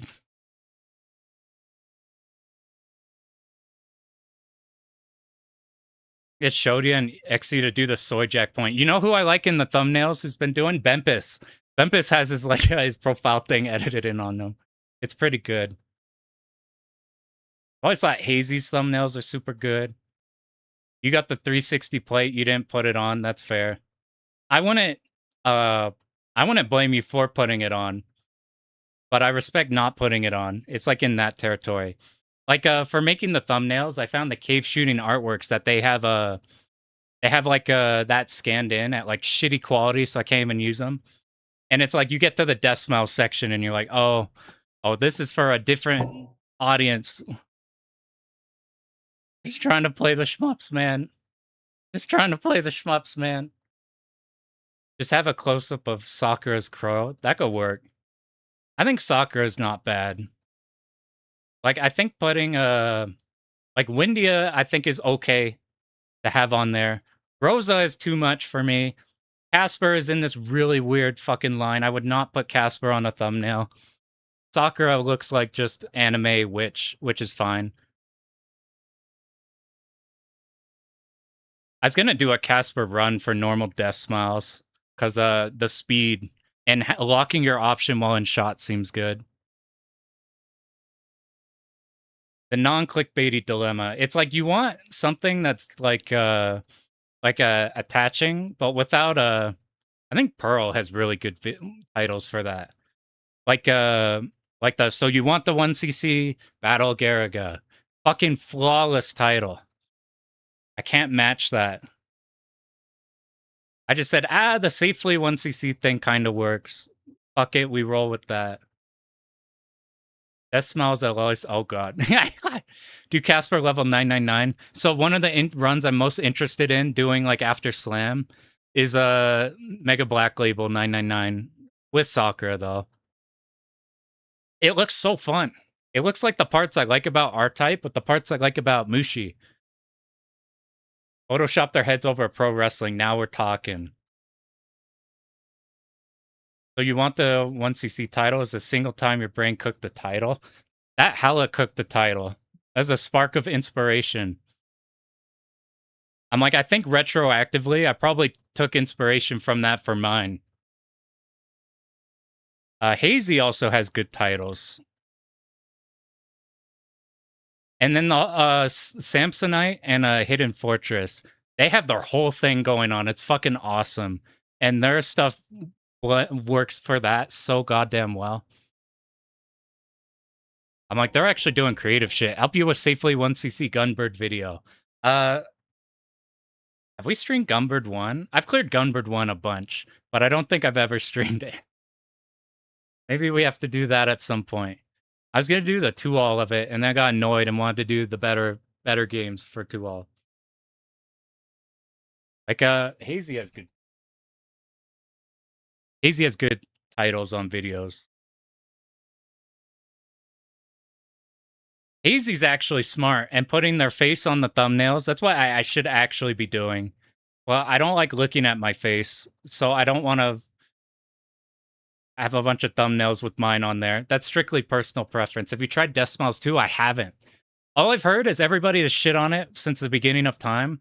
And then in the Shmup Junkie Discord, they actually really like that one. Like more than a DS one.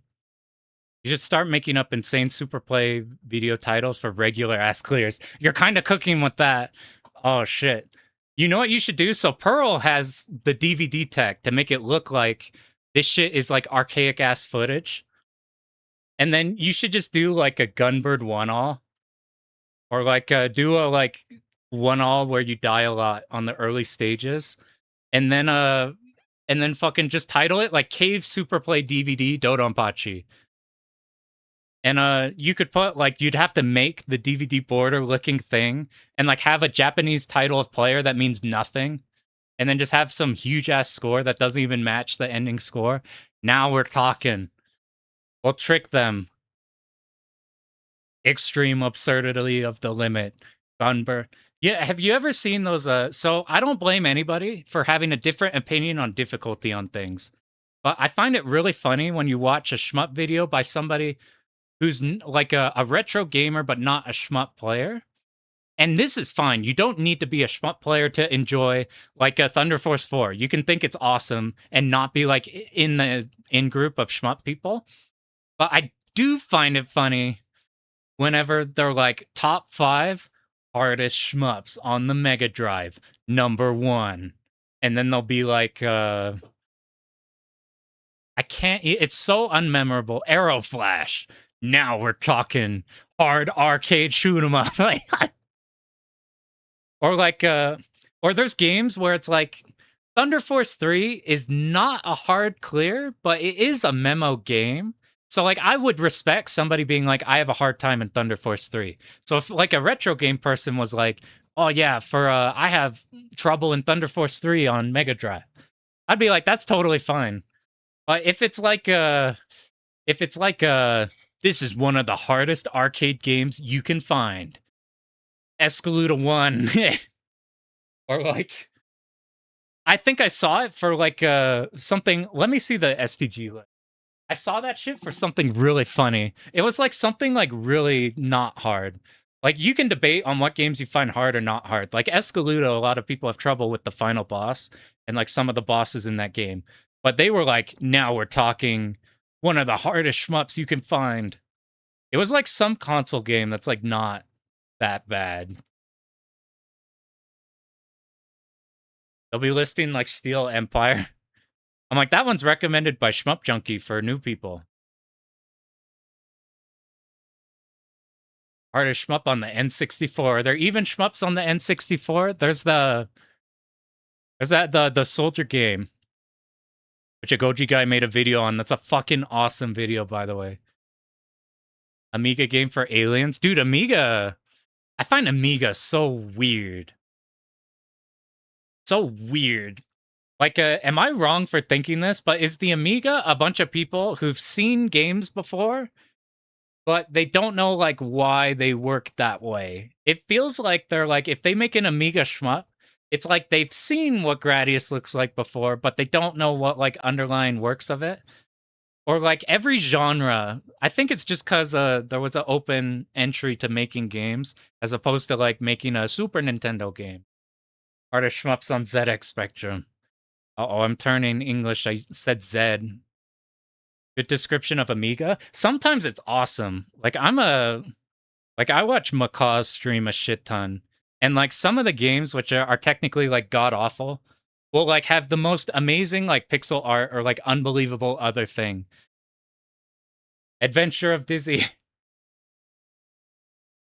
I'll be honest, I don't blame people putting Dizzy as a hard game, going by how much you could die in that one. Heart Race Action Chase the Chubby Moochie Moochie Pork 1cc. Bam. If you make a Moochie Moochie Pork one, you gotta make fun of the fact that it's Japanese to get the main demographic. You'd have to be like, these crazy Japanese people made a pig girl game as your title with the crazy thumbnail of the fat people. And that's how you get the normal people to click on it. My videos are still kind of within the shmup sphere. We do have, like, I'll put, like, a key art on there, whatever. Chubby Chasers is actually, you're so right. That's, like, the great Moochie Park title.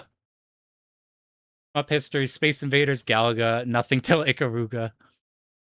It's kind of nice that Ikaruga is also really good. I mean, it's divisive on if you like it or not. But, it's nice when the game that actually lives up to its name. I'm trying to think of one that everybody says is like godlike, but is actually terrible. I thought that would be the way with Chrono Trigger. I didn't play Chrono Trigger till recently, and I'm like, it's so high expectation. I thought there's no way it's anywhere near that good. It turns out that game is just, everything is really good. There's no, like, problems in the game, and that's why it's so good. It's just, everything is just good. There's no, like, one thing that makes it, like, revolutionary. It's just fucking good. Treasure bias is strong in retro gaming circles. I guess that's fine, because Treasure's fucking tight. We need to do Gunstar Heroes. Now we're talking. Star Hero Sweet. Sorry if I miss messages. I'd be a yapper. I used to think I'd not be able to talk on camera. Have you ever talked in... If you haven't done a video or commentary or talked in a camera before, the first time you do that, you're just like, what the fuck am I doing? It's all weird. You just do it. Like, you don't even think. You just do it. Don't even think about anything. And then eventually, it's just easy. I bring it up. I used to think Shmup Junkie was in one of those channels that just kind of chucked games out there. It's like, hardest game ever made on the SNES, Mega Man X. And then you actually watch the Shmup Junkie videos, and they're like the best videos ever made. Radiant Silvergun is highly praised, but feels pretty okay. So if you take a look here, I got a Radiant Silvergun. I fucking love Radiant Silvergun. It's in my top 5. However, the downsides are like very, very downsidey. Like I know so many people who are terrified of the fact that if I don't power up enough, then I'll die in the end game because I just didn't make enough power. Those types of I'm pretty like lax with I don't really care if somebody likes or doesn't like something that I like or don't like.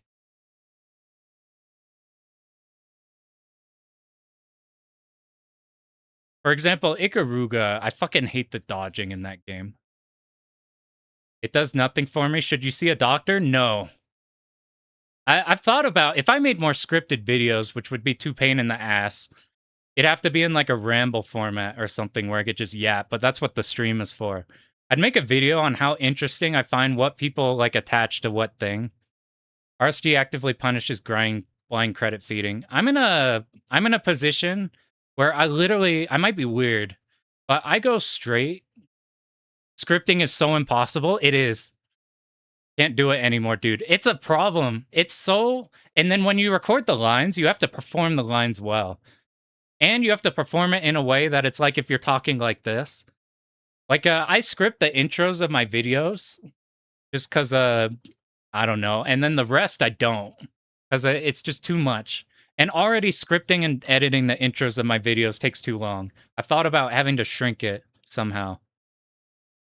I'm in this weird territory about blind credit feeding because I literally, when I learn a game, so Garegga, I didn't put a credit in. I didn't try to figure stuff out and then watch replays. I quite literally took the replay I wanted to watch and then immediately boot up the game and then start copying it. So like I'm probably a bad person to talk about credit feeding because I literally don't play the games until I have the run routed. Which I think that's unusual. So like memo lasers or gotchas, I don't really care about because whenever I have learned the route, they're not a problem because you know they're there. So like enemies coming from behind, the Batsugun stage 4 planes from below, literally like I don't even think about it as a problem. But I do think a lot of shmups get a lot worse if you rate them off of like playing them and not like doing stupid shit like I'm doing, like routing right. We'll give it another shot. Who knows? It could click. It could or it could not. That's such a polarizing game that you shouldn't feel bad for not caring for that one. Because when I was learning Silvergun, I was either in the camp of I'm either gonna this is my top 5 favorite game, or this is I'm gonna fucking hate it. Depending on how the level up system worked. What got me to love it is, well, I do like the chaining, but I was worried about the weapon power up system of getting underpowered. It turns out you don't actually need that much power to beat the final boss. Like, the worst case scenario is you shit the bed, and then you have to dodge, like, a couple patterns for slightly longer. Copy monkeying is fucking awesome. I'm like, that's all I do.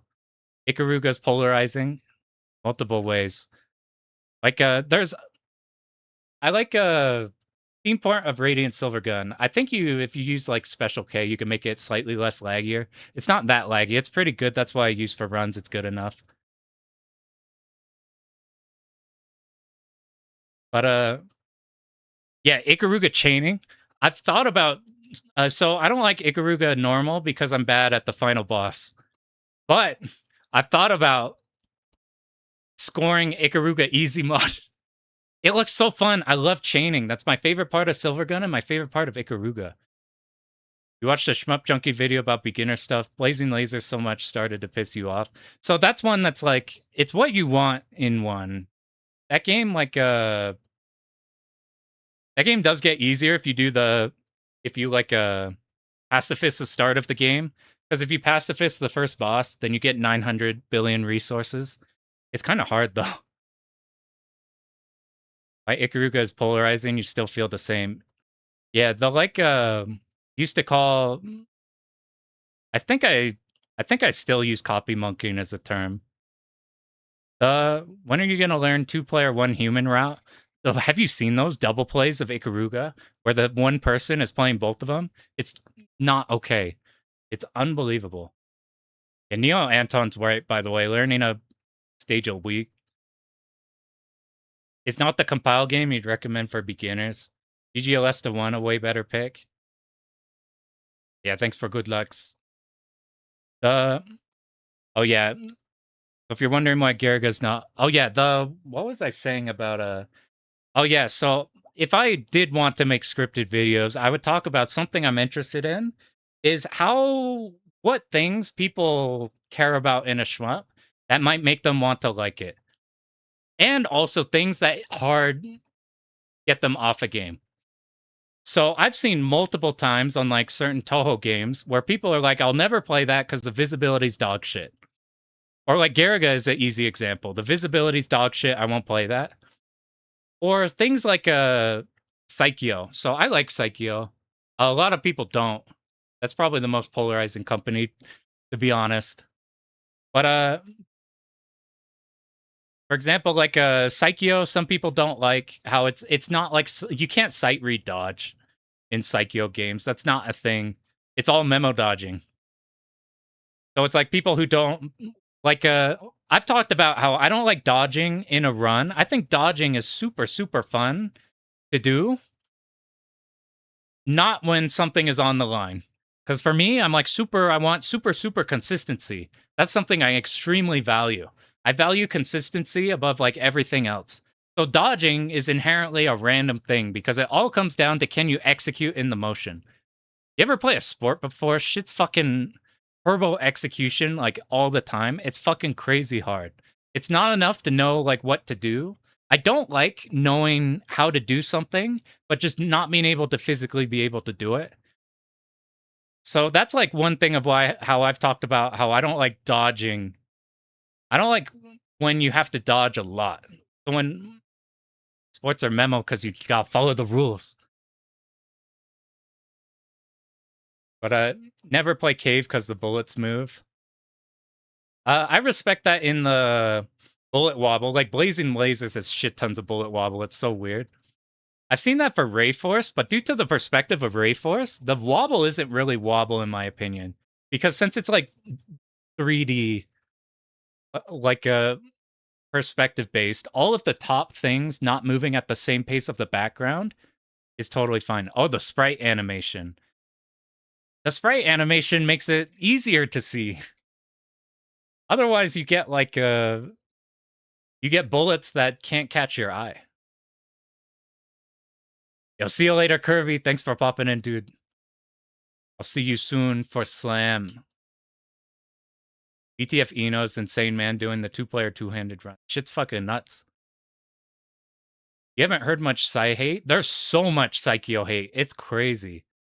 It's like a extreme amount because it's like super memo. And I'm like the best part of Psychio is having that movement memorized, and now you just watch yourself as all of these bullets that move lightning speeds just miss.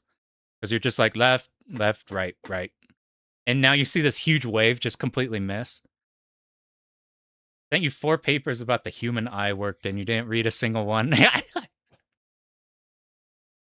That's funny. What he should be complaining about is fucking NMK bullets, man. All right, look at this shit. You want to see some terrible bullets? Dude, NMK is awesome, but the one thing they can't do are fucking bullets, man. Look at these bullets. Oh, what is the best one? What's a good NMK game for just not being able to see things on the screen? Yeah, see, look at that. It instills visceral reaction. Tokyo games are tight, like Sengoku Blade. Sengoku Blade's hard as fuck. That's a cool game. I've thought about playing with the robot guy, the big charge attack. Oh yeah. Blue and white flashing. All right, we're talking now. Thunder Dragon 2.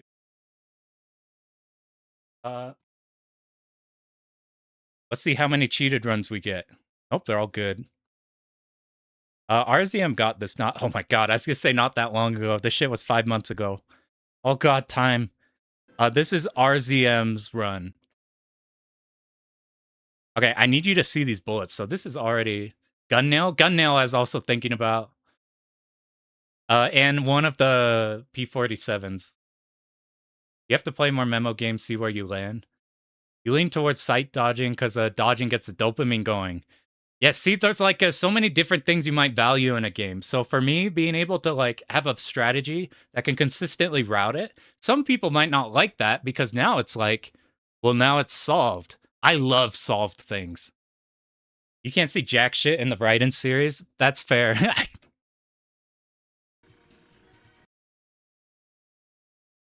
One of these is it. All right, this is RZM's run. But like, look at these bullets, dude. So you might initially think, and they must have thought, that blinking bullets might make it so that your eye gets attracted to it. But what blinking bullets at this speed does for me, and this is like the first boss, where's some like stupid shit? What this does for me is they essentially phase in and out every frame.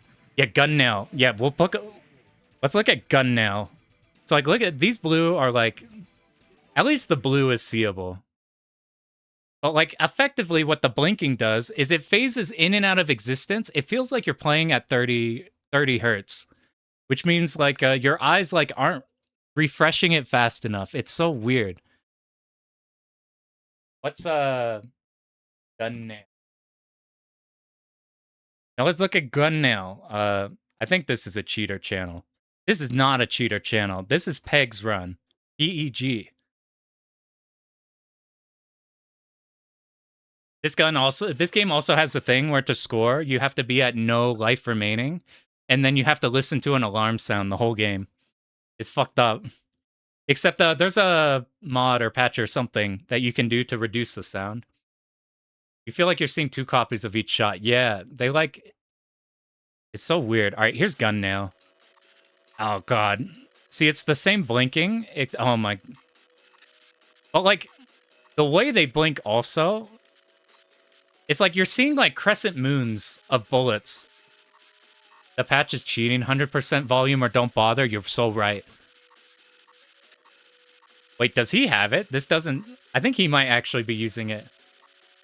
So, like, I like NMK art style, but, like, NMK bullets are consistently dog shit. You know what game we gotta do? I routed all of Rapid Hero. And then I never went to do the clear. That game is so cool. It has purple yellow bullets too. This shit sounds so funny with the way... Not even blinking, it blends in with the player shot. Yeah, that's a big problem. We're having problems with that in Garegga, even. See, these... Look at the blinking, man. You know another game? So people... A lot of people... Alright, here's a... How many of you guys have even seen this game before? It's not... Sonic Wings. It's not Sonic Blade. It's a Kaneko game? You'll have NMK design, but man, the bullets. Yeah, Z-Blade is a god game, by the way. Rapid Hero is fucking awesome. Thunder Dragon 2 is really good, but that game seems terrifying. Because you have to, like, no-miss to the final boss and then dump all your resources. Now, Garegga, you shouldn't let Garegga off the hook. This shit is fucking invisible. Yeah. All right, what's it called? It's a Kaneko Psycho, not rip-off game. They have their own style to it. It's one of my first clears because you could literally learn it in a couple hours. I have it listed somewhere. Stormblade. This game seems like... Okay, maybe it's not Kaneko. What? It's Visco. Other O. Okay, look at this. I bet the stream has been weird because my monitor is right here, so I'm consistently looking not at the middle of the stream. So this game is actually, like, low-key good. It looks like it would be a really cheap knockoff Psycho game, but it's actually kind of tight.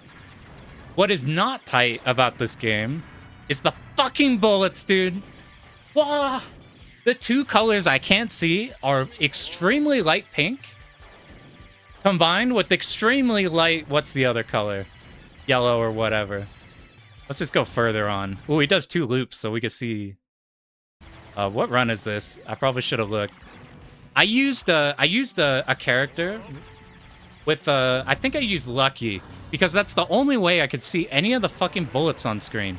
And I was playing this, I used to, before I had real arcades, I had arcade 1-up cabs that I, like, modded. So you're using this tiny ass arcade 1-up screen, trying to see these fucking invisible ass bullets, dude. Look at these bullets, man. They even have contrast with the blue, and I still can't see them very well. Just wait till you're on the fucking forest stage and ice stage, man. Look how fast they are, too.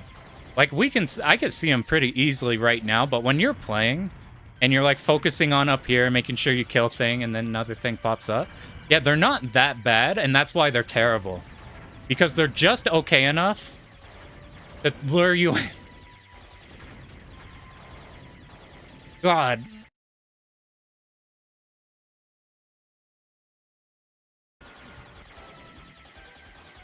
Like, at least these are fine, because, like, these are the finest versions of these yellow, pink ones.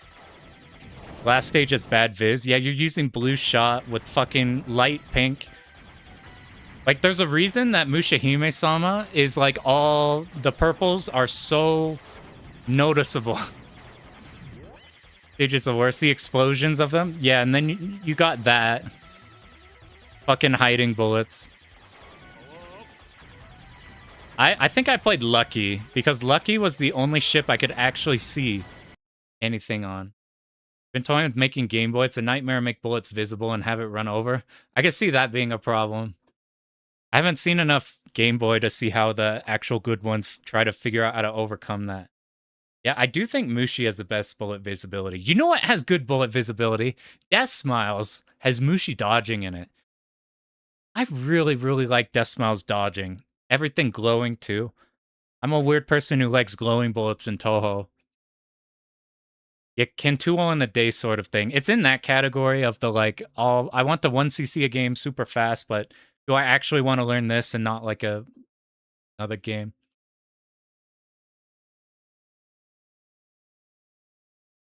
Oh, man. I don't think Zblade had that bad of visibility. Uh, what's a game with, like, perfect vis? A lot of Danmaku games that come out now have it figured out. They've all watched the Bog Hog videos.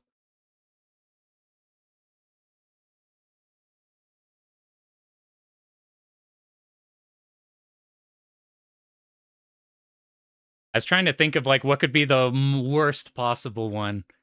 What's the worst possible visibility? It has to be Garegga or one of the NMK games for me. Some other cool shit. Crimson Clover has good visibility despite the screen exploding. Like, you'd expect that game to be awful to read. Blue Revolver's pretty good with it. Even a game that Zero Ranger, despite using the double color palette, Utari has the best possible visibility. Let me look at this list. What is bad? Dodonpachi red lines on stage 6. Those bastards. Every screenshot of Crimson Clover looks like a nightmare, but it works in practice. That's why I think it attached to, like, when that first came out, I think that hit closer with the general audience. Like, non-schmuppers. Because, you look at this crazy exploding game. Some UPL shmups. I'm dumb. What is UPL made? UPL. Not even worth the spot on Shmup Wiki on there. I find, yeah, Batrider's good. They fixed the bullet visibility. Is Garegga bullets easier to see on... Sometimes I find bullets easier to see on CRT, and sometimes they're way more impossible. What does UPL even make? UPL Shmups. Bioship Paladin. Is there just a list of what UPL has made? Task Force Harrier. I haven't heard of that one in a minute. Task Force Harrier? Okay.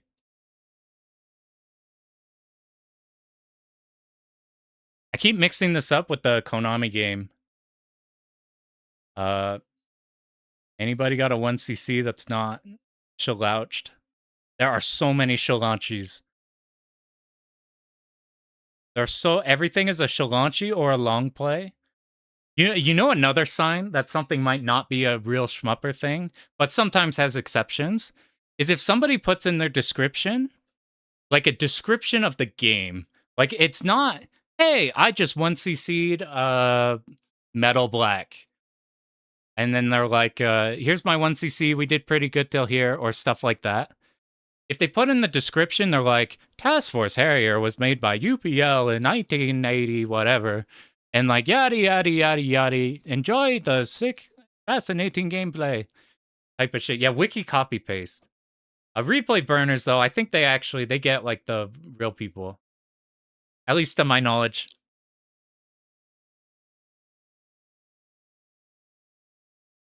I think the controversy with replay burners is less the World of Long Plays thing and more the, like, they're effectively profiting off your just giving them your routes.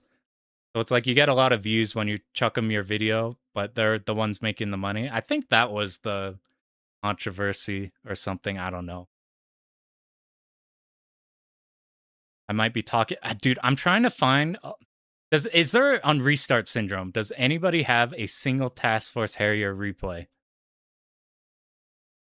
There are 2 videos. Hey, Froborn. Okay, cool. Froborn is guaranteed not to be a computer.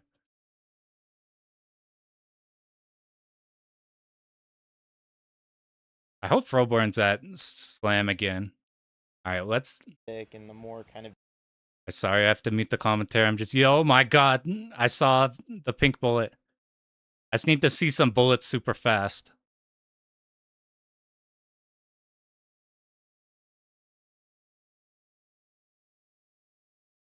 Oh, look at these purple bullets. Oh god, they're tiny. Oh man, you think Air Gallet bullets were? Air Gallet's one we need to do. Game doesn't have so many bullets, but when you can't even see them and there's like nothing. Oh my god. Okay, can I complain about my... All right, how many of you guys... So we talked about NMK. We're going to talk about a new thing. We're going to talk about one of the best NMK games with one of the worst ships for visibility. What's the ship called? Air Gallet bullets are fine. Is it Swordfish? It's Swordfish. Okay, I just clicked on this as Traps Run. We'll just beep this super fast. And this is a Hori game.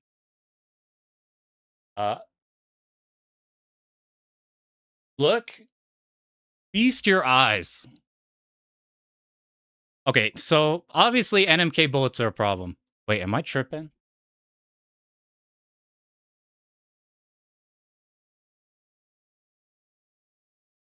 I'm just not going to think about it. Ah!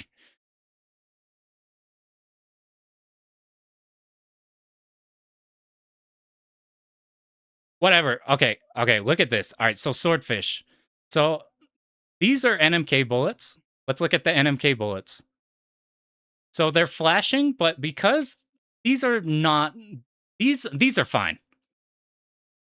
These bullets are fine. They are so much better than other NMK games. Because they're like the same color and then flashing like the same color. So there's no flickering problems. These aren't bad to see. By the way, this game is hard as shit. This is the fastest I've ever lost a credit in a game. But we have a problem.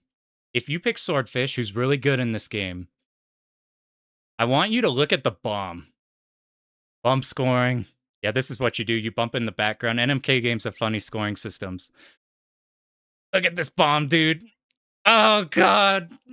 Oh, no. Look at this bomb, man.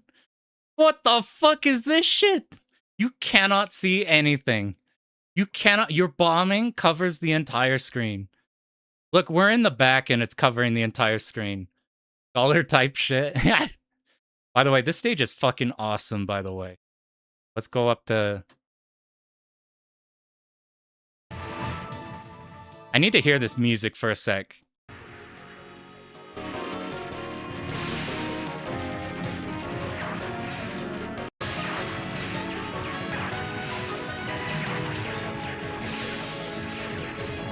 It's such a good... This game has a vibe to it. I can't explain it, but this game has like a golf... Like comfy... You're at home and you're 10 years old playing Wii Sports Golf for the first time. I can't explain why. Like, for some reason, the entire like aesthetic and color scheme and audio in this game makes me really happy for no reason. What doesn't make me happy is this is one of the hardest NMK games, and you just cannot see anything with this bomb. It's fucking crazy, man. BG looks real similar to Hacha Mecha Fighter. All right, you want to... All right, so we're going to shift over from talking about the hardest bullets to see to the hardest bullets to avoid.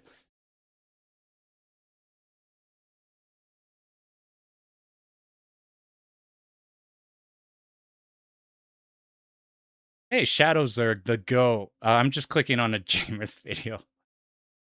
Okay, I need you to see these bullets. Thinking of Neo Turf Masters. Yeah, it has that whole vibe. It's so cool. It like makes me happy. The same feeling I get from JRPG Stage 1 forest areas. I'm talking like I'm talking about like Yeast games when you just get out of the first tutorial. Like think about the Yeast 3 remake where you come out, you get like the boy has wings or whatever.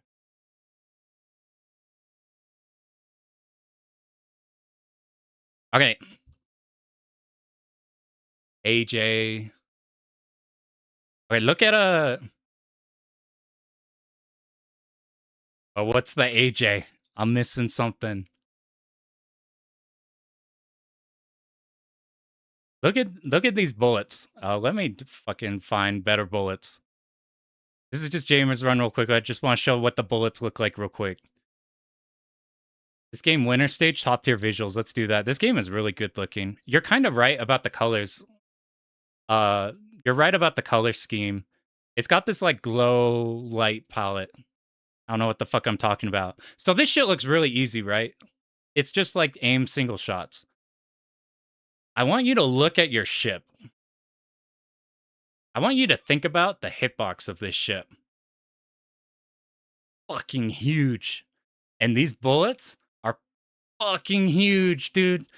This is like you get walled so easily in this game. This is like you get the Fisher Price bigger bullets, except they're actually bigger bullets, and you are also big. Imagine that one DOJ mode in like the new release where they make everything bigger, except like actually bigger. It's you like just you can see how quickly you get walled because you're in a permanent state of being walled. Or in the stage is a gorgeous visual. It's so good. It kicks ass, but it's so hard at the end. It looks really fucking hard. It looks scary. It reminds me of the Parodius games where they're like Nightmare Secret.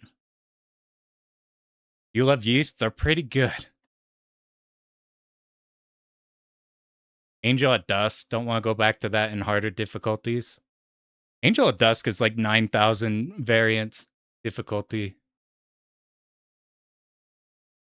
Can't think of something with bigger bullets, except for that one Toho boss, where Toho 14, where they make you really big. Fun one.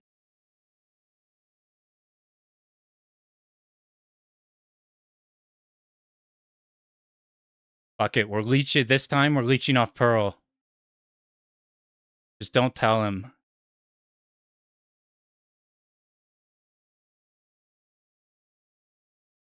Fuck that boss survival spell is anyone but Reimu. Yeah, let's get a...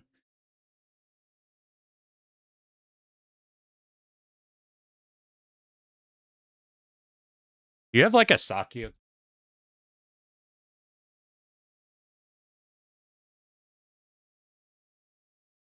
I can't find it. That algorithm. Alright, you want to see some big shit.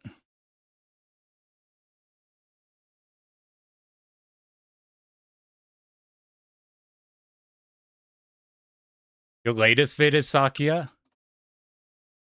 Like literally the one you're making now on here, or your latest Toho 14 one? Pearl.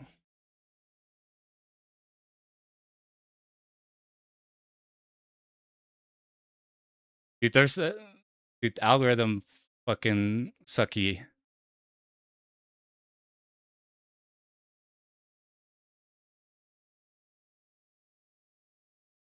Oh, quite literally? That's so funny. This is the video you're talking about? All right, once you guys are done with this, go watch Pearl's new video. He literally uploaded like right now, like 30 minutes ago. It's this. But look at this pattern. All right, where is Get Big? So the whole gimmick with this Toho boss. Yo, what up? What up, Mark? Hey, I got some news. Check this out. Let me skip through here. Boom. So we got a Bornum clear, and then we just got some winging it on Golden Bat clear, which scored so much less because we were doing Bornum strats, and Bornum just auto scores. He's so good. But we cleared that so fast. Now we're like, fuck. I guess we just talk about shmups. We're talking about the biggest bullets, like in Hacha Mecha Fighter. We're talking about Hacha Mecha Fighter. And like talking about how big your hitbox is. So we're showing this boss in Toho, their whole gimmick is that they're like an inchling. And their idea is they have this magical mallet that makes things bigger or smaller. So they make your hitbox fucking huge. And if you're not playing Reimu with the tiny hitbox, then this pattern, which looks really easy, is like nightmarish. Whenever you have to do like cuts. Cheetah clear next? Oh god. I think it'd be a funny series idea to do like clearing like hard game on like the worst possible setup. Like playing Cheetah A or whatever is a terrible loadout. Or playing who in Bat Rider was the dog shit. Yeah, Toho become dad shmup, except this is like it's so look at that shit. You just cannot make these corners. I'm like, it feels balanced for Reimu. That's a Pearl's new video I linked to. You should go watch it. Really interesting playing with hitbox sizes. Yeah, I'm trying to think of anything else like that. Like if you, maybe perspective-wise, like Eshkatos, like doesn't have actual hitbox size changes, but since you have the differing like perspectives, you have like some places you're more zoomed out, some places you're more at like a pinball table angle. Hitbox is larger than the sprite as anyone but Reimu. That's terrifying because it's already hard to get your hitbox sprite to fit in there.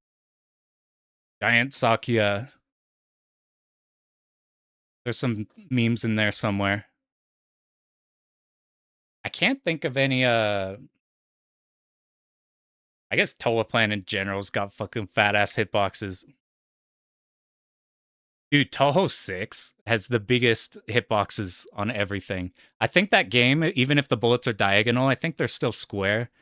So diagonal bullets are terrifying. I could be wrong on that. Who's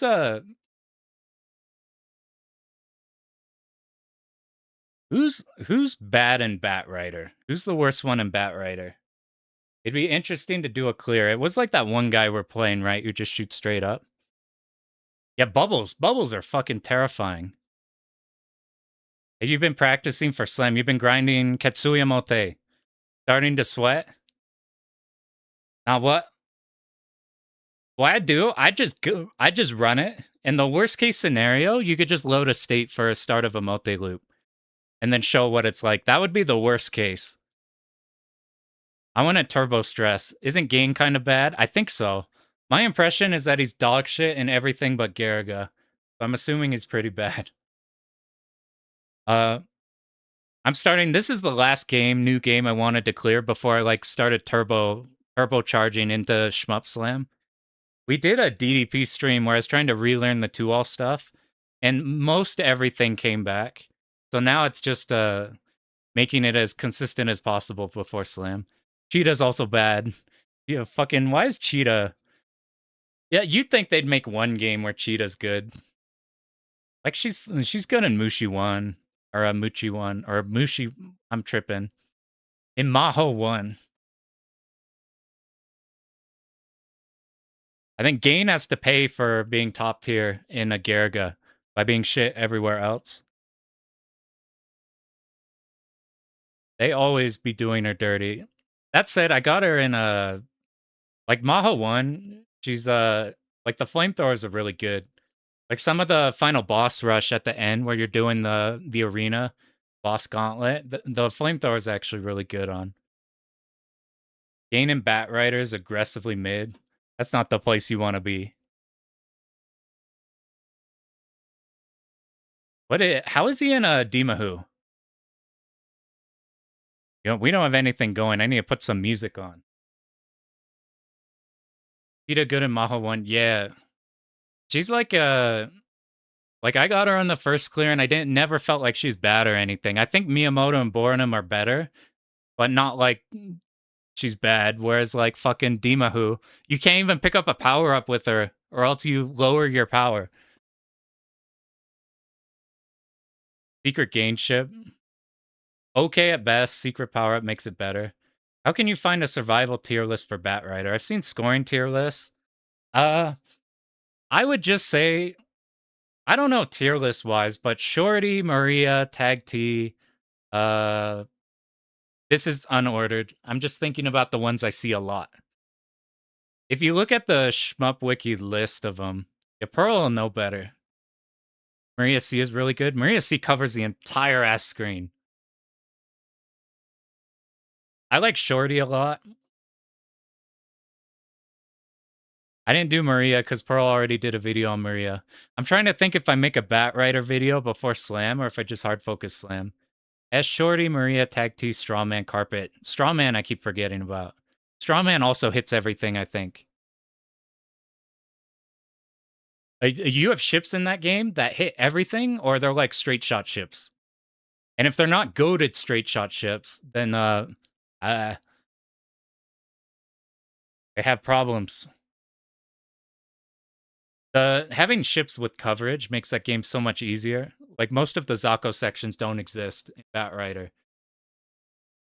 And we're playing... Who's in trash tiers? We played with one of them. And I think I died on stage... I think I game overed like super early, like stage 2 or something.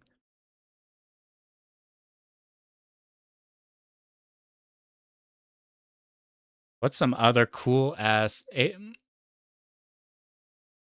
Baron Miyamoto, Birthday, Adam. I don't know anything about Birthday and actual Bat Rider. I just know her from bombing every single boss in Dimahu. Alright, let me get some background music in here. You guys only have my voice to listen to. It's terrible. Alright, can anybody name this game?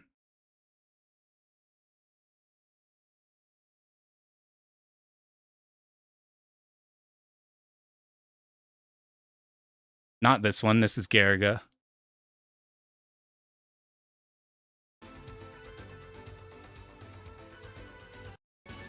Let's see. You'll probably know if I do the start. Alright, has anybody ever played this one before? I'll give a hint. It's a PC Engine CD game. It's fucking awesome. We have to do it sometime. Oh yeah, do you know what makes Baron super good for score? Because I see a lot of Baron. Asshopper. Is Grasshopper okay in Garegga? How loud is this, by the way? That's probably good. Is Grasshopper like, I'm so interested in looking at Grasshopper Garegga runs. Is it Sapphire? It is not Sapphire. I really like Sapphire, though. You can barely hear it.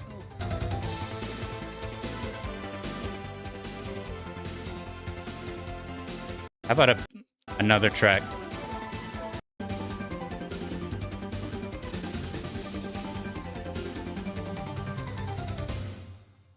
Hope not, Alzadik. Wild Snails of Sea, they nerfed my boy.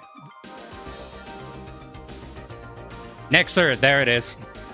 It's Nexer. I fucking love Nexer. It's so good.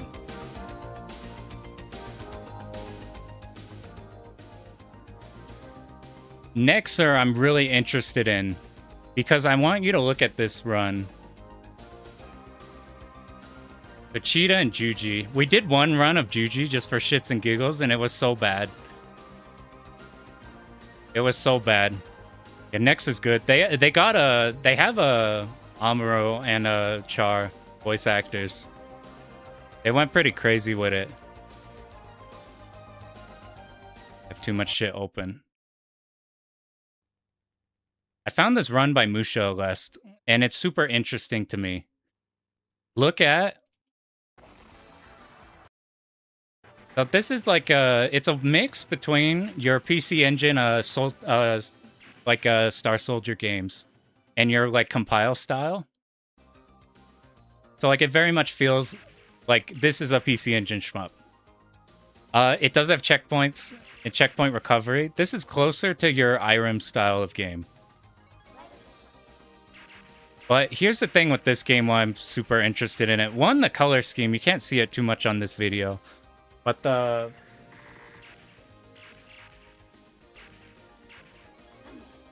music's fucking awesome and the colors are really bright despite everything being black. But here's the thing. I found this run that has a strategy where you pick up this one side weapon on like stage 3. And one, it makes shit where you don't have to dodge. So you do shit like this. And it's designed to crawl along the sides, kind of like your Thunder Force, your Thunder Force vertical weapons that crawl along the sides of the screen. Asshopper's also good survival in Garegga because of Pierce. I need this. He seems super appealing to me. Yo, what up, Lovix Knight? Thanks for the raid. We cleared Battle Garegga. Here's our results here. We got a Bornum run, and then we got a cheeky-ass Golden Bat run. And now we're just kind of talking shmups. Any of you guys know this game? This is Nexer. It's like a god game. Thanks for the congrats. It's a god game on PC Engine. It sounds so fucking good. It sounds so good. And this is like a old video. But the colors are like super vivid. Shit feels super good. It's got like the Gundam voice actors in it. But they use this shot type because it turns out that this isn't just good at killing things on the sides.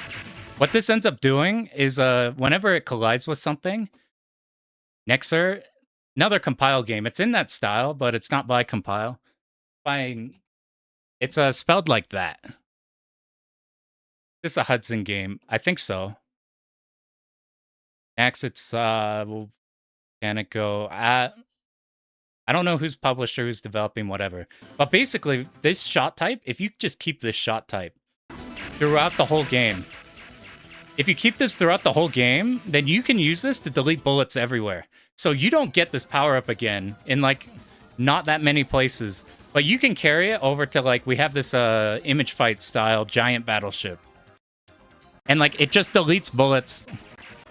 Where's a good example of what I'm talking about? So all of these will shoot whenever they get low on the screen. But by the time they're low on the screen, your side shot hits them. It's killing them and deleting their bullets. So, like, this strategy just takes this from stage 3, and for the entire game is permanently canceling bullets. And because of these side angles, which you would think are bad, you can handle a lot of things while also being out of their range. So the stuff that can actually hit you can't hit you, and the stuff that can shoot gets their bullets deleted. The problem is, by routing it this way, is that you don't really get this weapon that often. So you might just die. You might just die somewhere, and now you got to deal with the other weapons. But the other ones are good. You get, like, homing options. The Gundam Hathaway 2. There's a 2? For a period of time, I was trying to catch on all the old Gundam. Hand-drawn mechs make me happy. In the same way that the sound effects in these games. I'm a huge fan of these games' sound effects. There's something about it. Anyway, that's Nexer. Yeah, can it go Nexa? Yeah, it's not. No compile, no whatever. Thanks for the congrats on 1cc. We got a really lucky Blackheart too. This game, you control the rank as best you can to make the game as easy as possible for the end game. And then in Blackheart 2, the second to last boss and then the final boss are like terrifying, but we got really good RNG because sometimes they roll really hard patterns. Sometimes they roll perfectly fine patterns. You almost cleared blazing lasers last time on a plane, lost it all on last level. That's like the Musha effect. They like the whole game. You could like sight read, and then they beat your ass. They so beat your ass at the in the last stages. I haven't routed Musha, but every time I pick up Musha, it's the same thing. I don't bring enough options for the end game, and then you get blown out in the last stage. Like, damn. That's how they get you.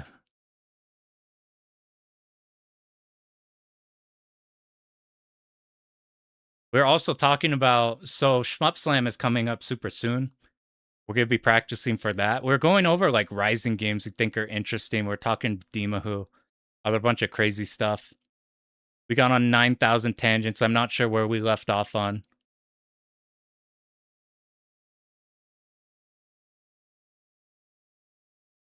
But here's what we're going to do. We've been streaming a long time. So we're going to do like 1 or 2 runs of this shit.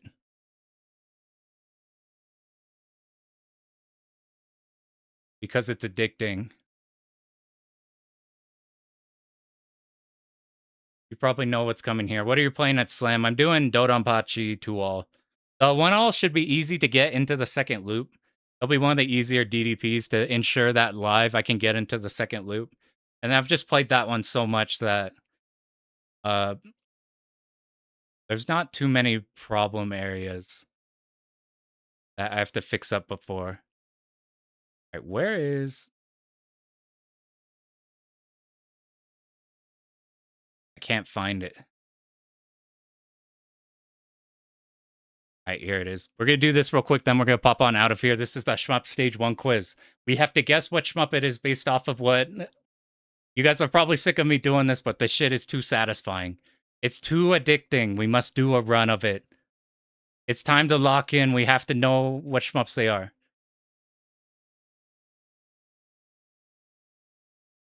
We're just going to do intermediate, so it goes super fast. Alright, this is Fighters 2. This is that stage with the drifting tanks. It's so sick. The tanks, like, you get the reflection of, like, it's like marshy. You get reflections of the, like, of the sky from above. And then these tanks fucking drift through the water. And you have to kill them in an order or something, get a secret or something. That's Fighters 2. This is Mazinger. This is the most, like, super mecha whatever game I've ever heard. That sounds probably too quiet.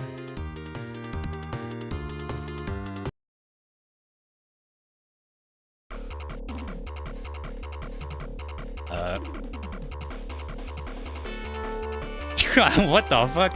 What is this for? This is Sorcerer Striker. But, like, what is this on? Was this the X68000? Sorcerer Bro got translated to Sorcerer Bridge. Good job, YouTube. Your translation system is pretty good. Yeah, is this 68,000? It is. I'm like, it's so different sounding. This is a Gum Frontier. This is the start where you come into it.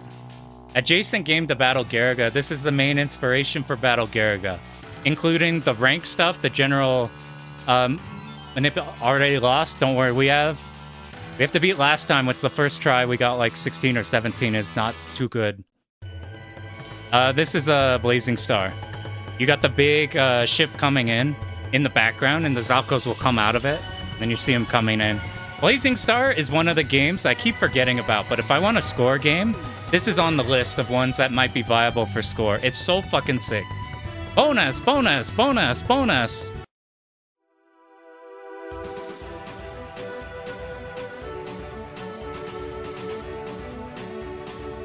I don't know what Broken Thunder is. Is this Hiragata Hapa? I know what this game looks like, so I'm trying to see if it sounds like what it looks like. I don't know what Low Flame or Broken Thunder is. Yo, Baff, do you got the... You've done Hiragata, Baff, right? I feel like I've seen you on one of these dudes' games. We're going with it. It does sound like how it looks. Those are some of the first ones. Stage 0. And OG. Yeah, they have all kinds of versions in here. This sounds like... This is Macross sounding, right? Yeah, this is Macross sounding. It's not stage 1. Yeah, they mix in, like, the stage 0s are viable for ones in here as well. Like, all the Rising, or all the games that have multiple, like Psycho, they put all of them in here. Yeah, Macross audio, so... Oh, this is Darius Force. Let me just make sure I'm not wrong. This is hella Darius Force. It's not even close. Not to be confused with Twin. This is, where are you? This is NES Flying Shark. For some reason, I own this cart. I own this game and, the helicopter one for some reason. I don't even know where they came from. Uh-oh. Okay. Okay, no. So we have Judgment, Delta Zeal, Zero Gunner. I'm thinking, if I hear Psycho chords or whatever, the stock switching sound. You got a lot of these games, if you do the intermediate, not to have to name the game, Zero Gunner, gotcha. I'm leaning on gotta be hella Psycho instruments. That's what I'm getting too. The problem is it sounds good, so it can't be Psycho. I've never heard of this before.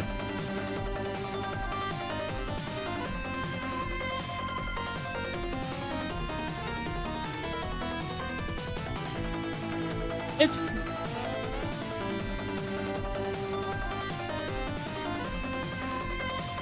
I don't know. Isn't Danger Seed really old? You don't think it's Toho 4? I'm like, it doesn't sound like either FH. So Fighting Hawk is like the sleeper sound. There go Danger Seed. I thought this was like an old ass one. This sounds so good. Oh, it's Mega Drive version. I'm like, I need to listen to this soundtrack. Fighting Hawk. So Fighting Hawk, they copied Tola Plan's, what do you call it? What's the playing game called? They copied Flying Shark or Hishozame, but Hishozame's like a chill soundtrack. So Fighting Hawk, they just put sleeper sound effects in there. The Mega Drive has bangers.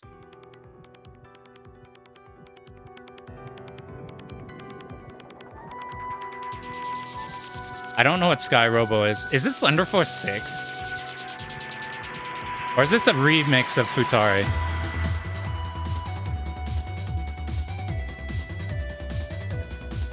This sounds PS2? Gotta be Thunder Force 6, that's what I'm thinking.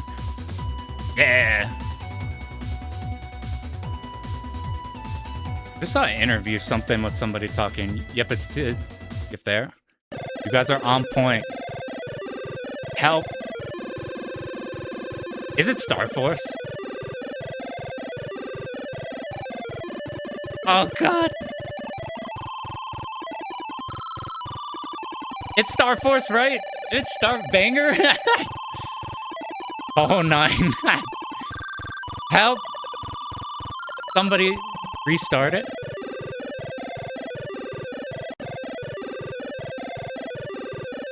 It's not Tiger Heli.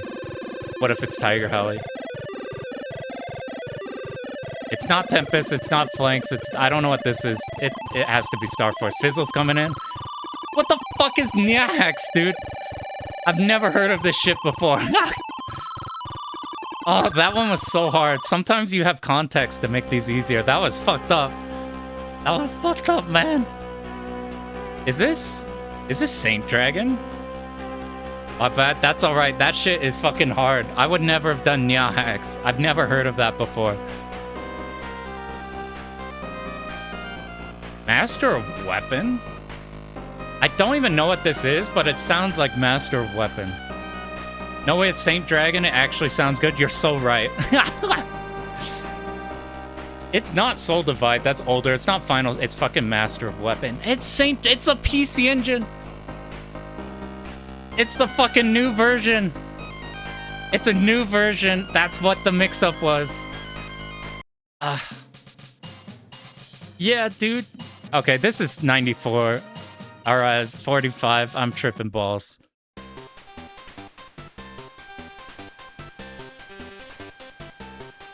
Okay, I have bad news. I have bad news. I don't know what Twinkle Star Sprite sounds like. Is this great? I haven't played Gray's Counter either. Toho 6. Now we're talking. This is Flandre's theme. Is this Slap? Slap? Yeah, I think you're right. It's not Twinkle Star. Yeah, at first it's the vibe of Twinkle Star, but Twinkle... Oh, you think it's Twinkle? It ain't Gray's Counter. So we got... It's not Slap Fight, not Gray's. So Twinkle is the most vibe-based. It's probably fucking Space Invaders for no reason, not Slap Fight. Is it Invaders? It could so be Invaders. Alright, it's not Twinkle. This isn't Neo Geo sound. It's fucking Space Invaders. Boom! Final answer. What is this game? PC Engine Space Invaders? It's 10,000% not Twinkle. Low thinking, if it was Dragon Blaze, you'd hear Psycho sound effects. Fake games. This is a... Uh-oh, I'm exposed. These are like the two games I know the least about. This is the Versus game, right? This is 19, right? This isn't Violet Detector. I feel like Violet Detector because it's a... modern Toho. My Toho knowledge past, 13 is so bad. Slap Fight Mega Drive version is some of the best music. I've also heard that that's just some of the best, period. Yo, that'd be so funny if this shit... I'm going 19. I'm so bad, dude. I'm so bad. I thought this one isn't Violet Detector like a sounds Toho as fuck. Yeah, we got hit with the Toho mix-up. I think it's 19. You only played it for 25. Dude, if you got it wrong, then I'm fucked. Anyway, what the hell is this? Rezon, is this Cinemora? Oh shit, I think this is Cinemora. It's hella not the rest of them. It's fucking Cinemora. Oh, you know, this is Twinkle Star Sprites if you pick the correct character. Alright, we got seen it. This run is so...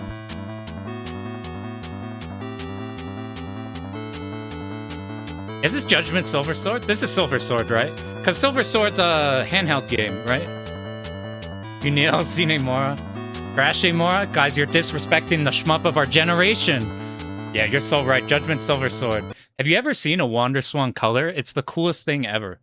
Because it's got Tate. That's some Wonder Swan-ass music? Hell yeah. Ooh, here we have some... This is 20. This is the newest one. Okay, I need to run this back. We got shit on by the random ones. We must go back again. So we fucked up on a Saint Dragon. We got hit with the PC Engine version mix-up. And what is Nyahax? What is Nyahax? I'm looking it up right now. I've never seen this in my life. $4,000 game? Oh shit. Oh, what the fuck is this?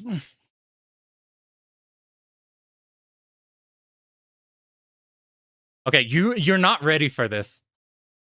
I'm not even gonna fix the screen. It's better this way.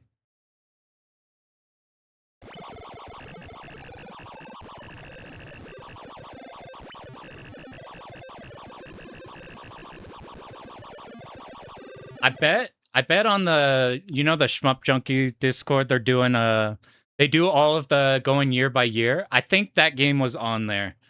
I bet that game is on there. I wonder what they've rated it. I'd have to dig through. You'd play this? Oh, low-key looks kind of good.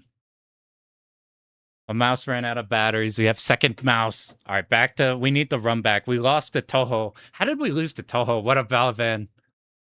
You have played this on your iPod? Now we're talking. Your iPod Nano. We must run this shit back. Oh, we didn't even do the daily. Haha, we still have the daily available. I accidentally went up here first.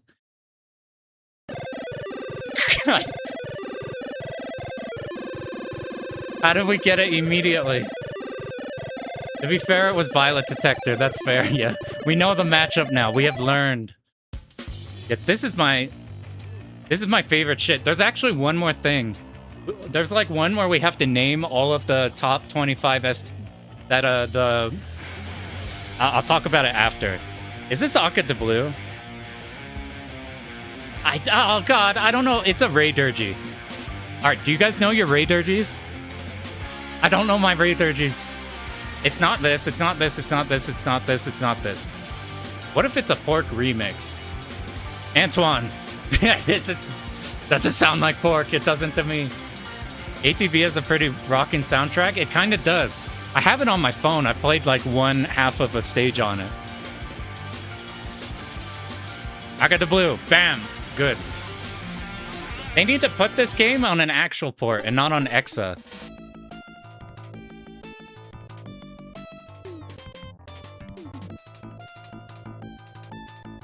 You play it all the time on silent. This has the soundtrack. This has to be fighting. Sounds Taito. Fighting Hawk. Bam. Taito game. Lock it in. Early Taito. We got it. It translated your message of sounds Taito to sound skill. Is that what Taito means? Oh, if we got to hear, I know this from Fighting Hawk. Not the start or whatever. This is 2. This is 2, right? It's 2.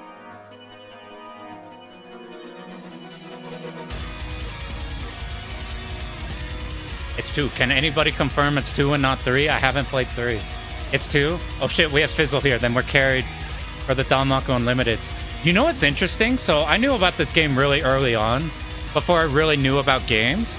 And for some reason, I thought this game was a slop game. Just because of the title. For some reason, I thought that this game was just going to be like, oh, we're a bullet hell game type of thing. And it's like, oh, look at bullet hell and put the rockin' soundtrack. It turns out it's really fucking good. And I was a bigot the whole time. I think Wes from here earlier, he has a bunch of runs on this for score.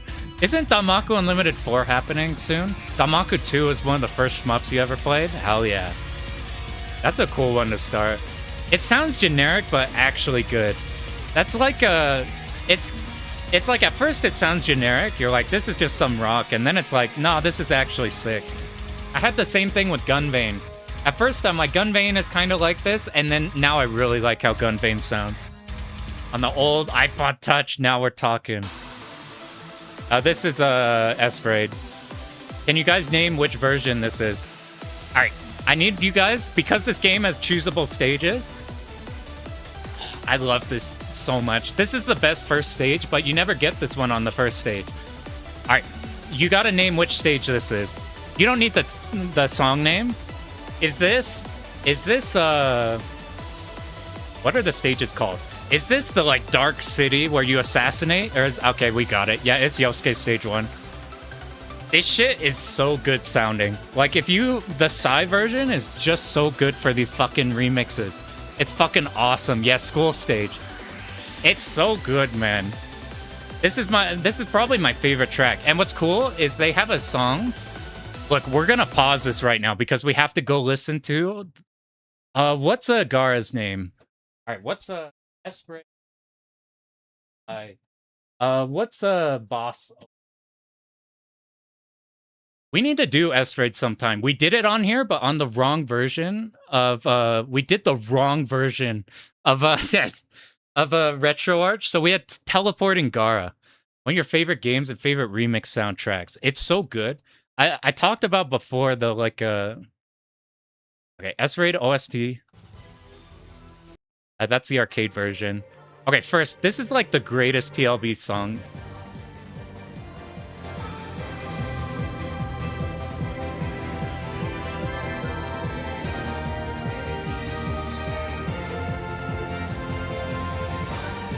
It's so good, and it plays for 2 seconds. It's just on one fast phase. It's so fucked up. All right, where is the Gara soundtrack? Instead of using the same track, Stage 4 difficulty spike is huge. It definitely is. You could get away with the first 3 pretty fast, and then 4, 5, ramp up pretty hard.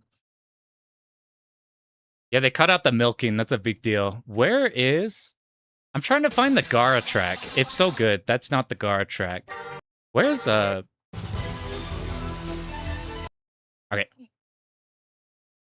S-Raid Days... Sigh. This is just S-Raid OST. Driving Waves, all version. Alright, here it is.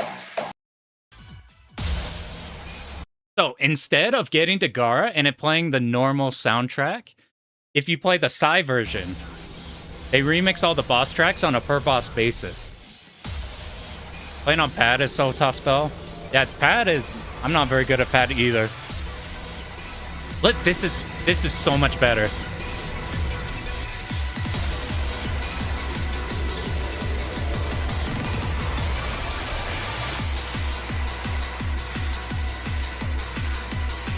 Is this not more amped up for...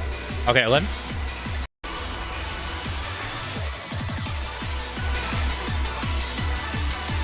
And you're doing the final boss with this track? It's fucking awesome. And it gets better here, I think. Oh, good. I need this version of the game. Okay. It's fucking awesome, dude. Because, like, when you play it in the arcade version, it's just the normal boss track. It's kind of like when when in a Dodonpachi, Hibachi, it just plays the normal boss track. And then here, like, it does that with Gara, but you play the Psy version. You get that track while fighting Gara. You're doing the baiting the hands while Gara's doing her thing. She's on top of the big, she's on top of her huge ass, Air Gallet, fucking giant head boss with lasers. And then she pops out of it, gets the, like, wings. Dude, S-Raid went really fucking hard on presentation. That game's actually so good. We need to do that at some point. Anyway, back to the shmup quiz. We are doing this. And this one is so good.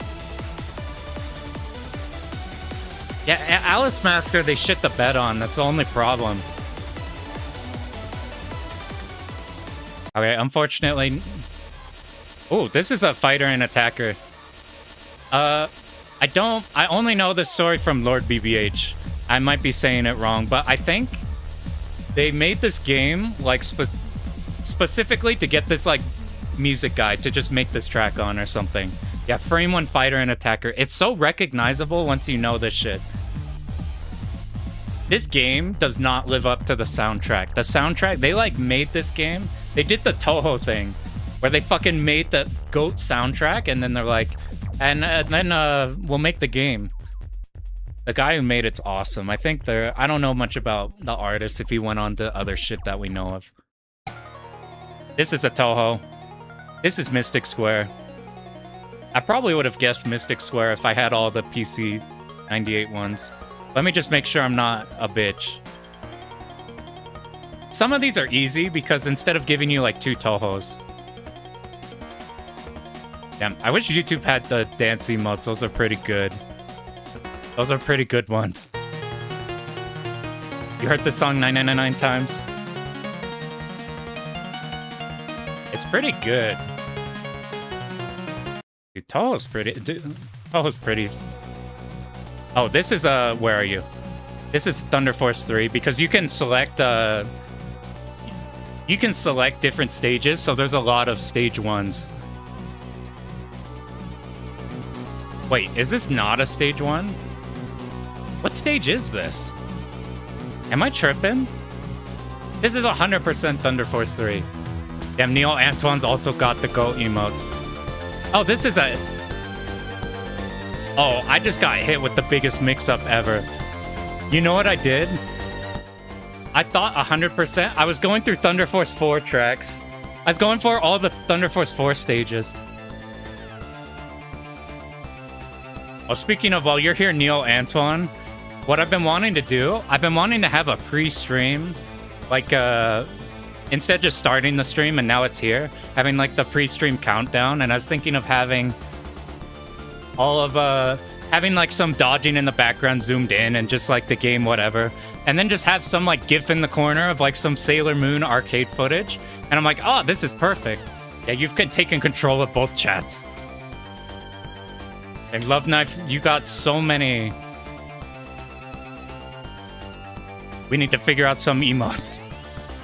But I thought about doing that, and then I'm like, the Sailor Moon was such a good idea of having like them at the arcade, like in the corner, like you're doing some crazy dodging, and then just have a gif of them in the corner, like mashing on buttons or something.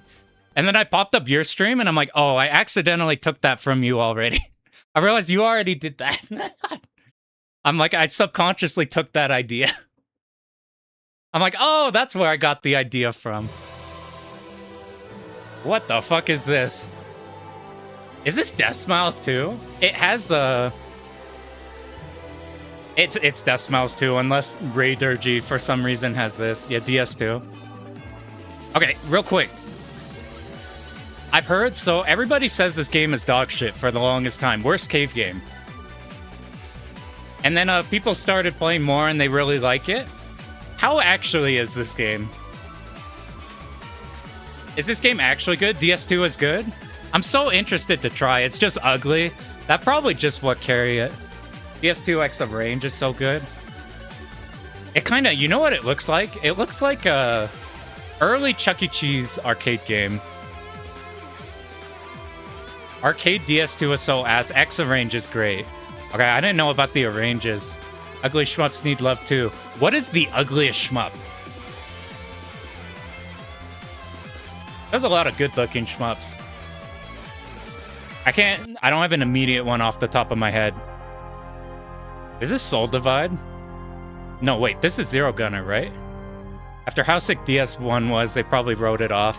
It's fair, like, when you have the comparison and then you get that. Air Raid on MAME. What about, like, a newer game that's... Yeah, there's your Psycho, you're so right. R1 2099. There's actually a Dreamcast really hard. This is a R-Type Final 1. I've never played the Final games. I've seen Final 2 where you're like sitting on the bosses for 100 years. This is a double spoiler. So you can decide between a 4078. I'm like, I don't know the numbers. So if you want to differentiate between the Tohos, 1 through 5 is going to be your PC98. And then anything that sounds like it's going to restart very often. So just imagine this. Do a pattern. Next pattern. Because this game is not like a arcade go through the whole thing. This is like a do a pattern by pattern basis. I mean, there's nothing there that's his Toho. This game sucks ass. Never heard of it. Just kidding. We're going to try to do Ultra eventually. It's going to be terrifying. Dang, you even got the Mushi dances ready? Dude, we're gonna pull up to like... It's gonna be like Space Invaders 99, and you're gonna have a Space Invaders 99 themed cheer emote that's animated. What the fuck is this? Okay. No. It's either Space Invaders or Explosive Breaker. Wow. Prequel to the greatest game ever made. It's 99? Alright, you're the GOAT. You got the Space Invaders on lock. We're just looking at Dimahu. Dude, Dimahu, so I prefer the light fantasy RPG aesthetic of the original Maho games, but the Dimahu style is fucking awesome as well. It's like look at Solo Bang on the left with the glasses. Frame Zero Dimahu. Yeah, this one's super recognizable. Mr. Holly. This is one of the few games I used to, when I was younger. Is it Dai Maho? Is that what it's supposed to be? So it's Dai Mahu instead of Dimahu? I've wondered why it's called Dimahu. How did you frame zero that? Do you hear this? This ding is the most Mr. Helly sound of all time. This game, I think it's hard. When I was young, before I knew anything about MAME, when I was 8 years old, I had an old-ass laptop my dad set up MAME on. And this is one of the games that was on there. This is Loop Master. Okay, is this soundtrack good or is this soundtrack bad? I'm in the camp if I lean towards the soundtrack makes it too slow, but I've also heard people fucking love this soundtrack. And it does run with the game's like theme and pacing really well. This is a game that's super interesting because Loop Master, a lot of people, I genuinely think this game is good. It was like shit on a while because it's a Rising game that's like doesn't live up to the Rising games, and it's a really slow game. Mid OST, that's how I feel. Scoring is actually kind of interesting in that. Mr. Helly is pretty hard. Magic Sword, you have a Magic Sword emote? That's sick as fuck. Dude, we need to do Magic Sword. Magic Sword and like all of those fantasy and Kadash and everything, I love those so much. I love like the Japanese fantasy arcade games. This is Vulgus. You're so right. All right, you typed in Vulgus. I wonder if I could disable translate in the YouTube. The YouTube just keeps translating everybody's game names into nonsense. Make the Magic Sword guide. You already made the Magic Sword guide. If anything, I could make the Magic Sword speedrun guide. Anyway, this is R-Type. What version of this is it? You have YouTube auto-translate? It translated Vulgus to common people. That seems offensive in some way. Alright, what version of R-Type is this? I've never heard this track before. Is this PC Engine not CD? Is this, Actually, this game was ported on a shit ton of stuff. I have no idea. MSX2. I wouldn't have gotten that one. Yeah, not PC Engine. It's like in that line. We hit the... I don't know jack about MSX2 other than the Alesta games and Is a Power Strike 2 Master System or MSX? I don't remember. Where are you? This is Raiden. Sounds like me. MSX2 sounds better. It could be the specific upload of this as well. Bum bum.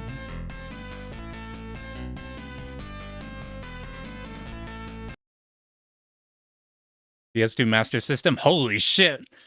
Oh, we got the 20 of 20. Oh, okay, but all right, I promise this is the very last thing. You may have noticed something. You know how we had 8 choices?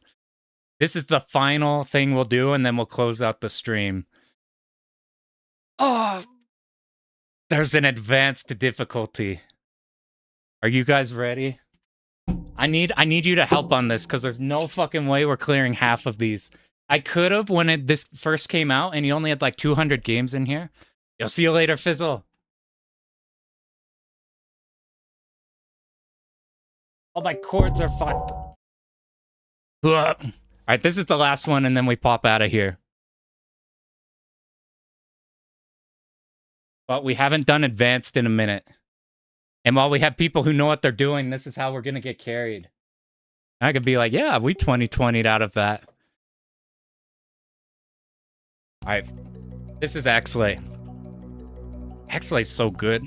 Did you know I used to be scared of Axelay because whenever you'd play this game as a not shmupper, I could never get past stage 1, so I just assumed this was like an impossible game for the longest time.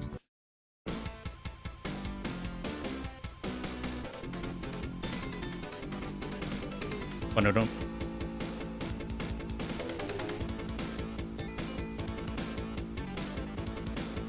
also got locked by stage 1. Zero Wing, you're so right. I couldn't figure out which Toaplan game it was.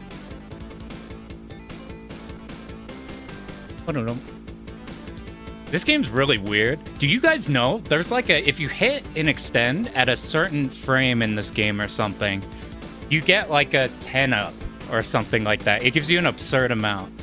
This game has really weird stuff. Like certain versions of it have warps where you can skip half the game. If you, I'm sure somebody has it documented on the wiki or something. This is Zero Ranger. It's giving us some easy ones for the start. Even I know this one. I don't even play this game. Bum, bum, bum. Bum, bum, bum, bum, bum, bum. You got the mythical 10 up once. I got it on my very first just YOLOing through the game. And then I'm like, oh man, this game is easy. And then I could never get it again. I think ShmupWiki has like a setup for it. Somewhere there's a setup, or maybe it's on the Shmup forum, I don't know, where they have like a perfect setup in order to get it. It's super weird. This is Crimson Clover. It's giving us... It's being really nice to us. It's being really, really nice to us. Didn't we just do this one? I've already forgotten it. Oh, this is a... No. This is a... This is Irem. This is a... What do you call it? Image fight. But which one? Wait, no, Capcom. No, you're so right. No, this is the really long Capcom one, right? They played it in one of the Callus Cups. What's it called? It's super long. It's like 50 stages. It's ridiculous. I know exactly what game this is. Barth, you're so right. Yes, value. Thanks, YouTube. Dude, there's got to be a way to turn this shit off on YouTube. Guys, how do you think it's value? You're so bad. Dude, so when this came up in Callus, I thought this game was awesome, and then the more you play it, the more you realize it's got problems. You have to wiggle, so by moving, you build your bomb stock. So you just have a macro that auto-wiggles. And it's so long. You're so right. It's like an hour long. It's like an hour long, and you have to be wiggling the entire time to build bombs. It's like really cool and extreme jank. Extreme jank. This is our type. Is this 2 or 1, though? Is this 2? Or 1? You played this, you held 3 buttons, turn your brain off, stick auto fire, shot auto fire, bomb auto fire. Just have it go. That's pretty funny. Is this 1 or 2? I think you're right. Yeah, you guys say sounds 2. I think so also. Hey, you got it. What version is this? They made an Atari ST. Okay, let's detour. What does the Atari ST? Atari ST R-Type 2. I'm just clicking on first one. Check out Money, the new music video from JPEG Mafia on YouTube. Your one-stop shop for music.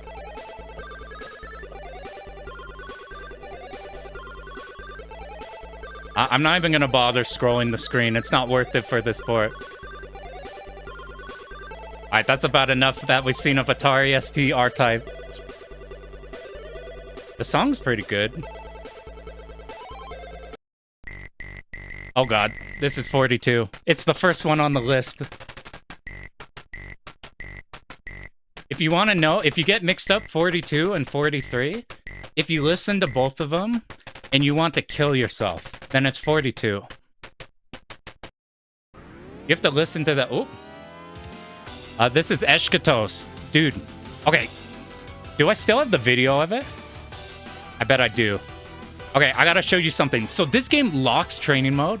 You'll have 1943. I remember seeing... Did you do 43 or Kai?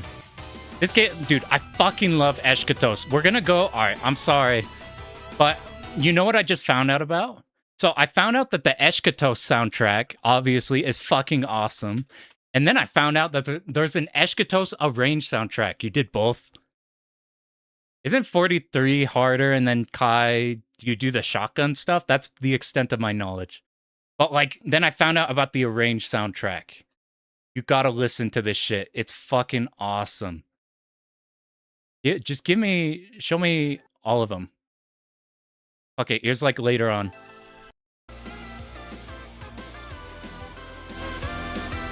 Yo, what up, Anonymous? You're baited by Garegga. This is a we're in a Shmup OST sound now. I think it gets better in the middle. Okay, listen to this shit. It's unbelievable. Like, the normal soundtrack is unbelievably good, and then the arrange is also unbelievably good.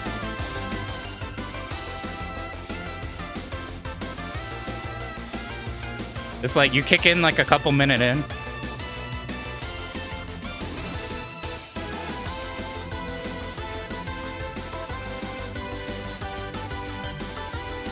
It's fucking incredible. It's so good. But here's the problem with Eshkatos. In Eshkatos, train mode on each stage is locked by leveling up and grinding runs out. But I found out in a... Oh, I wonder if I have the link to this. All right, somebody... All right, this is the funniest shit on the planet. It's somewhere in the Shmup Junkie Discord. Yo, what up, Fox? Welcome to the Twitch version of Fox. Okay, it's got to be in here. So I found out that if you want to just level to 50, it's really easy to go into the menu and look at like what your overall thing is. Videos of the soundtrack being played on real hardware, that's fucking tight. That's super tight. So like what they... Here, I'll have this playing while we talk about it. Here, where's like... Give me like Area 1 also. Okay, so I found in Eshkatos, you can cheat engine your overall rank, your overall points, to 1 minus the smallest amount. It's really easy because you just look up what your number is, and odds are that number is the only thing that exists in the data. So I went in cheat engine and bumped that to highest -1. I did one singular run of stage 1 of the game, killed one enemy, and then booted the game off, and now I leveled instantly to 50. So I posted that. I think a day later, somebody posts in the Shmup Junkie Discord. They go, help, I'm accidentally at the top of the leaderboard. Let me find it. It's so funny. So instead of changing their overall one, what they did is they changed the rank, they changed what their score was. I gotta find it. This shit is like the funniest arc ever. Where is it? So like if you go in the leaderboards, you can find his name there. It's like, and he's like, guys, I don't want anybody to know I just cheated. It's so funny. I'm trying to find what he said because he just popped in the Discord and he's like, hey guys. Okay, yeah. Here it is. Sorry to bother anyone, but I was trying to bypass the grinding in Eshkatos so I can unlock the practice levels with Cheat Engine. But my stupid ass messed up big time by having my score on the online leaderboards. If anybody can help me by removing it. And like, I went in and checked the leaderboards. I checked the leaderboards and like, look at the... is there how best can I display this? Open image link. It's like, here's all clear. And then bam, maximum score, Area 1.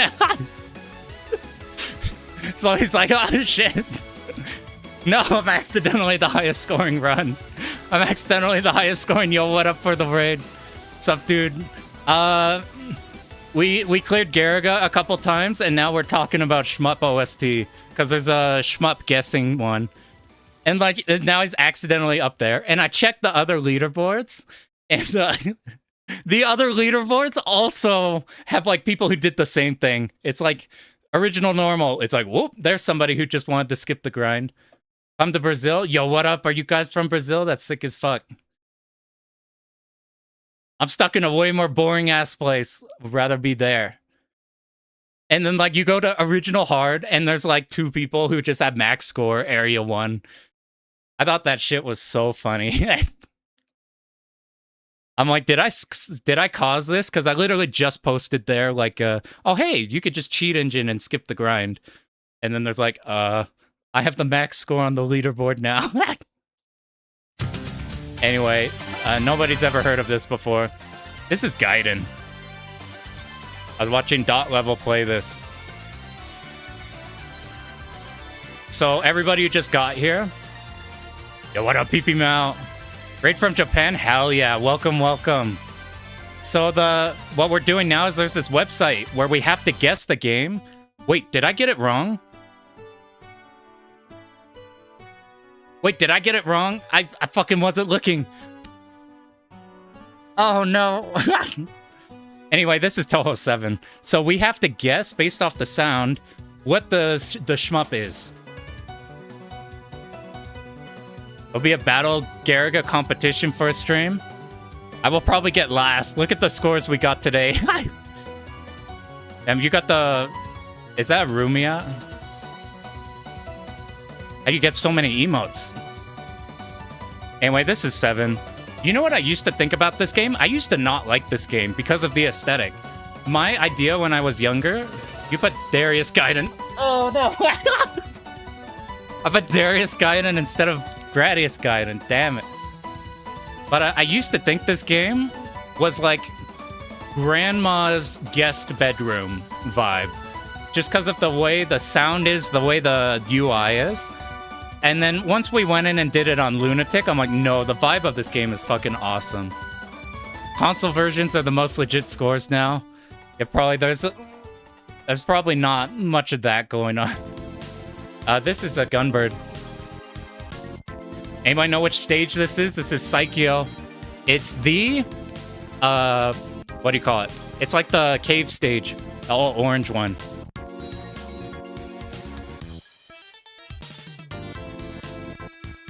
This is one of the few good soundtracks from Psycho. Oh, shit. Yeah, Factory. What is... Fantasy Zone? You're so on point. Is this...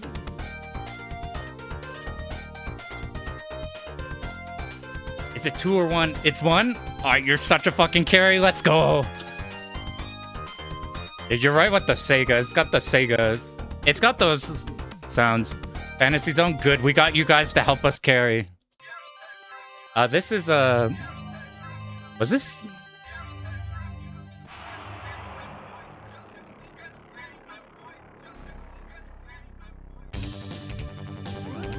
Wait, not that. What is this?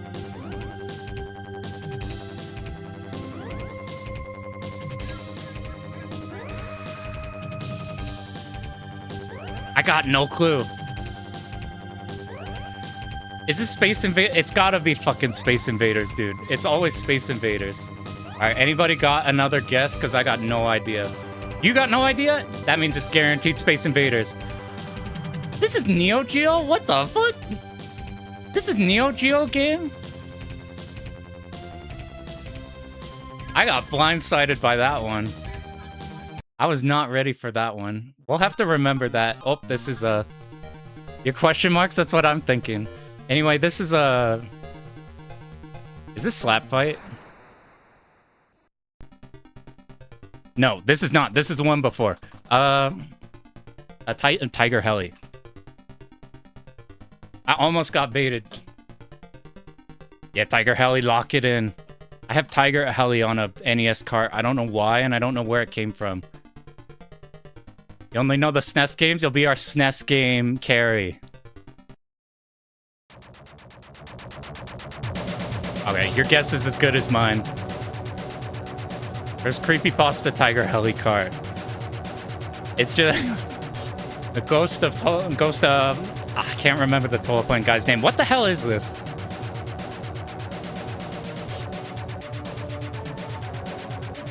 Oh, thanks. I appreciate you popping in here. Hopefully your stream was cool. This is what we do. We clear a game. We do a game and then we get stuck here hawking some shmups for the actual rest of it. Anyway, I got no fucking idea. I got not even the slightest clue what this could be. The moment. Alright. We're in danger if you guys don't know. Galactics I haven't heard of.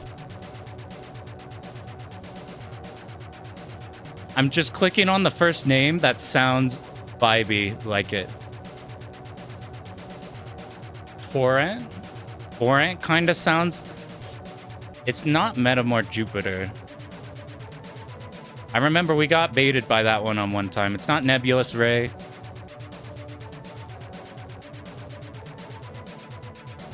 I don't know anything about the Raider Gs. I don't think this is a Raider G. It's not Rezon. Maybe Macross. I don't think it's... Let's think about that, actually. I don't think it's Scrambled Valkyrie, and I don't think it's the NMK ones. The fuck is this from? Cross NMK doesn't sound NMK. All right, I'm just gonna click on one. We're gonna eat this one. Oh, hear me out. Hear me out. I got the move. It's not UN Defense Force. It's not Tyrion. It's not... I don't know anything about Trizeal, but it's not that. Hear me out. It's one of these motherfuckers. SNES Macross? I don't... We'll just do that, because I don't actually remember what Scrambled Valkyries sounds like. Straw! I haven't played this one. Isn't this an unreleased Neo Geo game? We should have picked up the Neo Geo, man. This is like very Neo Geo sounding. Fucking UPL. It's on UPL, you can't. The fucking landmines in here. Oh no. I need your carry once again. I need your carry. What's messed up is this can also be any of the ports.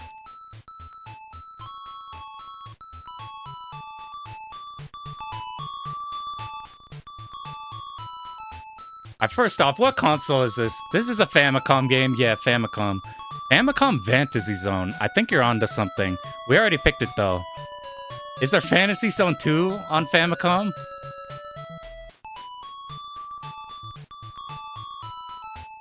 There is. Let's go. Oh, you're so goated. You're so goated. Let's go. I would never have gotten that in 100 years. Game Boy. Ooh, this is a... Damn, we got you here for the hard carry. What? I'm tripping balls, dude. I've heard this 100 times. Why can't I remember? Like, it's just gray. I've heard this 100 times, and I've seen the G Darius. You're so right. I knew it was in that era of the G Darius. Anonymous Special. I need to do both this and Darius Gaiden at some point. They're so good. We probably would have gotten it if we made it at this point just because of that. You start hearing the Distant Guidance sound font. I got thrown for a huge fucking loop that first bit. This is a... Oh, this... I've heard this 100 times. What is it?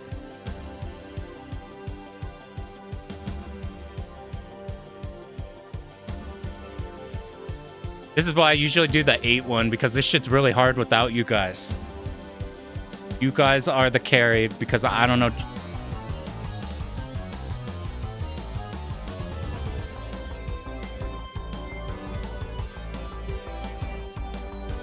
I feel like this is the type of song that I feel like I've heard 100 times. If nobody knows, I'm just gonna pick a random Trizeal or something. One of the Zeal games, I don't know. It's pretty cool. It's either a Dojin game or like a mid-2000 console thing. I feel like this intro is so... I've heard this intro like 100,000 times.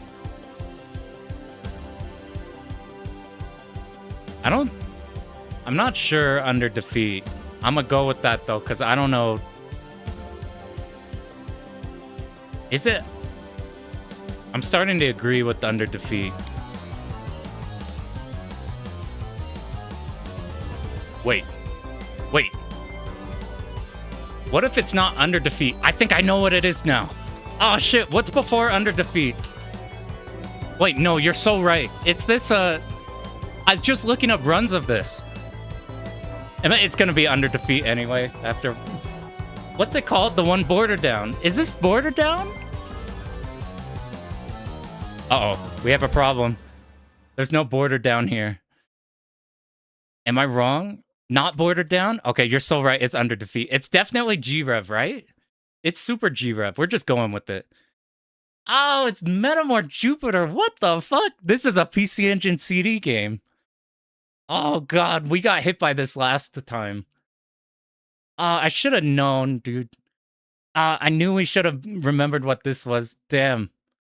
I was on board with the G-Rev, too. 3, 2, 1, let's go. This is Leo. Bam. You hear that sound bite? Bam. Easily. This game's really good. That's my first no miss ever, and my first horror game. I'm tripping balls. What is this again? This is Image Fight 2. Because it's CD soundtrack, right? You were playing Leo earlier? Hell yeah. It's so good. It's the same Let's Go from Third Strike. It is. I didn't actually make that connection, but you're right. This is 2, right? It is 2, because it's a CD version. Okay, that was pretty good. All right, we got 16 of 20. We got the 20 of 20. We cleared faster than I thought, so we got not this, but here's something I thought about. So before this ever came out, I've been wanting like a shmup quiz thing to do, and this one is not redoable. This one is not redoable. There's not very many shmup quizzes, but this one is not a redoable one. So this is our one shot we have to do this. Behold, this is... We have to guess System 11 top 25 list from whatever year. I got no clue what year it is. We have to get all of these, and then we're going to call it out from there. If you got here and wondering where the Garegga is, we did these runs earlier, and then we're like, well, shit, we cleared. I guess we'll just talk about shmups. That's a pretty good thing. Okay. Should we go down the list or just name everything? I think it's... What's an A game by Cave? We got Akai Katana. Akai Katana's in there. We got 98 Rising. Is this a Armed Police Bat Rider? I'll put the link. Yeah, you're right. Do this and try to match.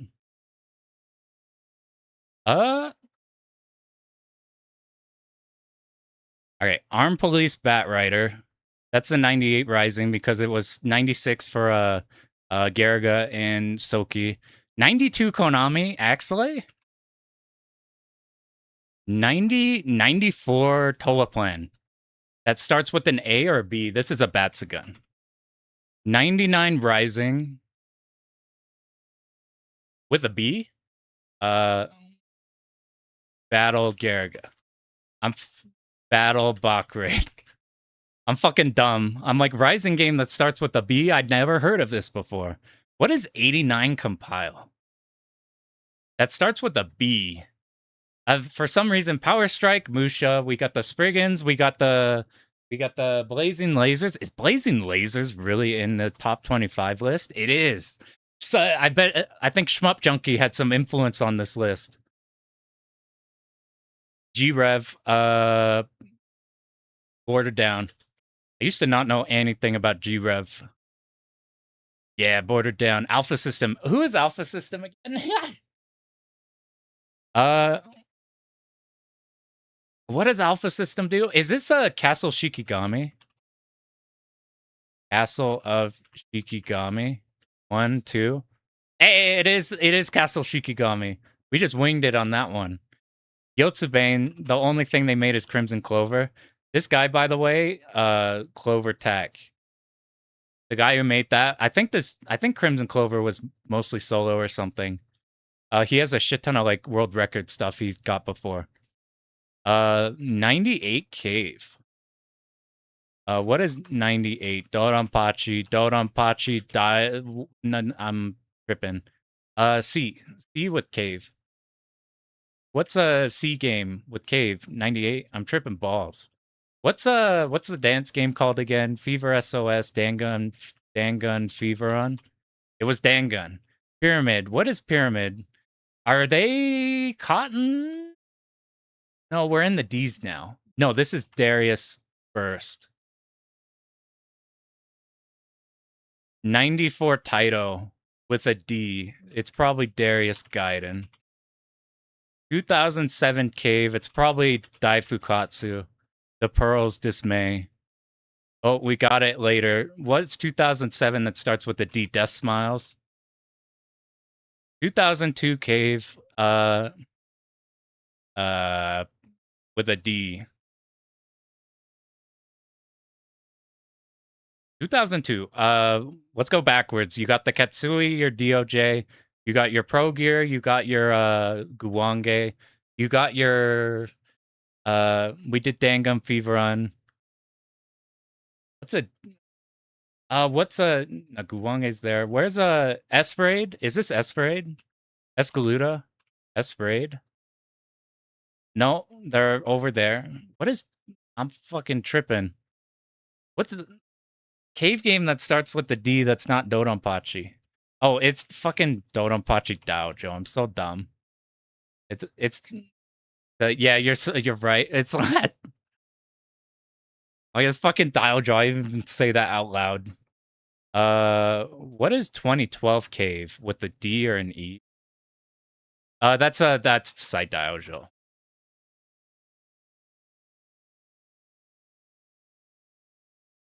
$1995 cave. It's the only one. The Dampaki. 2000 Psycheo that starts with the D. Dragon Blaze. 97 Square. The only one I'm aware of is Einhander. We got Eshkatos. Can we spell it? We spelled it correctly. 2005 cave with an E. Escaluda 2. They're so goated. Red Company. This is a what do you call it? Yes. This is not Lords of Thunder. This is Gate of Thunder. My favorite shmup. I couldn't remember it. Yes. Takumi. Let's just get them out of the way. Gigawing 2? Gigawing Generations. Mars, Matrix. Oh, I thought these were Takumi. I'm blind. 97 Konami. Is this Gradius Gaiden? 90 Konami. With a Gradius 2, Gradius 3. 2004 Treasure and G-Rev. That's Gradius 5. I guess they're all Gradius in a line. That makes it a bit easy. There's got to be a way to, like, mix them up. Instead of doing alphabetical. I guess the alphabetical is a part of it. 94 Psycheo, Gunbird. Gunbird 2. Gunbird 2. 99 Cave, Guwange. 2005 Cave. I don't know letters. That's Ketsue. I'm fucking stupid. What's a G game from Cave in 2005? This is a Ibarra. 2001 Treasure. Is Ikaruga? I'm so dumb. Red Company. This is probably Lords of Thunder. 2007 Cave with an M. Or Gunbird, is that old? Gunbird is super old. It's one of the early Psycheo ones. 2007 Cave with an M. It's Muchi Muchi Pork. What are we talking? Or Mushi. Yeah, you're so right. They have 9,000 M names. Mushihime-sama. Whatever. These are gonna be on here. I'm fucking so bad at word. Muchi Muchi Pork. Compile from 90. Is this Musha? 2001 Cave. 2001 Cave is Pro Gear. Bug Princess. I remember that's what they were called on the mobile. Like if you wanted to play Futari, it was like Bug Princess 2 or something on iPad. R-Type Delta. 98 Treasure is a Radiant Silver Gun. 94 Seibu is Raiden 2, Raiden 3, Raiden 4, Raiden 5, Raiden 4, Raiden 3, Raiden Fighters, Raiden Fighters 2, Raiden Fighters 3, Raiden Fighters Jet. We got there eventually. Raiden Fighters DX? What's the other not Raiden game that they made after 2? We messed with it a little bit. I can't remember the name now that we're trying to think about it.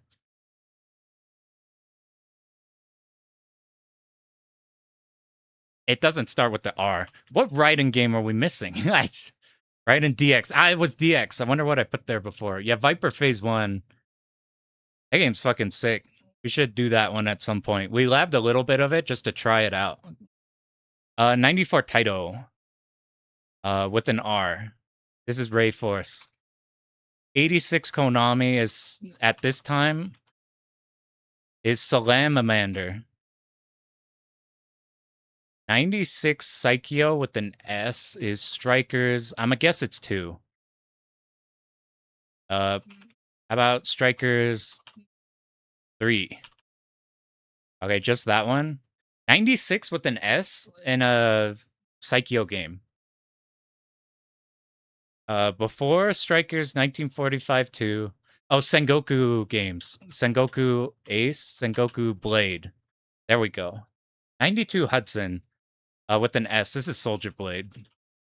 Ah, that's a game we should do. We need to do more console shit. 96 Rising. Sokyugo Rentai. Ah, fuck. Sokyugo Rentai. And we spelled it correctly. That's probably the hardest part of the whole list. 93 NMK. Is this this isn't a P game, is it? P47 Aces. I'm like, no, P was up ahead. I can't do alphabet. What is NMK 93? With an S. Oh, is this the yeah, you're right. It's a Thunder... Not Thunderblade. Thunder Dragon 2. Bam, there we go. The game with the one song. Technosoft. Okay, this is just all the Thunder Force games, probably. Thunder Force 5. 2005 G-Rev. Are we at under defeat time now? Yeah. 2001 compile. Is this a Xanac game? You'd think Z would be at the very bottom. It is. We're at Z's now. What's Z? Zero Gunner. Which one's the better Zero Gunner game? I guess Zero Gunner 2 is better. Last one is Zero Ranger. Oh yeah, I wouldn't have gotten that. I don't know whose system erasure is. I guess we could have got the date. Boom, we did it. The only quiz I could ever win. 2 by miles? Oh shit, what's up with 1? Was 1 like an experimentation? Boom. And now that we did that, we can no longer do the quiz. So now all that's left is Shmup Quiz, unfortunately. Exactly that. So they're figuring shit out in a Zero Gunner 1. Who put this list together, and is the list legit? I think they took one of the years of the Shmup Forum System 11 top 25. I think they have a new list for that. I remember watching DMC and on his like Shmup News thing. Look at this. Where is DMC Shmup News? There's a new list. I'm curious what has changed. You got to write down some of them. They're pretty good. Last time I checked, Hishozame was top 1. Oh, snap. I would think people would be opposed to Toaplan. Alright, DMC, where is Shmup Forum release? Alright. Games up or down a couple of slots. I gotta show. Is there a way I gotta hide this? Alright, here's the plan.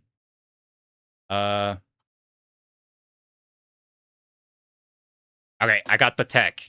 I don't know how to use Studio and OBS, so here's the tech. Alright,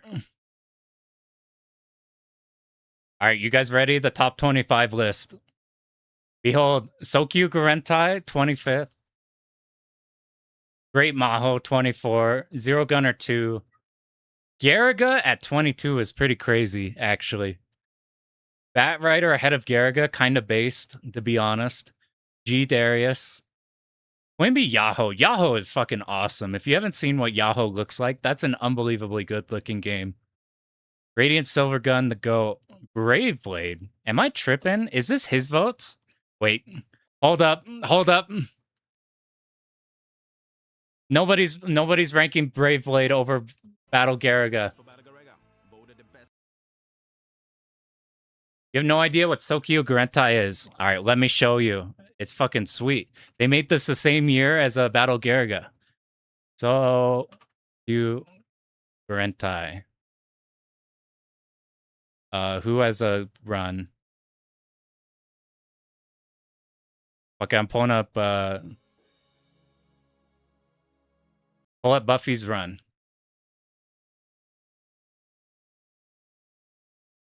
Here. Isn't it the other way around? Was it Garegga and then Sokyo, or was it Sokyo then Garegga? This is how many points you're giving, not placement. Okay, yeah, I actually have no. I thought that was the top 25 list. I think that was his voting on points giving. I'm like, there's no way anybody that Brave Blade that a bunch of people have conspired to make it higher than like Battle Garegga. This is so cute. It does the whole Ray Force, your whole Crimson Clover, your whole Kamui style locking on. This came out after Garegga, I think, before Batrider. To my knowledge, this shit is all 2D. It looks like PS1's era 3D, but I think it's not. He plays Soki like crazy. That he'd place it last. Yeah, you're right. That makes a lot more sense. Sokyo, listen to how this game sounds. You ever find the shmups with the guy from Final Fantasy Tactics, who made the music for that? There's a bunch of them.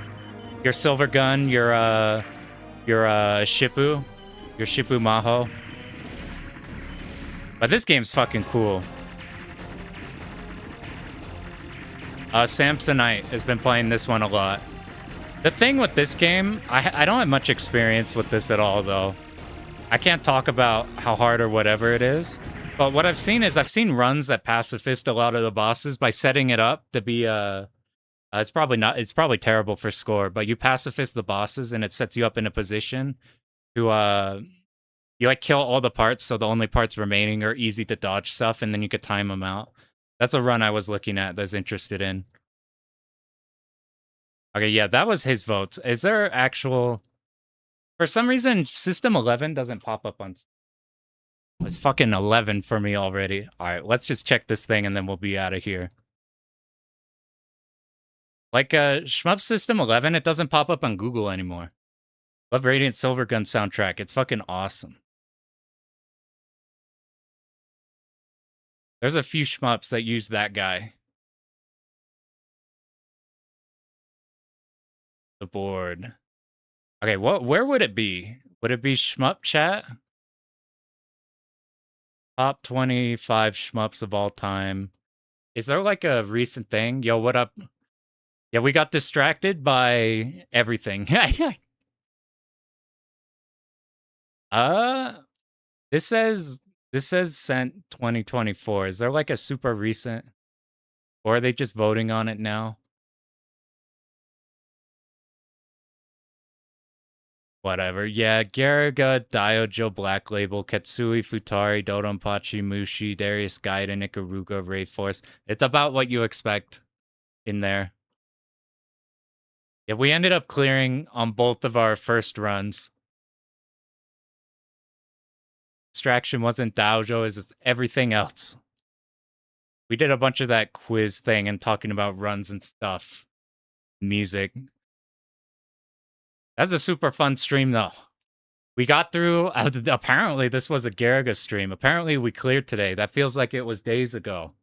But we got a couple Garegga clears. Now we go full in hard on Shmup Slam. So next time, we're going to be doing Dodonpachi 2-all. That's the game I'm going to be playing at Slam. So we need to de-rust on that super, super hard. It'll either be that. It's not just going to be Dodonpachi stream. I have a couple ideas for between there before Slam. But we'll definitely be doing DDP to get ready for that. I thought about not doing that and not streaming it. So I'd just have my run there at Slam. But I'm like, we should just stream that. It'll be cool. Be way easier than... way better than just grinding on here. Anyway, thanks for everybody for popping in. That was a whole lot of fun. That was a blast. Thanks for all the raids too. I made it super lively. You guys are sick. Good luck on all the runs you're doing. Hopefully, if you caught the Garegga was interesting. You had fun with the quiz shit or just yapping is what it's all about. All right. I'll see you guys later. Good